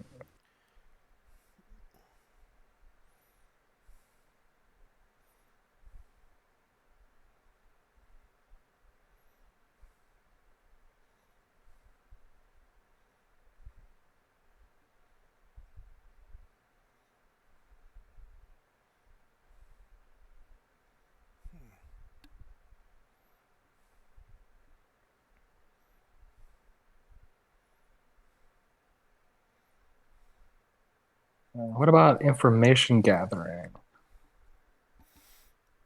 um, that is a non-role playing proficiency where uh, if you basically say like I want to spend the rest of the day information gathering at the bar, and you don't feel like role playing your that character anymore. Everyone else will Mhm. probably role play their character for like hours. uh, Yeah. but if there's basically like if there's downtime in a city, then you would use Hmm. that proficiency. And what I'll do is uh, I'll have you roll a proficiency for each day, and each day you'll find out something if you pass the roll um, about basically the gossip around town. Yeah. So I'll use it to give quests. I'll use it to tell you secrets about dungeons, um, like what kind of treasures you can find in certain dungeons. Um, like what uh, kind of traps or monsters you might find in certain dungeons. Um, it'll be pertinent to adventuring life. It won't be like drama stuff. Yeah. Yeah. So it's not going to be like, oh, Prince Gregory was spotted. I mean, unless one of your adventures has to do with Prince Gregory, right? It's not going to be like, oh, Prince Gregory was found sucking off a guard in the guard shack at such a street at 10 o'clock last night. Yeah. Unless Gregory's um, sex life is part of the you know adventure, I'm not going to put stuff like that in. Right? Yeah. And I'm not interested in running adventures like that anyways. So stuff like that it'll probably never happen. But Right. um, Yeah. I might tell secrets about the city. Where to find certain NPCs that are selling something or have something that you might want, or and it's not like you ask me a question and I answer it. No, it's just I give you information because I feel like it's pertinent to your adventuring career, pretty Right. much. So, and it'll be pertinent to either your career or like the current adventure. More than likely, it'll be pertinent to the current adventure. Like if you guys are on your way to, Dungeon X at the bottom of the well, you know, uh, um, and you spend 3 days of downtime and you fail two of the checks and pass one, I'll probably like if you pass one of the checks, I'll probably tell you what the best piece of treasure is in the whole dungeon. Something like Mm-hmm. that. Like Yeah. the rumor has it that 1,000 years ago, uh, cleric created a magical suit of full plate mail that was so powerful it kept this his paladin friend alive for years and years and years until he met his fate, in this dungeon X at the bottom of the well, and Mm-hmm. never came back again.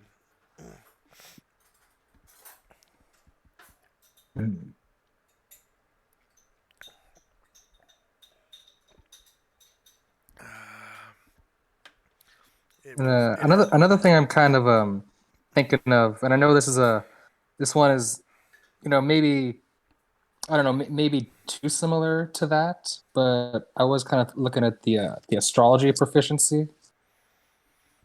I have to look up astrology for myself.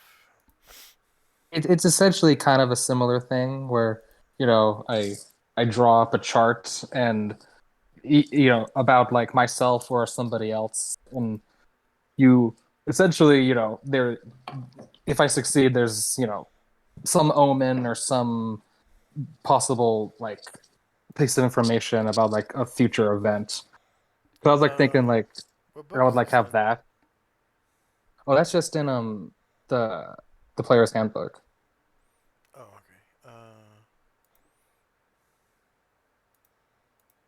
Yeah, because I was thinking like for like a role playing thing, like that's how like I'd find the group is like I'm an astrologer and like I drew up a chart and I was like, oh, I should go here and I might find answers to my questions.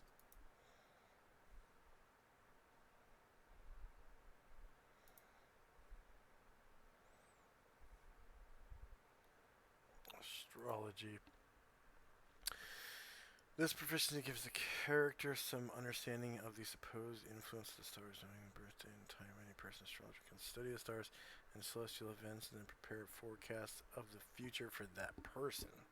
The astrologer's insight into the future is limited to the next 30 days, and his knowledge is vague at best. If a successful proficiency check is made, the astrologer can foresee some general event, a great battle, a friend lost, a new friendship made, etc. The DM decides the exact prediction based on his intentions for the next few gaming sessions. Note that the prediction does not guarantee the result, it only indicates the potential result.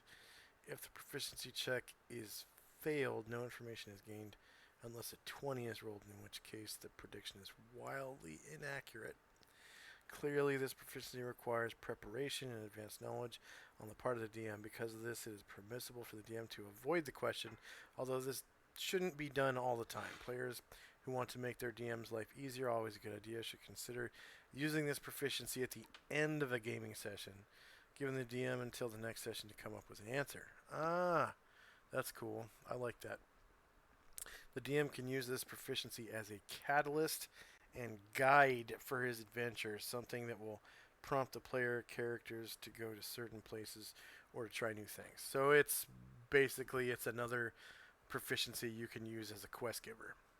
Yeah. That's not something I would use to tell people spoilers about a dungeon, but Hmm. local history is. Local history totally is something that I would use to give dungeon spoilers. Because look, the character is a storehouse of facts about the history of a region the size of a large country or a small province. The character knows when the ruined tower on the hill was built and who built it and what happened to him. What great heroes and villains fought and fell at the old battlefield. What great treasure is supposed to be kept in a local temple. How the mayor of the next town miraculously grew hair on his balding pate. and more. Okay. The DM will provide information about local sites and events as the character needs to know them. Furthermore, the character can try to retell these events as entertaining stories. Once a subject is chosen, he can either make a proficiency check and, if successful, add the tale to his repertoire, or actually tell the story to other characters. Uh, i.e., add the tale to your repertoire is add it to your journal, your bio, sorry. Or actually tell the story to other characters.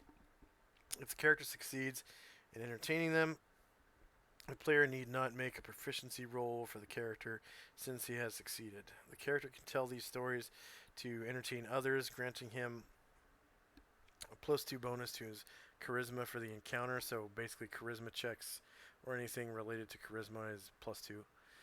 But telling like uh, friendship mechanics that I use for, you know, Mm-hmm. making friends with NPCs and having them become your henchmen. But telling stories to hostile beings is probably not going to do any good.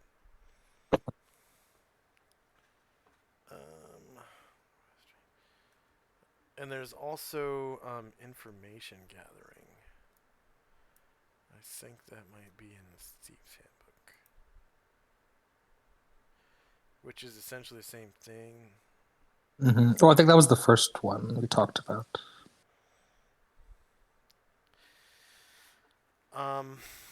Since this proficiency depends on a network of informants and contacts, the thief will be at a disadvantage trying to use it in an area other than his own territory. Okay.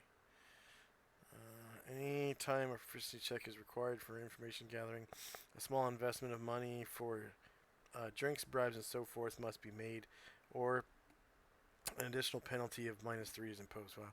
A total of 1d10 GP is typical and is lost whether or not the desired information is found. If the information is still unknown, the character can continue a search the next day. Example, earlier is hanging out around the local tavern in his neighborhood when he hears rumors of a dragon to the north, recently slain as it raided a village, Dragon's Cave, and treasures are as yet undiscovered, but some bragging adventurers are said to have found a map to them. Earlier's contacts provide the information to him automatically, while another PC would need to approach people, talk with them, and probably buy them several drinks in order to learn of the map and treasure.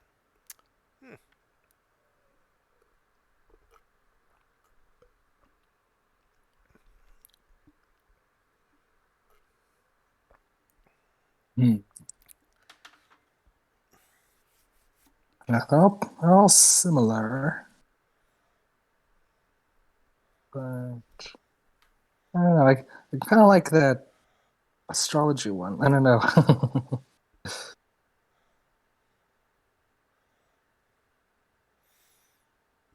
Yeah, information gathering is about roguish jobs and characters. So Mm-hmm. if the the golden egg is coming through town to go on display, you know, you can find out about where it's coming into town on what wagon and who's Mm-hmm. guarding it. Hmm.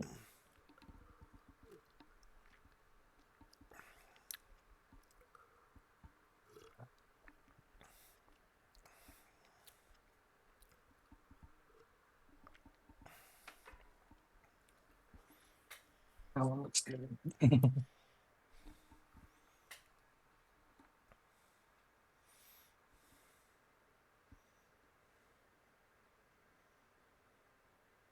I don't see the stat for reading lips. Is that supposed to be intelligence?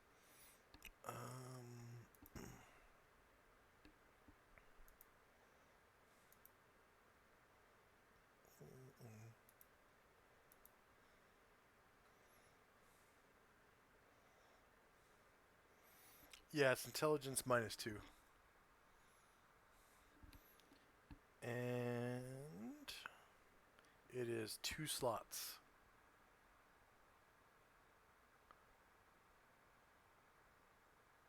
Right.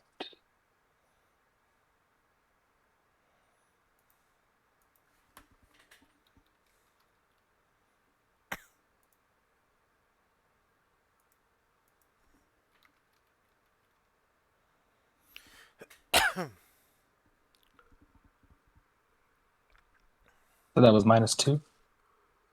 Mm-hmm. Intelligence -2.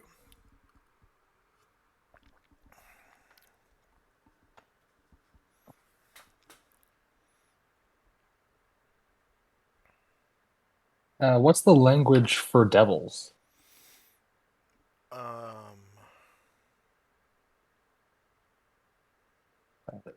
think I should speak that.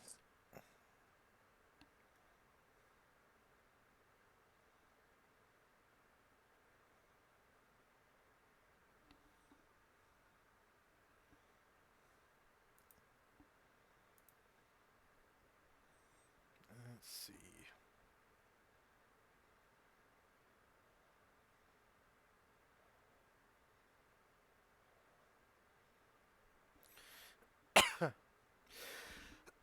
Excuse me. Bless you. Uh,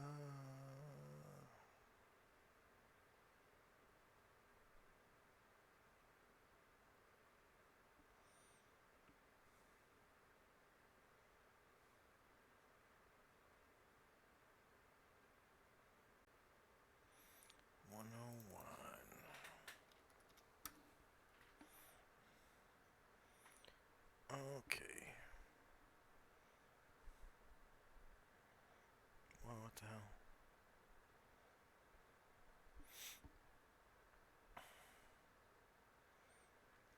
hell? The language is called Beatizu. Beatezu. That's the B-A-E. B, two A's, Yep. Tezu. Okay. That's the language of the devils. And it's one slot. All player characters may choose starting languages as usual from the following list, although other prime racial languages such as Elvish, Dwarvish, Orcish, Lizardman, and so on are also available at the DM's approval. Languages should be appropriate to the character's origin plane and background. So you'd probably run into elves and dwarves and stuff like that, but probably not orcs and lizardmen. Yeah.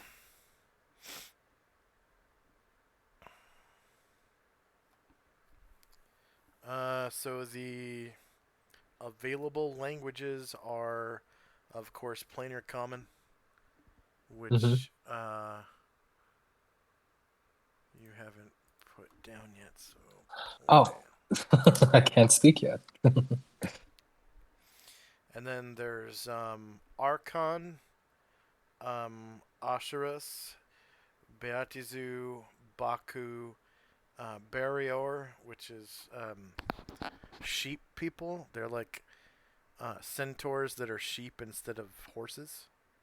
hmm Bladelings, Dao, Genie, Ifriti, Eladrin, Formian, which I think they mean Formorian, maybe. Garreleth, which are also fiends. Githyanki, Gitzerai, Cardinal, Kaasta, I don't know what that is. Lower planar trade language. So if you were ever to go to hell or something and wanted to trade with the merchants, that would be the language that they would speak. Probably the humans that live in hell that are planers. Like there's actual living people that live in hell. hmm Humans live on every plane. Yeah. Okay. So that would be the language that they speak because they're so far from Sigil. You know, Merid, Mephit, Modron. Modron speech costs 2 slots due to its basis in unique concepts. Mm. So they probably speak in like ones and zeros or something weird like that. Nereid, Night Hag, Slod, Sylph, Tanari, Tso, I don't know what that is, and Yugoloth. Garruleths and Yugoloths are weird fiends, like devils and Hmm. demons. They're like, I think they're both neutral evil, but one has chaotic tendencies and the other has lawful tendencies. Hmm. But they're not lawful or chaotic. They're neutral evil. So what did you say that one was the hell trading language? Lower planar trade language. Let's see, what does it say about lower planar trade language, or if it says anything at all. No, it doesn't.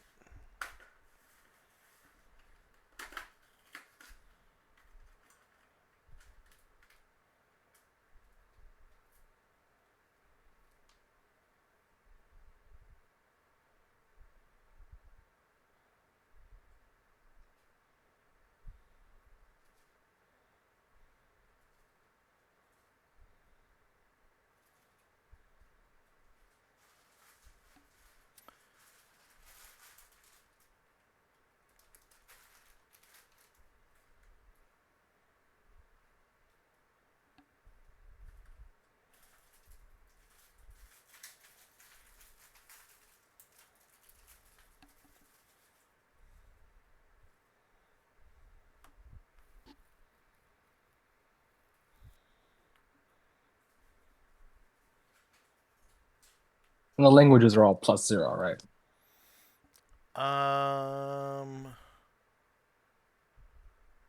I think so.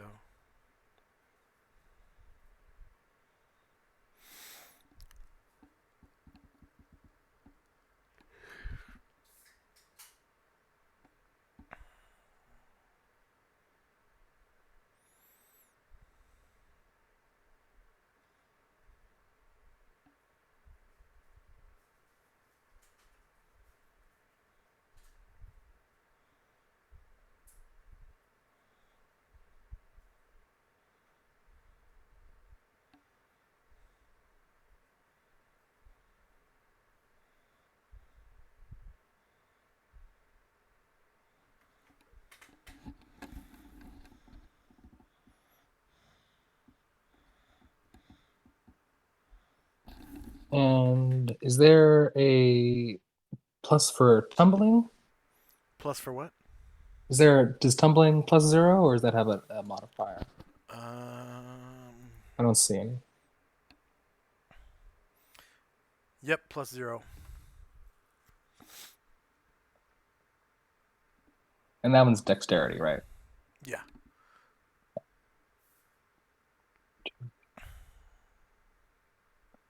And how much did you say I had again for proficiencies? 13.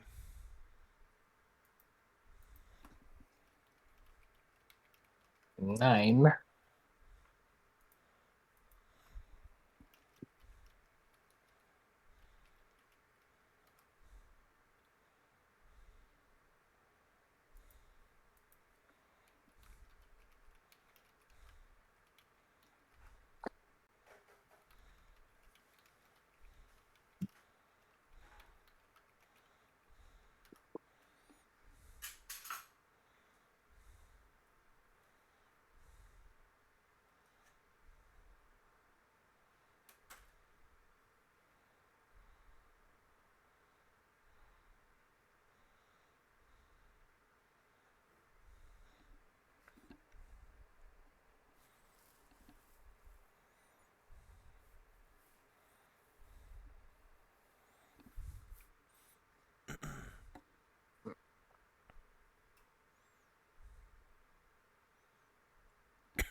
Still looking for a good token.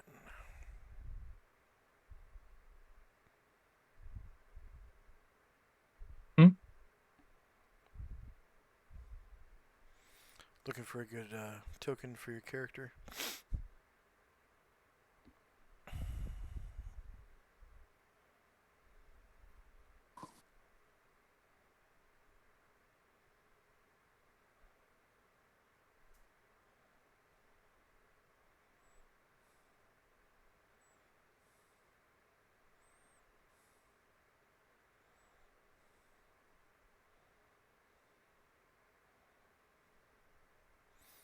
Oh.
Hmm.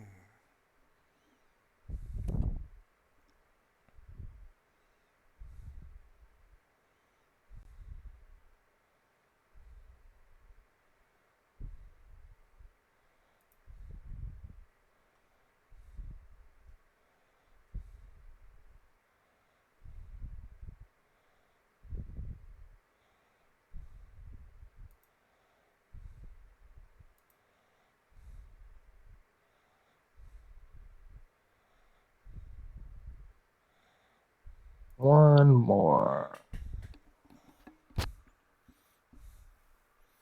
Well, that was fast. Let's see.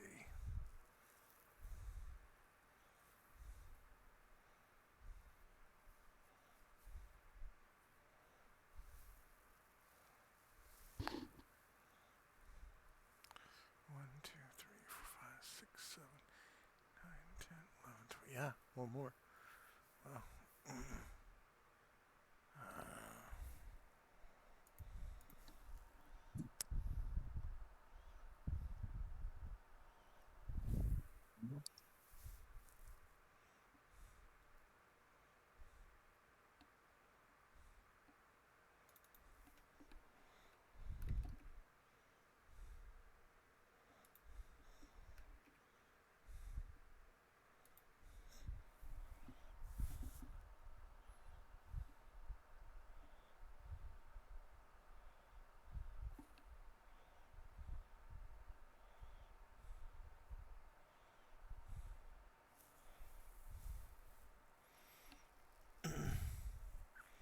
By the way, it's not rope use, it's rope use. So use of rope. That's what it Didn't says. I? You put use rope. Oh. The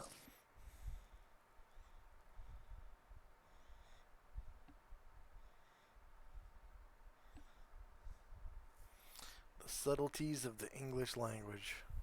Mm-hmm.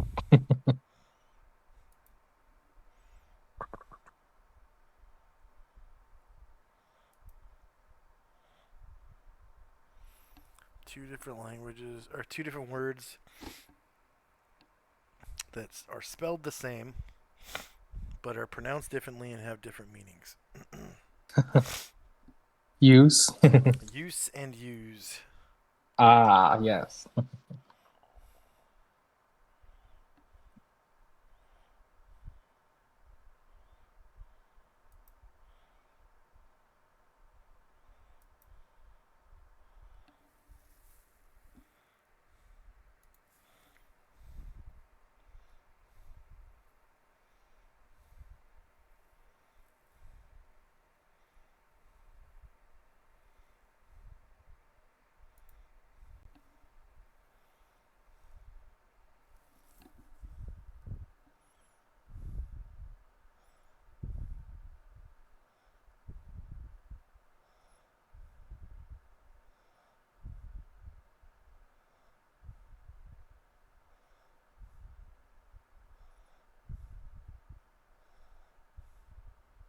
think I'm good.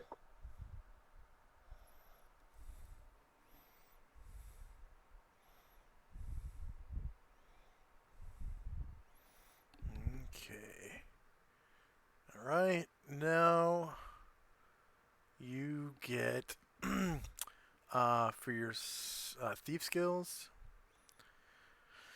where it says level, so the level column, you get 60 skill points. No more than 30 can go into any one skill. Okay. And then every time you gain a level, you get 30 more, and no more than 15 can go into any one skill. I think that did you already put in like tiefling stuff for rogues? I think they have their own little bonuses for things. Yeah, there are.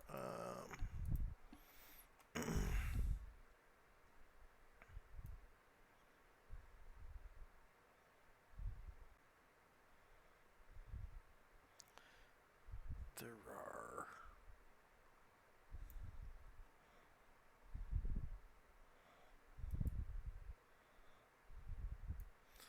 There's also. Oh, you know what? It's probably already in a handout under Rogue. Probably.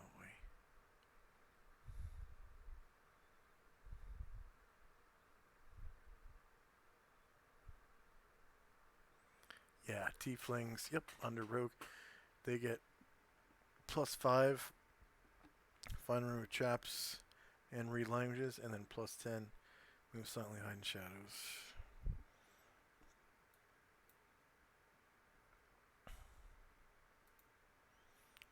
So that's racial.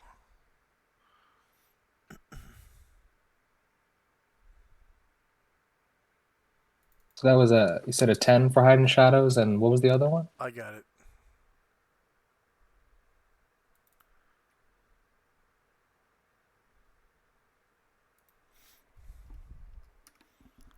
Did you spend your 60 discretionary points? No, I'm looking. So you just have a couple things I didn't see before. What's tunneling? Ignore anything below read languages. We don't use those. Okay, okay. That's why there's 0 in the base score. Okay, okay. Okay, cool. In that case, Or that's why the base scores are hmm. blank. My bad. Uh, and wait, do I put my points in the base column or Level. in the level column? Yeah. You put 60 discretionary points now. No more than 30 in any one thing.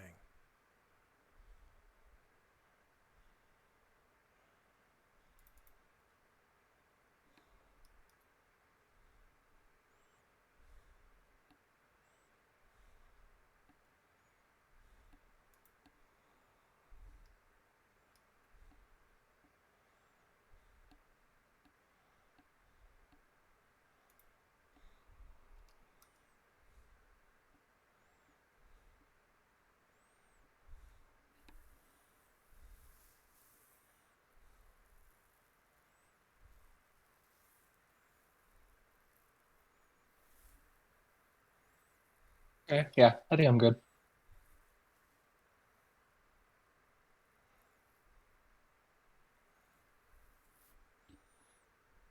Okay.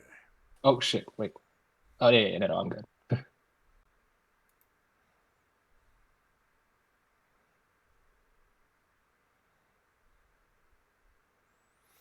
All right. So let's have a little mock combat, shall we? Oh sure.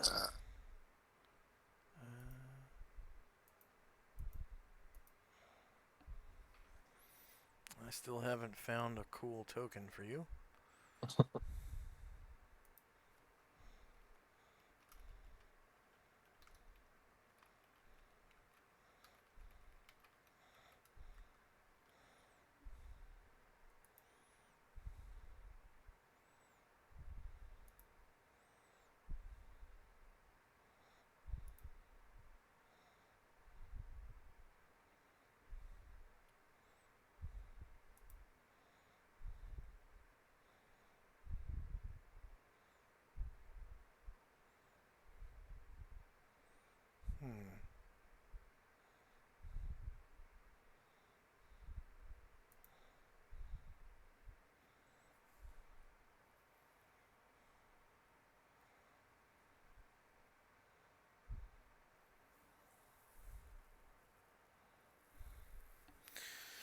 Okay. We'll just keep on with this token for now. Oh, uh, at level 1, you get full health rolls. Every Nice. character does. Okay, so we got uh, That's what, 10? mage 4, thief 6. No, you divide by 2 and round down. Right, right. So 6 divided by 2 rounded down is 3. Because thieves roll a d6, mages roll a d4. Mm-hmm. 4 divided by 2 rounded down is 2. Wait, wait, 6. sorry? Four, Isn't, four don't for you, mage. 4 for uh-huh. mage divided by 2 rounded down is 2. And 6 for thief divided by 2 rounded down is 3. 3 plus 2 is 5. You have a maximum of 5 Okay. HP. So you do them both separately, you don't combine them and then divide by 2? No, you do them individually, divided by the number of classes and rounded down. Okay. So, in order to get maximum health in mage, you have to roll 4. Yeah. Otherwise, you get 1. And then for thief, you have to roll 6 to get 3, and then 4 or 5 to get 2. Mm-hmm. And otherwise, you get 1. All right. So it'll basically, the way it'll work out is on the average, anyways. It should work out for you to basically you'll probably have almost max health for a mage. Mm-hmm. You know, by the time you don't roll, by the time you're done rolling hit dice. Mm-hmm. Mages roll hit dice all the way to level 10, and so do thieves actually. Mm-hmm. Um, Priests and warriors, they only roll hit dice until level 9. Oh, So wow. mages and thieves get an extra hit die. And then I think mages get like 1 hit point for every level after that, and thieves get like 2 or 3, something like that. Mm-hmm. So I don't remember if you divide by 2 and round down for those. Obviously, the minimum HP is 1. You can never get less than 1 hit point. Yeah. Oh, you're dead. No, I mean when you level up, you can never get less than 1. Oh, right, right, right. Yeah, yeah. I thought you meant character creation.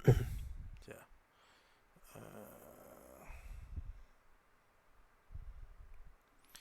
All right. So let's have a little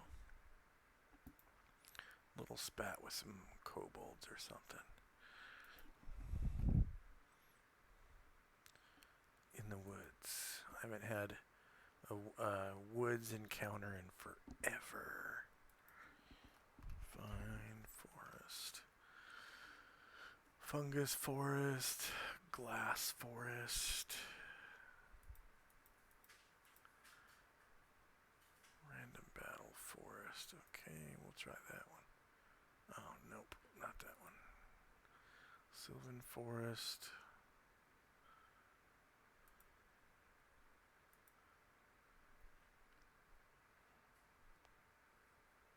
Temperate forest. Ooh, temperate forest creek. Let's do temperate forest creek. That's Why probably not? all right.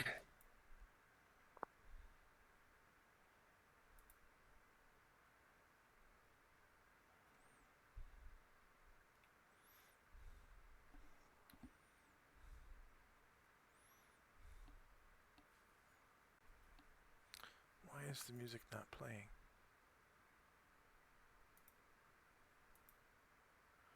Does Temperate Forest Creek not have music? You really suck. Wow, Temperate Forest Creek does not have music. Okay. Forest.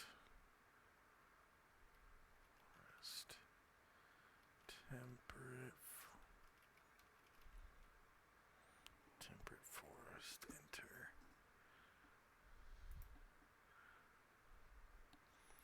Maps with very large dimensions. Yada yada yada. And we'll make it. See, they added a slider for time of day. Daylight mode on, dynamic lighting on. We'll make it like dusk, so the sun's going down. Yeah. The Michael Bay shots.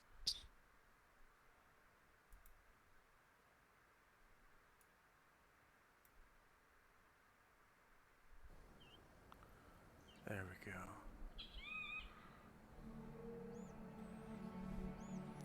Are you hearing the music? Yeah. All right.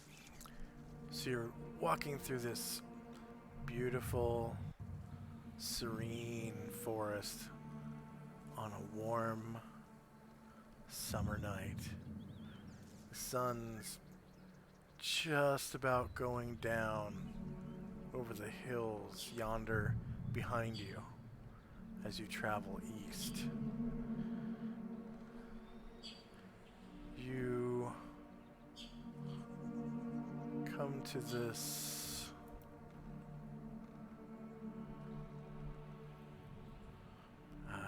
pond here. Ah. And in the water, you see little waves going over the pebbles covered in moss. The waves seem to be ebbing and flowing to the rhythm of the breeze as it blows through the grass around you. Ahead of you, you hear a creek, but in your infravision, you don't see the water. There are fish leaping out of the pond here, feeding on the flies and gnats that are starting to gather in the shadow of the tree ahead of you. The feeling is so serene. You feel like almost falling asleep. Maybe Yeah. this would be a good spot to camp. Maybe this would be a good spot to stop and have a bite to eat at least before crossing the stream.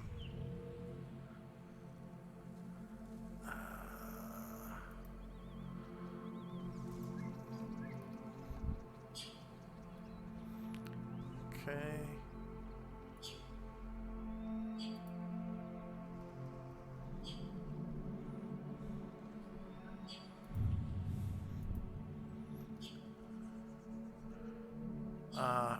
To your left, you see a rock, which looks like it would make a good perch as you have a snack and listen maybe to the birds singing and chirping in the trees around you. You remember in your pack you have 7 of those rations you purchased before you started traveling. What do you do?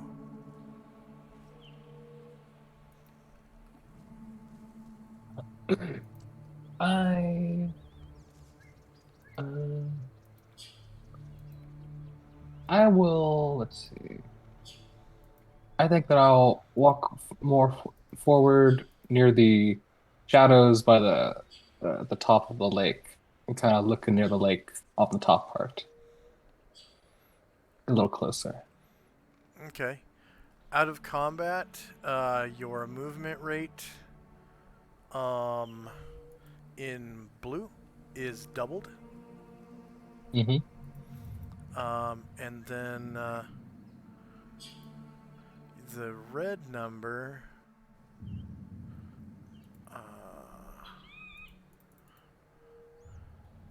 What? The red number should be your armor class. That's so weird. Your armor class is 10 right now. Yeah. It says 12. Yeah, strange. Oh, there it is. Yeah, hopefully it populated on your character sheet. Yeah, it did. Okay. Nice. So surprise is 10. Shieldless is 10 because you don't carry a shield. And surprise is 10 because you don't have a dex defense adjustment to speak of. Okay. So do I just click on the tiles to walk forward? You click on your token. Mm-hmm. And then right click and it will open up, or I'm sorry, you click and drag your token. Okay. Oh, okay. While you're dragging, you right click to open up the ruler and right click in each square to put a waypoint so I can see which squares you pass through. And you can move through up to 24 in one round. And also complete a you can also complete a standard action, which is like pull something out of your bag, etc., etc.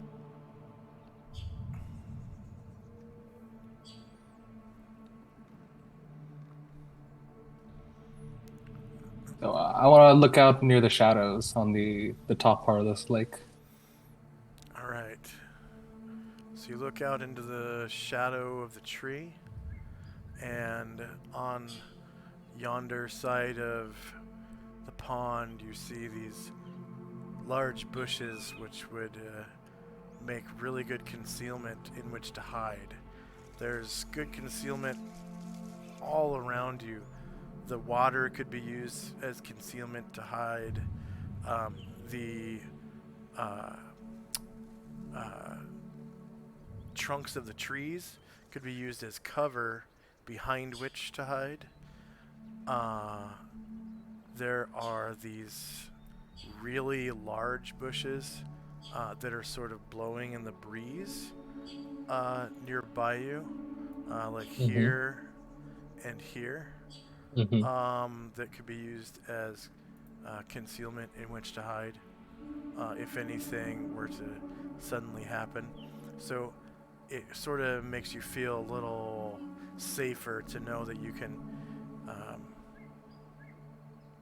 take cover and concealment in so many different things in a natural setting. This blanket. I'm gonna. Good. Oh, I'm gonna continue kind of just walking along the edge of the stream, down towards that bush. You can see that the pond itself is only maybe 1.5 feet deep. The water is clear as crystal, and you can see the muddy bottom. And you can tell that just setting foot in it would disturb the murkiness and turn the pond almost into mud. So it's murky. It looks murky at the bottom where the mud is, but disturbing the water would probably make all the water murky. It looks like there are more small rocks around as you walk south around the edge of the pond. I gingerly put my hand in the pond to test the water. Well, what the hell just happened?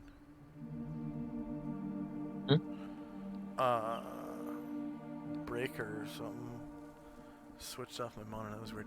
Okay, you test the water, and it feels cool to the touch. The ambient temperature right now is probably about 70 degrees Fahrenheit being the end of June, and June 21st is about the end of June. I'd say it'd be about 70 degrees, and the water feels cool to the touch, like chilly. It smells like the smell of stagnant water, like old water from rain barrel or something. That sort of skunky stench emanates from the pond. It doesn't seem like it's clean enough to drink. But it does reflect your face as you reach down and touch it, and when your hand disturbs the water,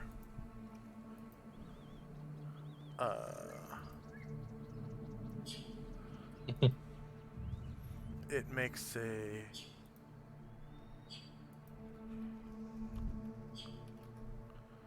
small ripple effect on the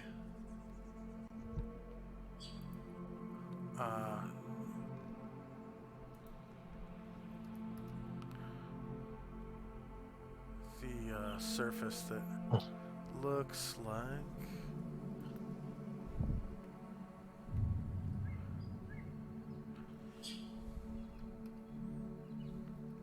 like that. Okay. Yeah. Small ripple effect. Yeah. And the waves sort of emanate across the pond as time passes. I continue a little further down, and I go to that little stone and by that bush, and I just kind of sit down with my back onto the rock and just kind of gaze at the pond a little more. Just relax for a minute or two. A minute or two passes, and you can see more fish leaping out of the water to catch small bugs. These fish are probably like little carp, like little goldfish. So not really edible fish. You could eat them, but they're shit fish. Not worth eating. Yeah. And they're kind of cute, They're jumping out of the water, and one jumps out of the water right where you stuck your hand in, and jumps back. Oh. And he catches this big old mosquito that was on its way to you. Yes. And so you bite into one of your rations, and it's some nice soft salty, like not so much jerky beef, but just like a soft salted beef, and some trail mix. It's got like some peanuts and some dried strawberries and dried apples in it, and it's a mix of like sweet and salty at the same time. It has a little bit of confectioner's sugar on the strawberries, so they're kind of powdery, and they leave this white powder residue on your fingers, is particularly the strawberries, as you eat them. And the taste of meat and nuts and berries and apples all go together in this wonderful little summer night medley that really brings the scene together with these jumping fish at the edge of this pond. And even the rock feels sort of soft. There's really thick moss on this rock, like an inch thick, and it sort of cushions your behind. There's even a depression in the rock that's almost ass-shaped, and it sort of cups your cheeks when you sit down. it feels like this could be maybe some druid's living room, almost, and they've carved out this this little rock over time, over periods of 100 to 1,000 years. Many different butts have sat on this rock and worn out a butt depression in it. So after enjoying my little snack, I get back up and approach the edge of the pool, and I drop my both hands in it, and this time I try to wash my hands of the powder. Okay. Washing your hands in the water sort of disturbs a little bit of the mud at the bottom, but you're able to get the powder off before the mud gets to your hands. And the water smells kind of funny. Not like it would make you sick or anything. If it were to dry on your hands and then you were to eat something. But you know, there's like maybe a little bit of green scum in spots floating on top, you know, like Mm-hmm. maybe there's some stuff growing in this water that would make you sick if you were to drink it. But you're able to get your hands clean uh, with it, and in a short amount of time before the mud sets in. So after I do that, I just sort of gingerly take a stroll around the side of the pond. Okay. Alright.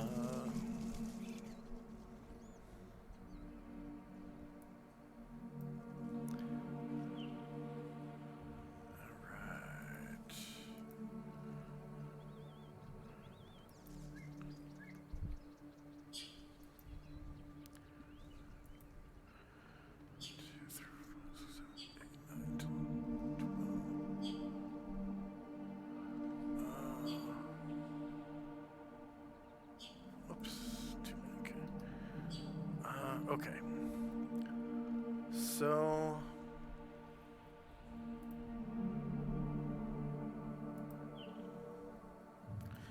Hmm? 1 second.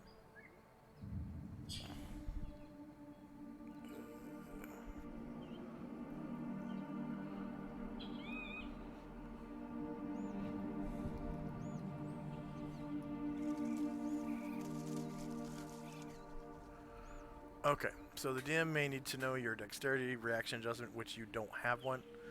Please have it memorized to speed this step up and tell it to the DM now.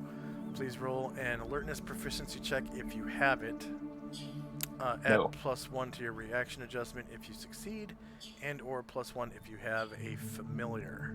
So that's the cool thing about familiars, is they give you +1 to your reaction adjustment in surprise checks. Mm. So they are really beneficial to have, Yeah. because there's Another only pair of eyes. yeah there's only 2 ways to buff unless you use a spell.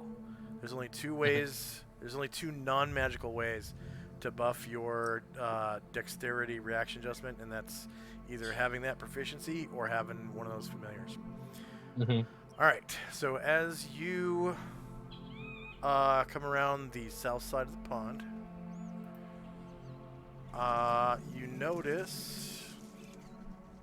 Let's see.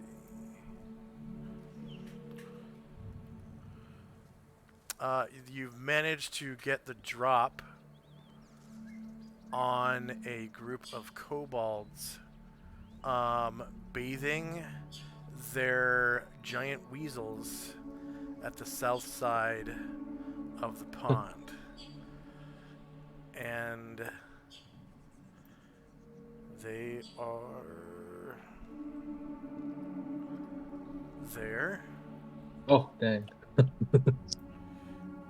And their giant weasels are in the water here. Okay. The thing about weasels is once they bite, they don't let go. Mm. And they bite arteries. And these are giant weasels. They are, I think they're medium creatures. They're 7 feet long weasels. Oh wow. So head to tail, 7 feet. Yeah, that's a So way big they could visual. take a man down. Yeah. So and these are like their mounts and pets, and they're kind of bathing these weasels in this dirty ass nasty water. A couple of them are keeping a lookout. Oh, you know what? I need to roll.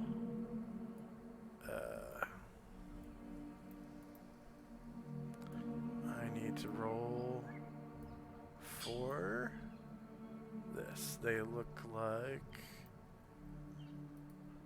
they, for the most part, look different.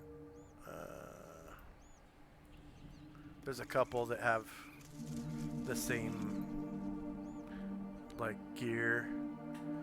There's some that have javelins, some that have axes, and I think some that have little morning stars or something, or maybe maces. Yeah, little morning stars. And they're just That's a cute one. yeah, they're just gingerly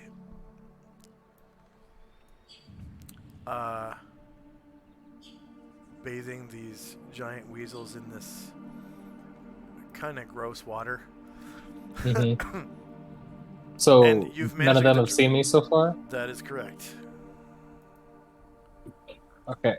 So this is like a test. Can I just cast like any of my one spells? Yeah, Or during a surprise round, you can make any one attack. You can do any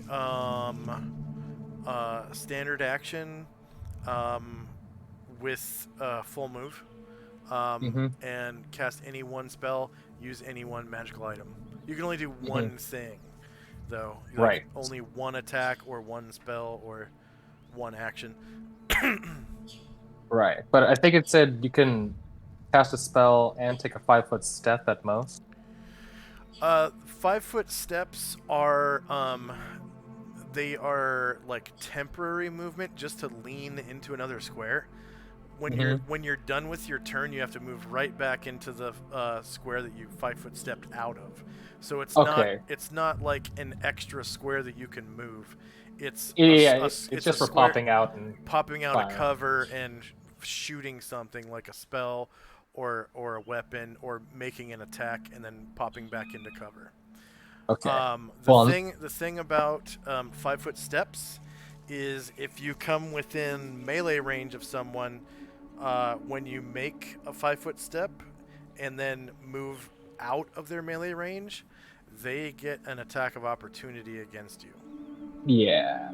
Yeah. So Okay, you have to be so really careful when you're taking 5-foot steps, especially if you're in melee combat. yeah. It is possible to Okay. stay if you are within an opponent's melee range and you stay within their melee range when you 5-foot step and move back, then they don't get an attack of opportunity against you because you didn't leave their melee range. Mm-hmm.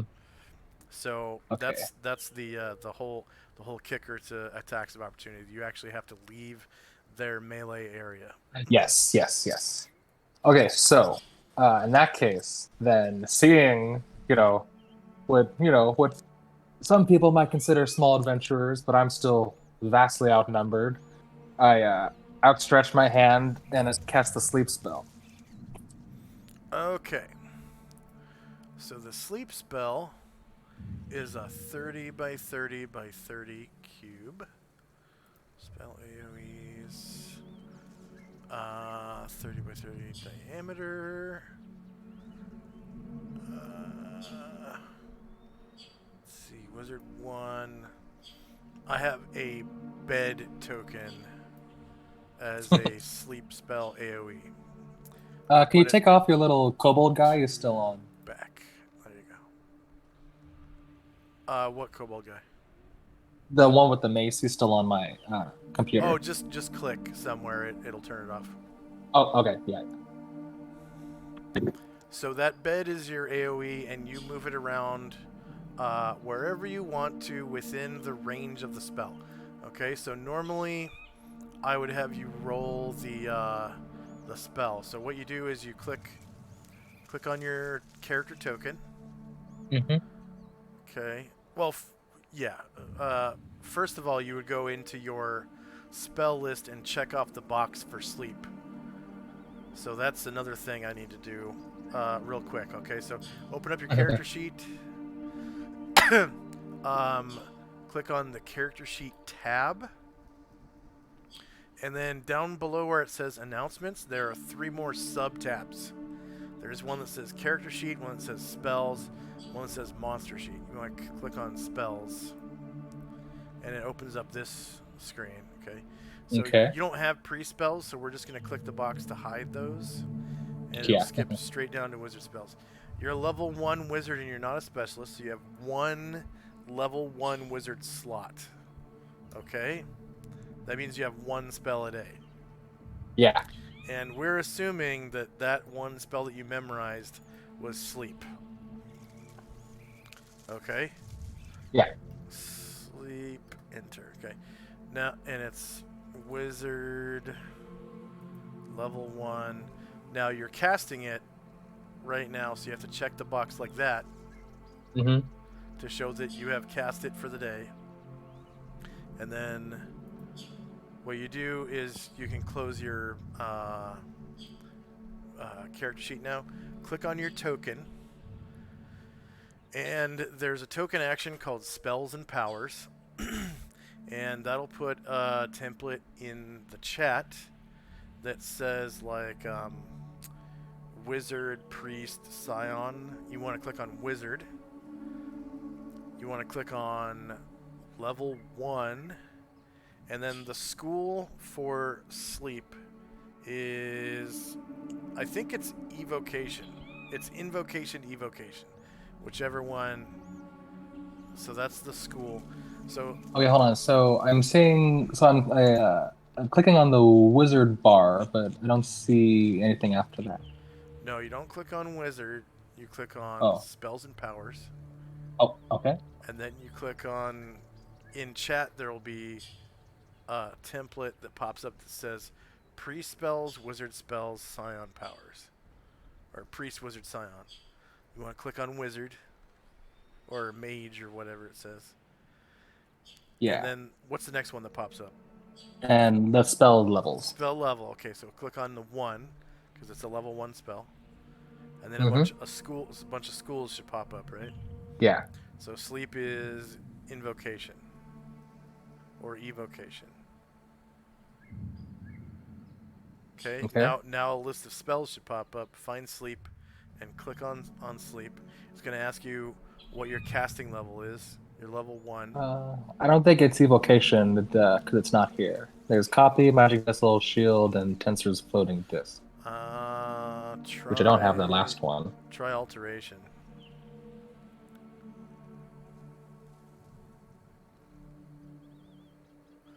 Oh no, it's charm. Duh, it's charm. Go ahead and click on charm. Yeah. Why did I... Enchantment or? Yeah, enchantment charm, yeah. Enchantment. There it is. Sleep. So Okay. casting as a level 1. As level 1. And normally you would do this stuff at the beginning of the round during initiative phase, but we didn't have to roll initiative because technically with surprise round you don't have to roll initiative. You do a whole... If you're alone. If you're with other people, then you roll initiative. If there's other people on your side. So see where it says right below the blue bar on the right says casting time 1 segment initiative 10.25. Mm-hmm. That actually adds you to the turn order tracker, which is what we use to track initiative, and my turn order tracker is not opening. What?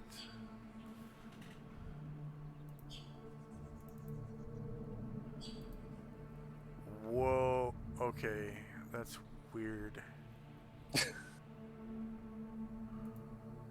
I think I see turn order. Okay, yeah. I must be blind. All right, so if you scroll all the way down to the bottom, you'll see Shandrak with initiative Mm-hmm. of 10.25. Yeah. So to cast, that's the process to cast a spell during a round. You want to roll up this spell template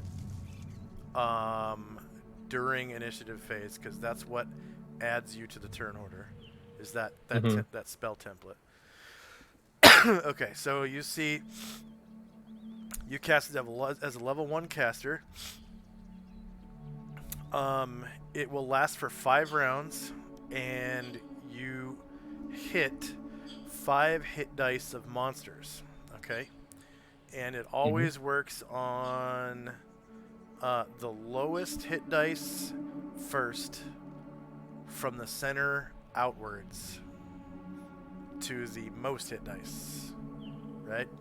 So you wanna move the little bed to where it's, I don't know, wherever you want the center of it.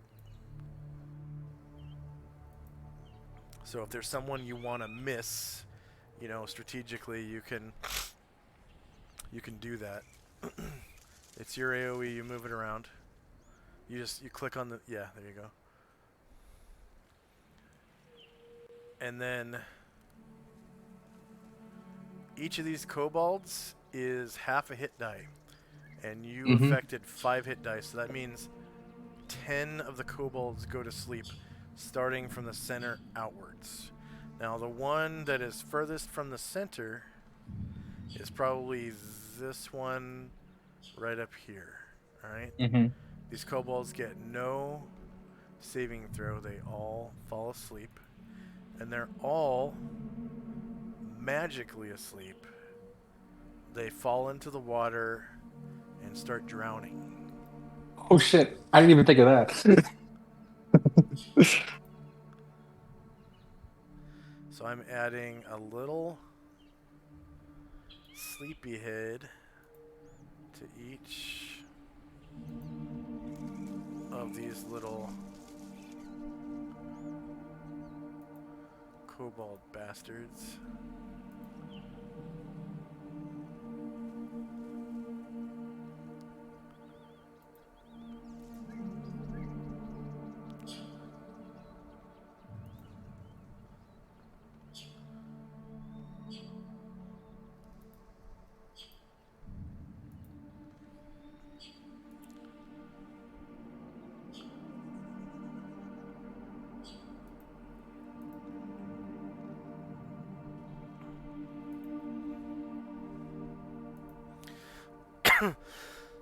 Excuse me. 1, 2, 3, 4, 6, 7, 8.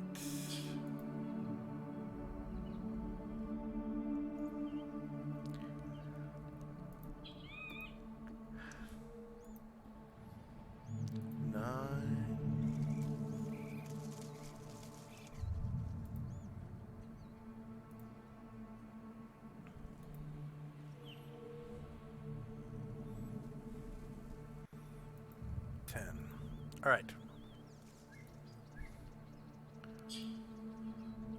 So the surprise round is over. These kobolds with the little snoozy icons, they kind of lay down in the water, start inhaling it, and it'll probably take, I'm going to say, about 2 rounds for them to drown.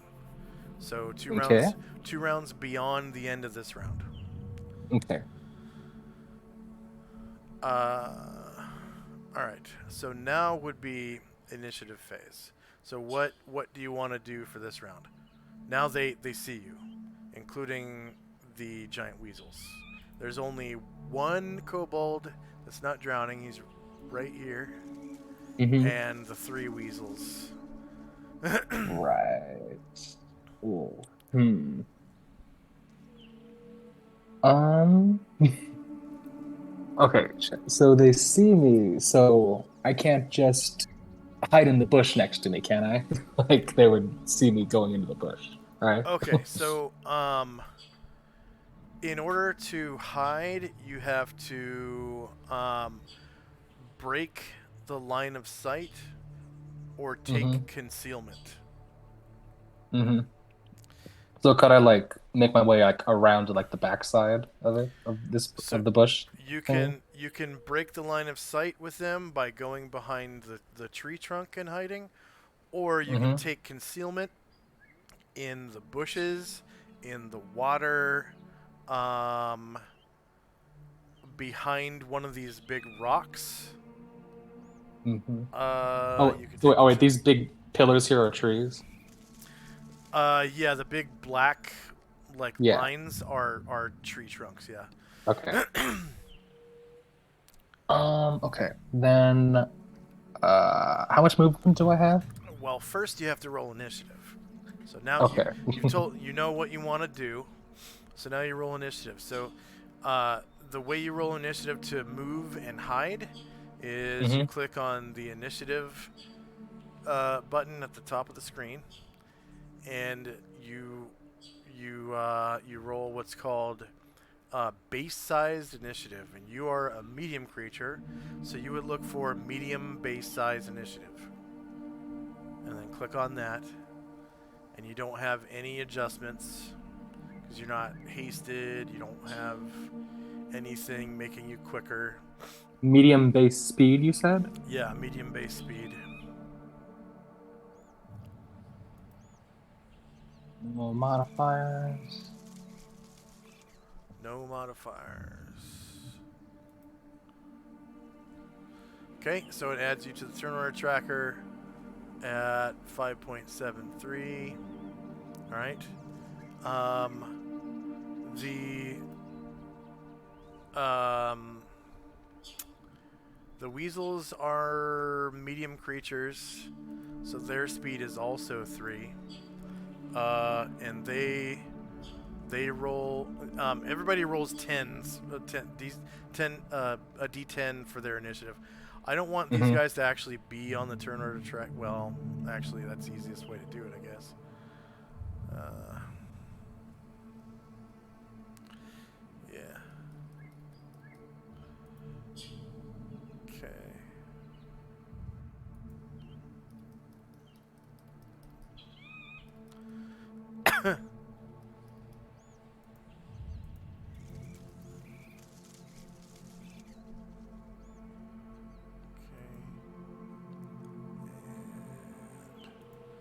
So I'm adding them to the turn order tracker, and it looks like this kobold has javelins. Okay, so he's gonna chuck Ooh. javelins. He's gonna chuck javelins at you.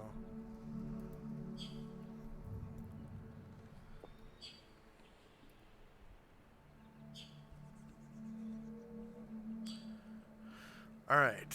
So,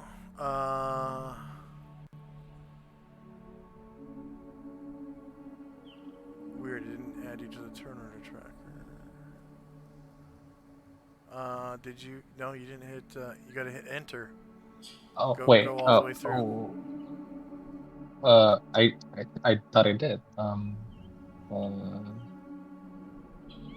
I don't know what it's done to her. I entered through all the boxes. Try it again. Okay. So, medium, nothing.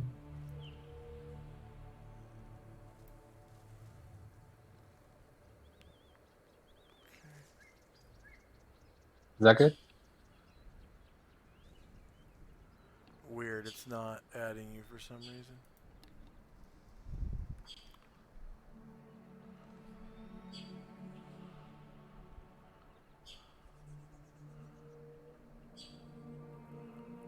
What the hell? It says sleep spell rolls for initiative.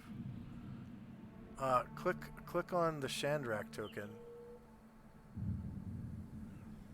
Uh-huh.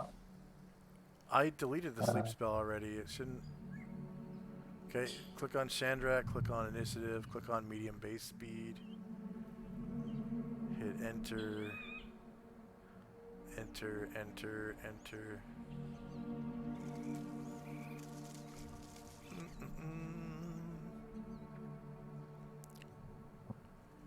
Yeah, it says Yeah, sleep that was the spell. problem. Sleep spell rolls for initiative. I'm guessing you can still see the sleep spell bed thing. No, actually, not anymore. Okay. All right.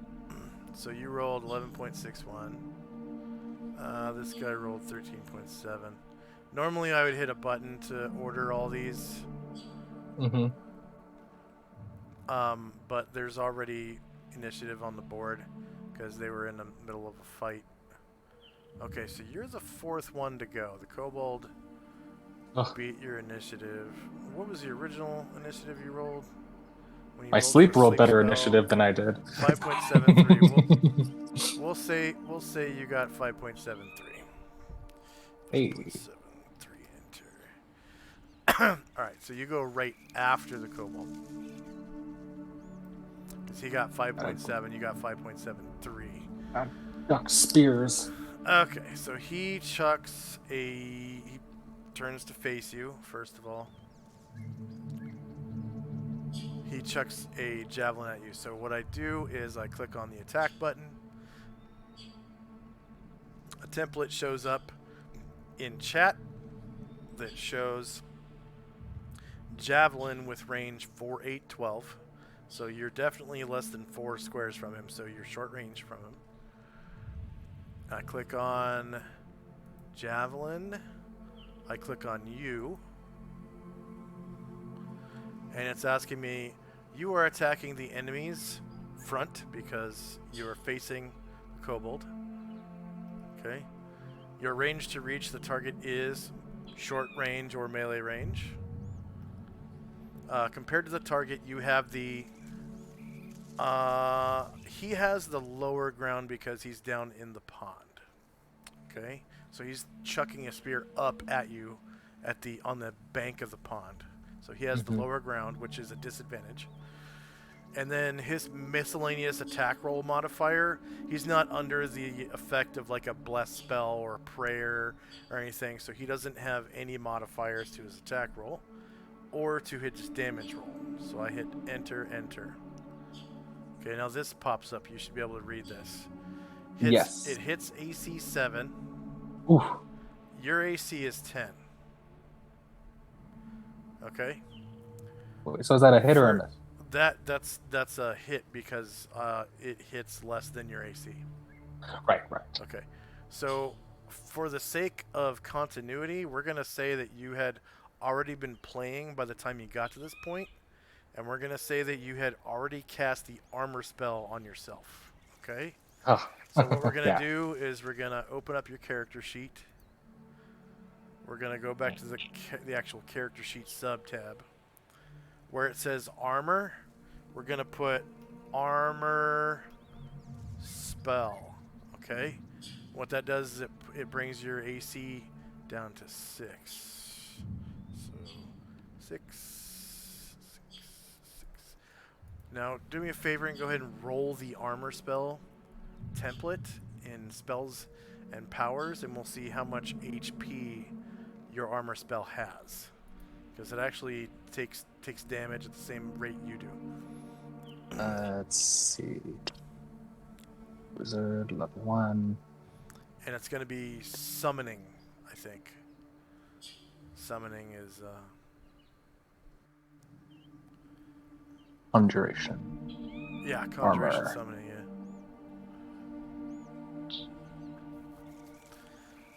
Okay. 9 points of damage. 9 points of damage. So what we do is we'll double click on your token, and for where it says AC maximum, the right window, we're going to put 9. Save changes. Actually, yeah. Alright, so on your character token, you can see in red your AC is 6, /9. That means you're well, actually that'll be harder. Why don't we do it? We'll just delete that 9. Put 6, and then parentheses 9 HP. Save settings. Okay. Yes. Well, that might actually mess things up on your. Yeah, it looks weird. See, 9. So 6. Enter. Looks like there was tiny writing in it for a second. Yeah, we're gonna have to do the max side. We'll just put it in parentheses 9 HP parentheses. Hopefully that doesn't affect your actual armor class.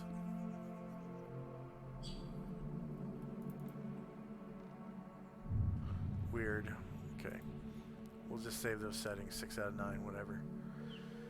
And anytime you go and take damage, you'll subtract the damage from that 9.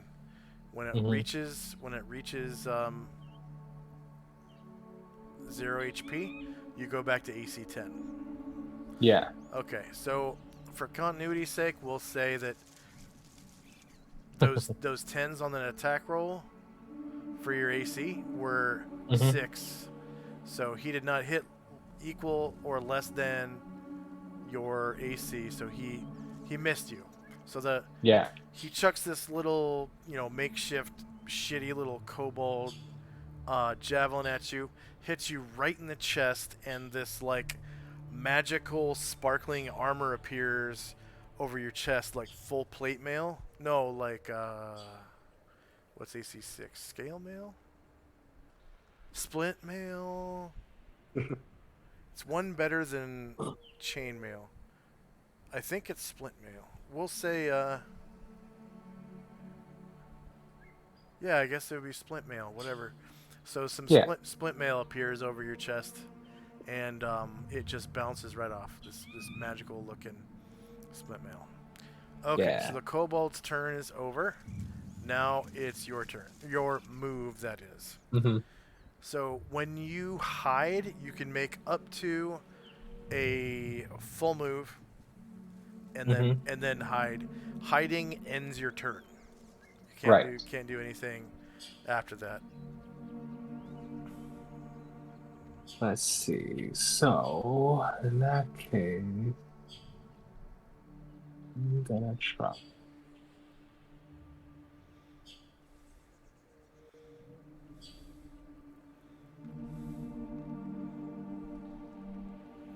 Go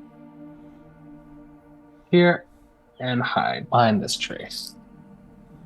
Okay. You've effectively broken line of sight, and I will now roll a secret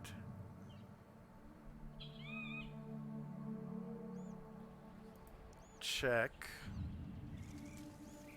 against your Hide in Shadows score. Okay. So you are now hiding. Next up is one of the giant weasels. Okay.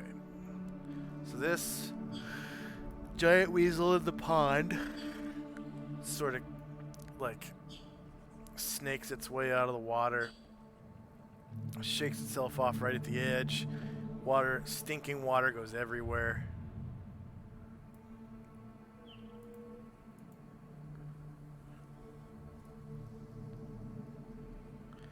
And you see this weasel come around the corner, and expecting it not to be able to see you, it does. Oh it comes up to you and attacks. Yeah. Okay.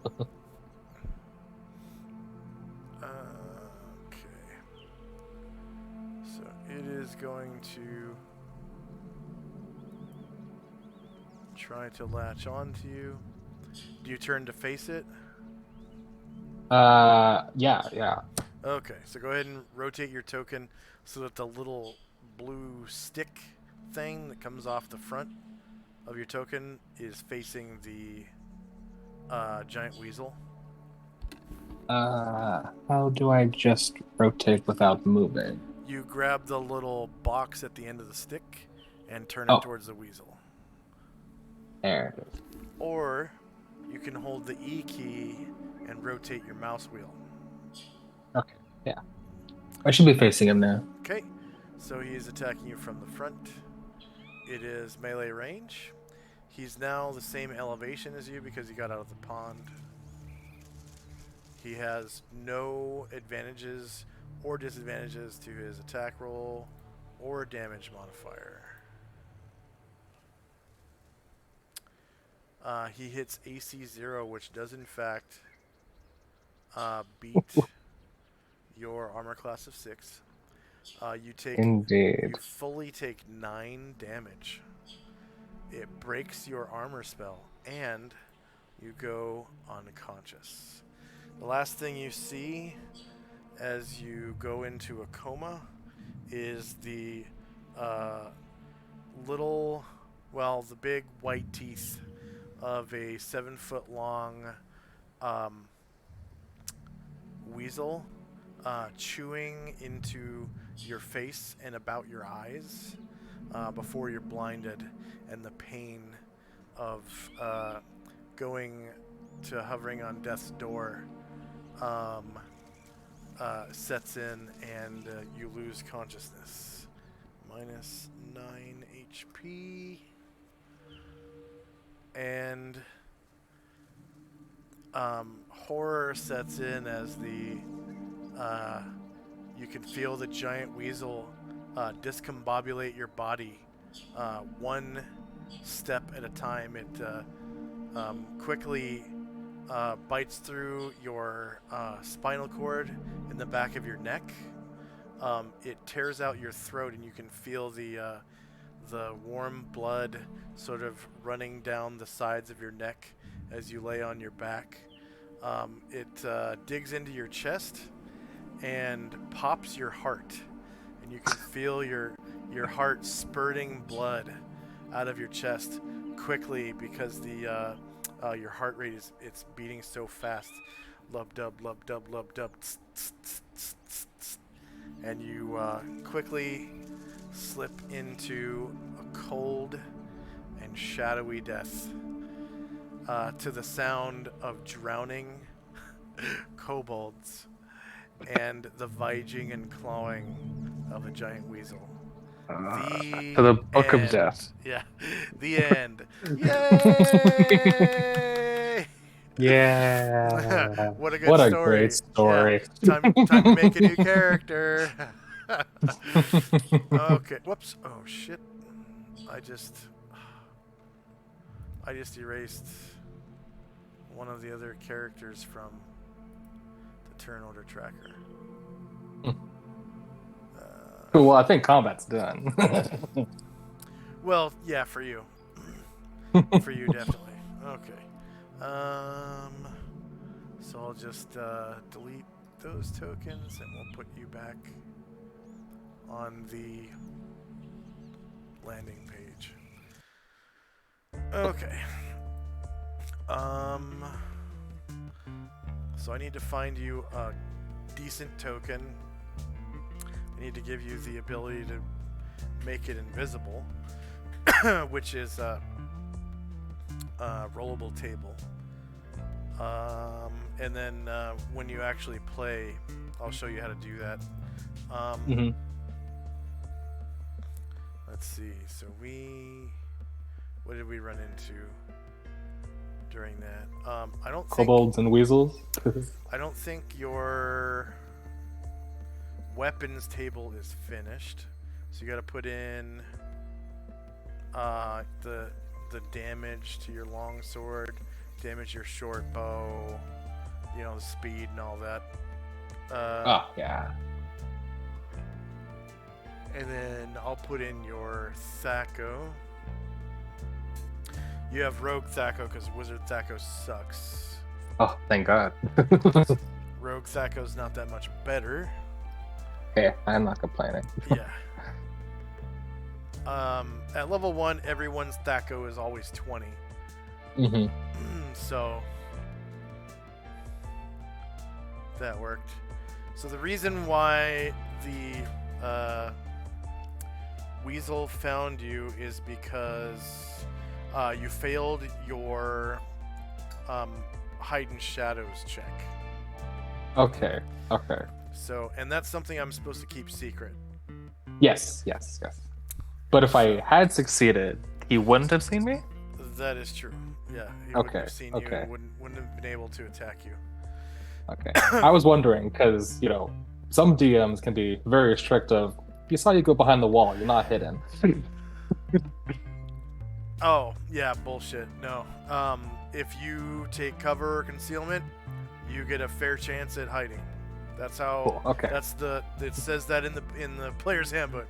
Mhm. Yeah, most DMs don't understand how to run stealth in second edition.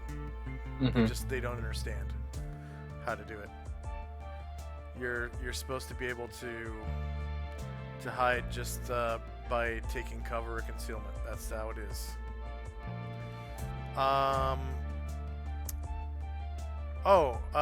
So you were at a disadvantage. I didn't finish your thief skill table. Thief skill base scores are not 0.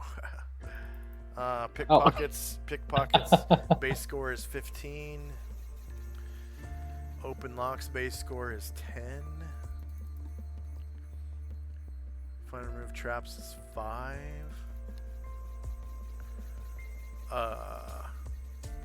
Move silently is 10, so you would add 10 more percent move silently, which you didn't use. Mm. Hide in shadows would have Oh, been that's true. 5 more percent. And then, yeah, detect noise is 15. Climb walls for a thief is 60. It's 45 for everyone else. And then read languages is 0. Everyone starts at 0. Mhm. And then tieflings, surprisingly, don't get a bonus to detect noise. So their ears are just like a human's ears. Just Yeah. regular old 15%. Just pointy, it's not special. Yeah. Yeah. So you have a 50% chance to hide in shadows, not 45%. So Okay. fully 1 and 2 Yeah. is I like those odds. succeed. Yeah. And then you can raise those up beyond 100. So Oh, really? yeah. And the reason for that is rogues are not restricted to just wearing leather. Like you can put on heavier armors, and it Mhm. really nerfs your thief abilities when you do. But if you Yeah. have 150% in your thief abilities, like who Oh, gives it a don't shit? matter. Yeah. So you just put on, eventually you can sneak around stealthy in full plate mail. Oof. One day. Yeah. Yeah. Full plate mail gives you like minus 80% in all of your, a bunch of your stuff. Let's see what it is actually. Mhm.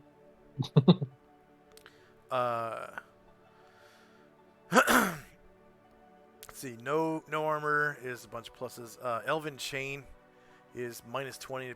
Well, you'll never get an elven chain. It's so rare.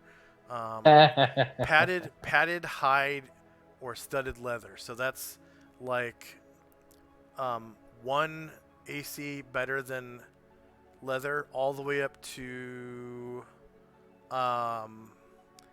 AC. Yeah, AC 6 is hide. Yeah.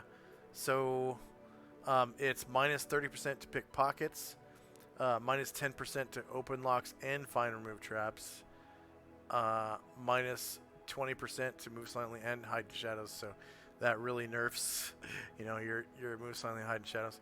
Mhm. Minus 10 detect noise and minus 30 climb walls. And then chainmail or ring mail is not as bad. It's minus 25% pickpockets, minus 10% open locks. Oh, I guess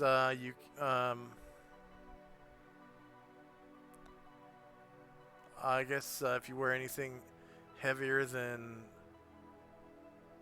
chainmail, well, technically hide armor is one step better than chainmail. If you wear anything more than hide armor, you just can't use your thief skills. I guess that's how it works. Yeah. So, but you can wear up to hide armor. Hide armor is pretty good. It's AC. It's the same as your armor spell, AC 6. Okay, yeah. So, I mean, really, for you, because you have the armor spell, there's no reason for you to ever put on armor. Yeah. Yeah. Okay. Yep. I totally thought there was like percentage chances for like plate mail and stuff, but maybe that's some other book. Okay. Yeah, you just need the stats for your weapons, which you can do that on your own. Yeah. You'll gain. Okay, so your experience blocks. Gain. Let's see, it's mage is first. So mage level -2 at. Let's see, mage 2. I think it's 2,500. Yeah, 2,500.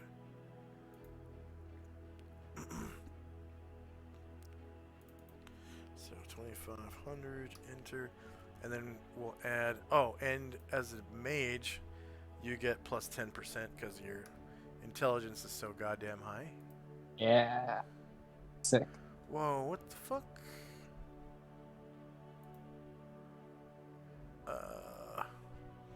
I just deleted a whole bunch of stuff off your block. Pre-made sheets, character sheet.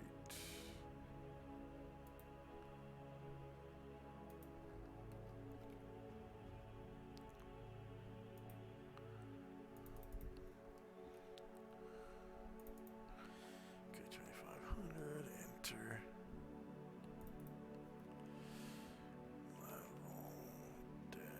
-2, and it's gain mage. Okay. Copy. Paste. Gain thief level 2 at it's 1250. I know it's exactly half of wizard. Current XP 0. Actually, you gave me that 1,000 bonus XP, right? Yeah. So what we do with that is you go like this. Okay, so you see where it says in under mage it says 200 asterisk 0 plus 0 and then there's parentheses and it says divided by 2 and parentheses is outside of that.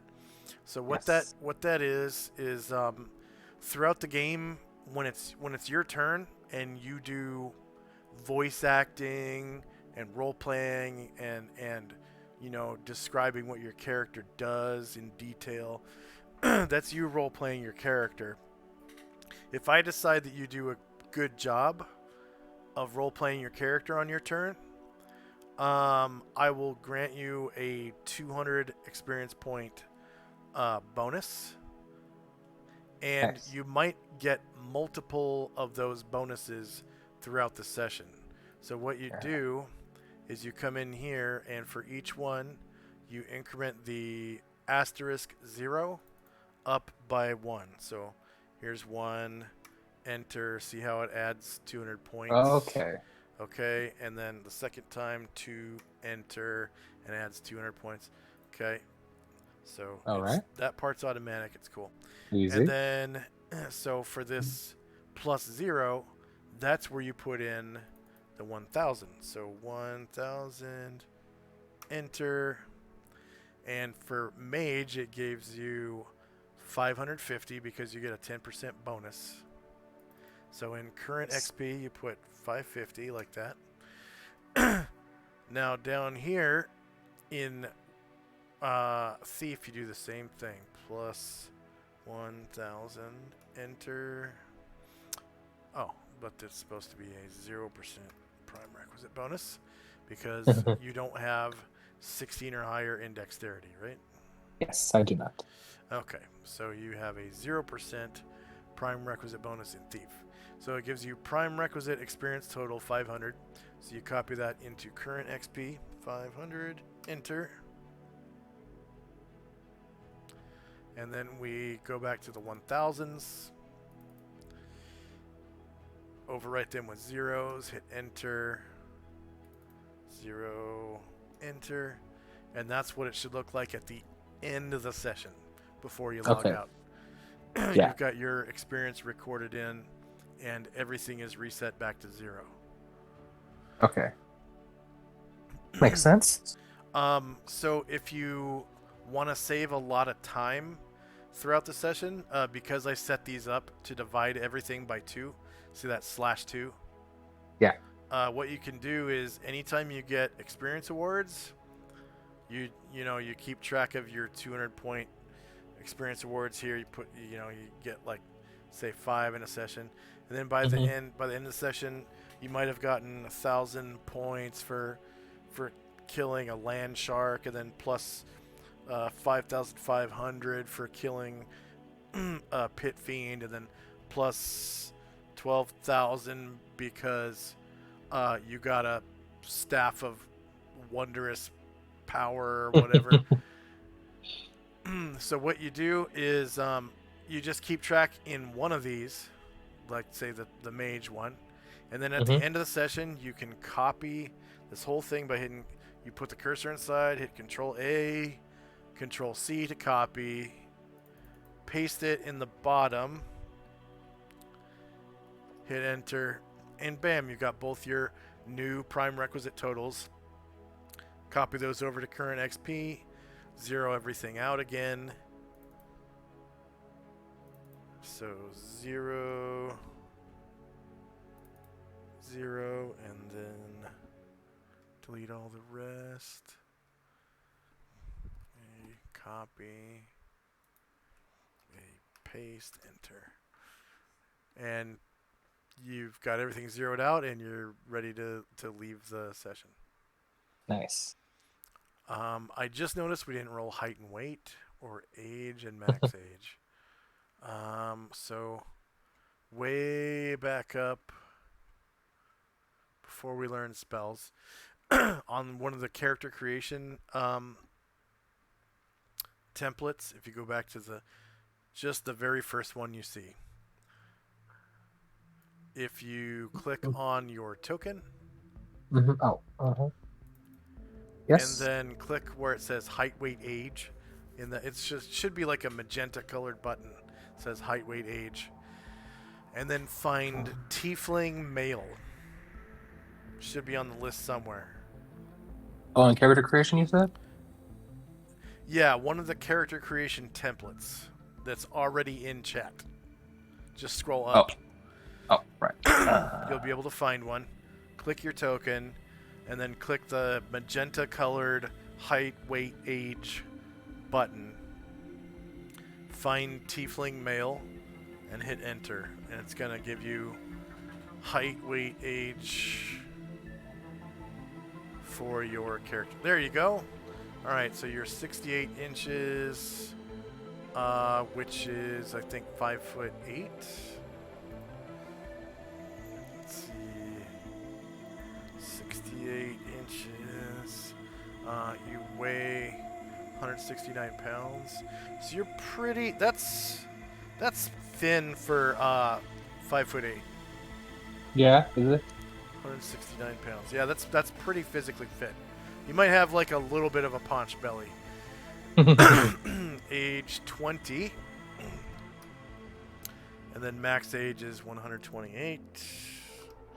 Enter. Are you right-handed? Your character? Yes. Okay. So we'll put handedness right.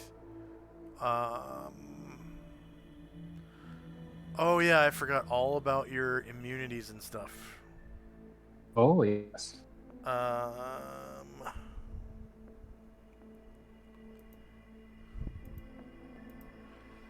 Let's see, page 80. Those the tieflings, right? Yeah.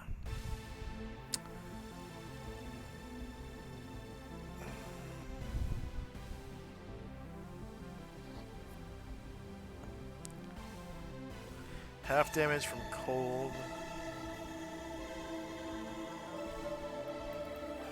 So in the notes for your spell save, we'll put cold half damage, and then slash +2 save versus, what was it? Fire, electricity, and poison. Fire, electricity, poison. Copy that, paste it in Rod Staff Wand and Breath Weapon. And I guess Paralyzed Poison Death, because that's where the poison save is.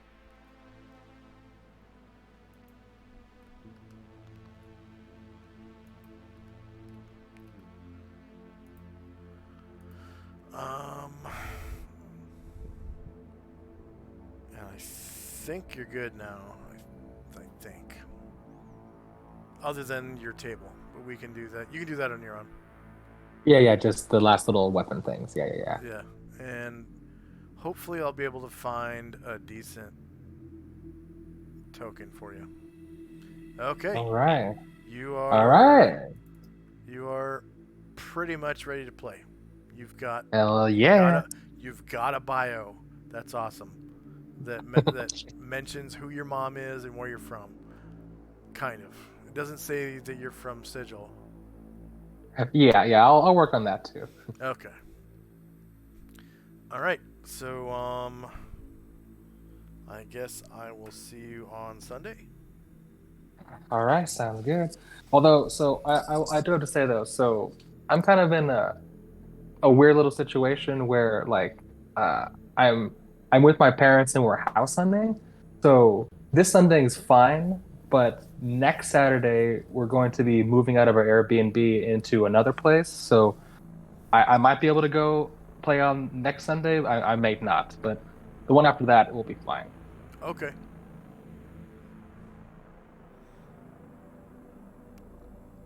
All right, well, awesome. For Patreons, I don't remove you from the game if you're a Patreon. So as long as you keep pledging on the Patreon, you've got your spot in the game. So, Okay, cool.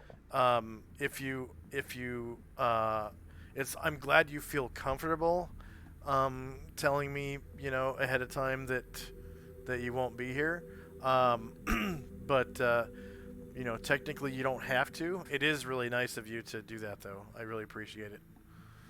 Yeah, well, I mean, we're just starting, so it's like, play one session. It's like, oh, I might not be able to say one after that. So, just want to make that clear because, Yeah.